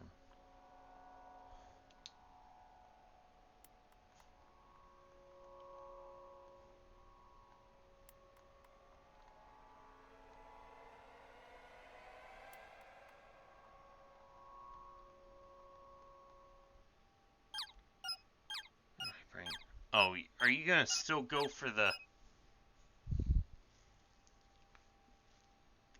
Wait, Angachis? Nah, not exactly a must-have product. Not even if we could sell a few, I don't know what I'd say about the folks carrying them around. For the whole world if we keep them off the streets. Let's see, what else? Ah! I got it! I pick up the miracle stone I tossed away, clutching it firmly in my mitt. I tilt my gaze toward the heavens and make a wish. Please, grant me a miracle.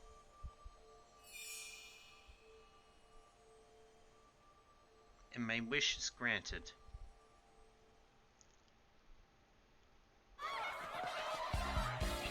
I'd like one, please. I'll take 10. Mr. Yanagashita can barely keep up with the demand as the crowd clamors for the miracle stones.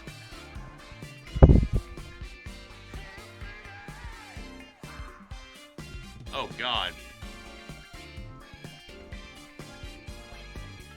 And you are happy, and you are all very, very happy. Standing on stage, I hold up my miracle stone, swinging on it like a pendulum, as I recite my magical chant.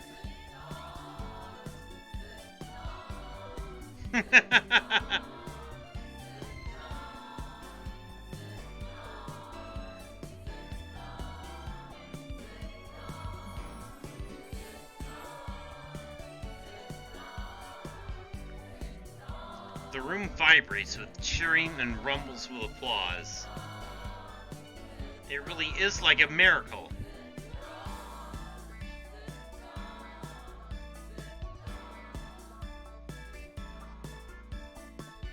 Whoever smashed all the burning hammer, I don't know who you are or where you are, but thank you. I realize now I'm crying tears of joy. I never felt satisfaction like I feel right now, seeing all these blissful customers purchasing one miracle stone after another. Feels like nothing could possibly go wrong. Honestly, I'm just grateful to God that I get to be here right now. I have the utmost conviction this is where my life truly begins.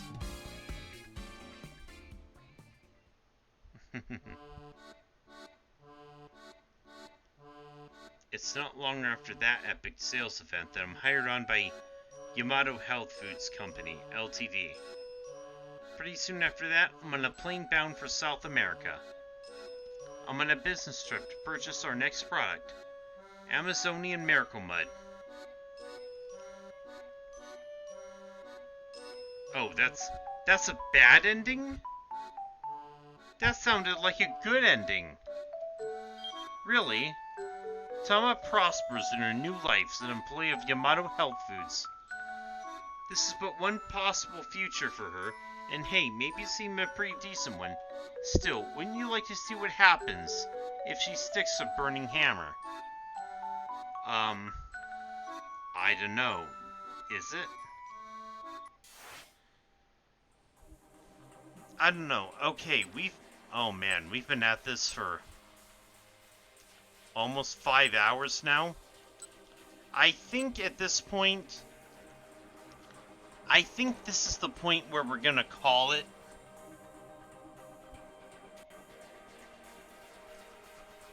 Actually.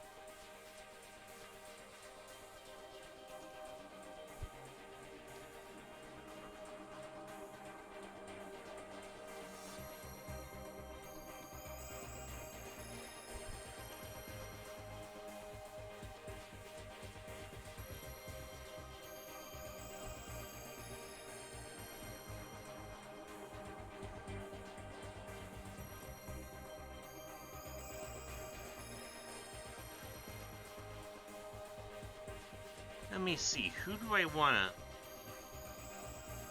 Who we got that I wanna...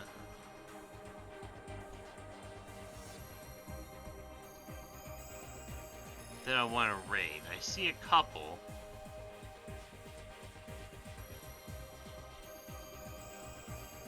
Oh, nice. Wait a sec.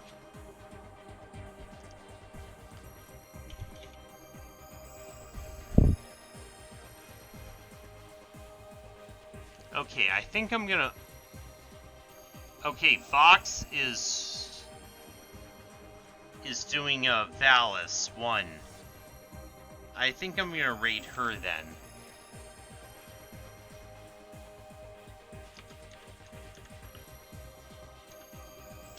But tomorrow is gonna be Mega Monday, so you all know what to expect then, right?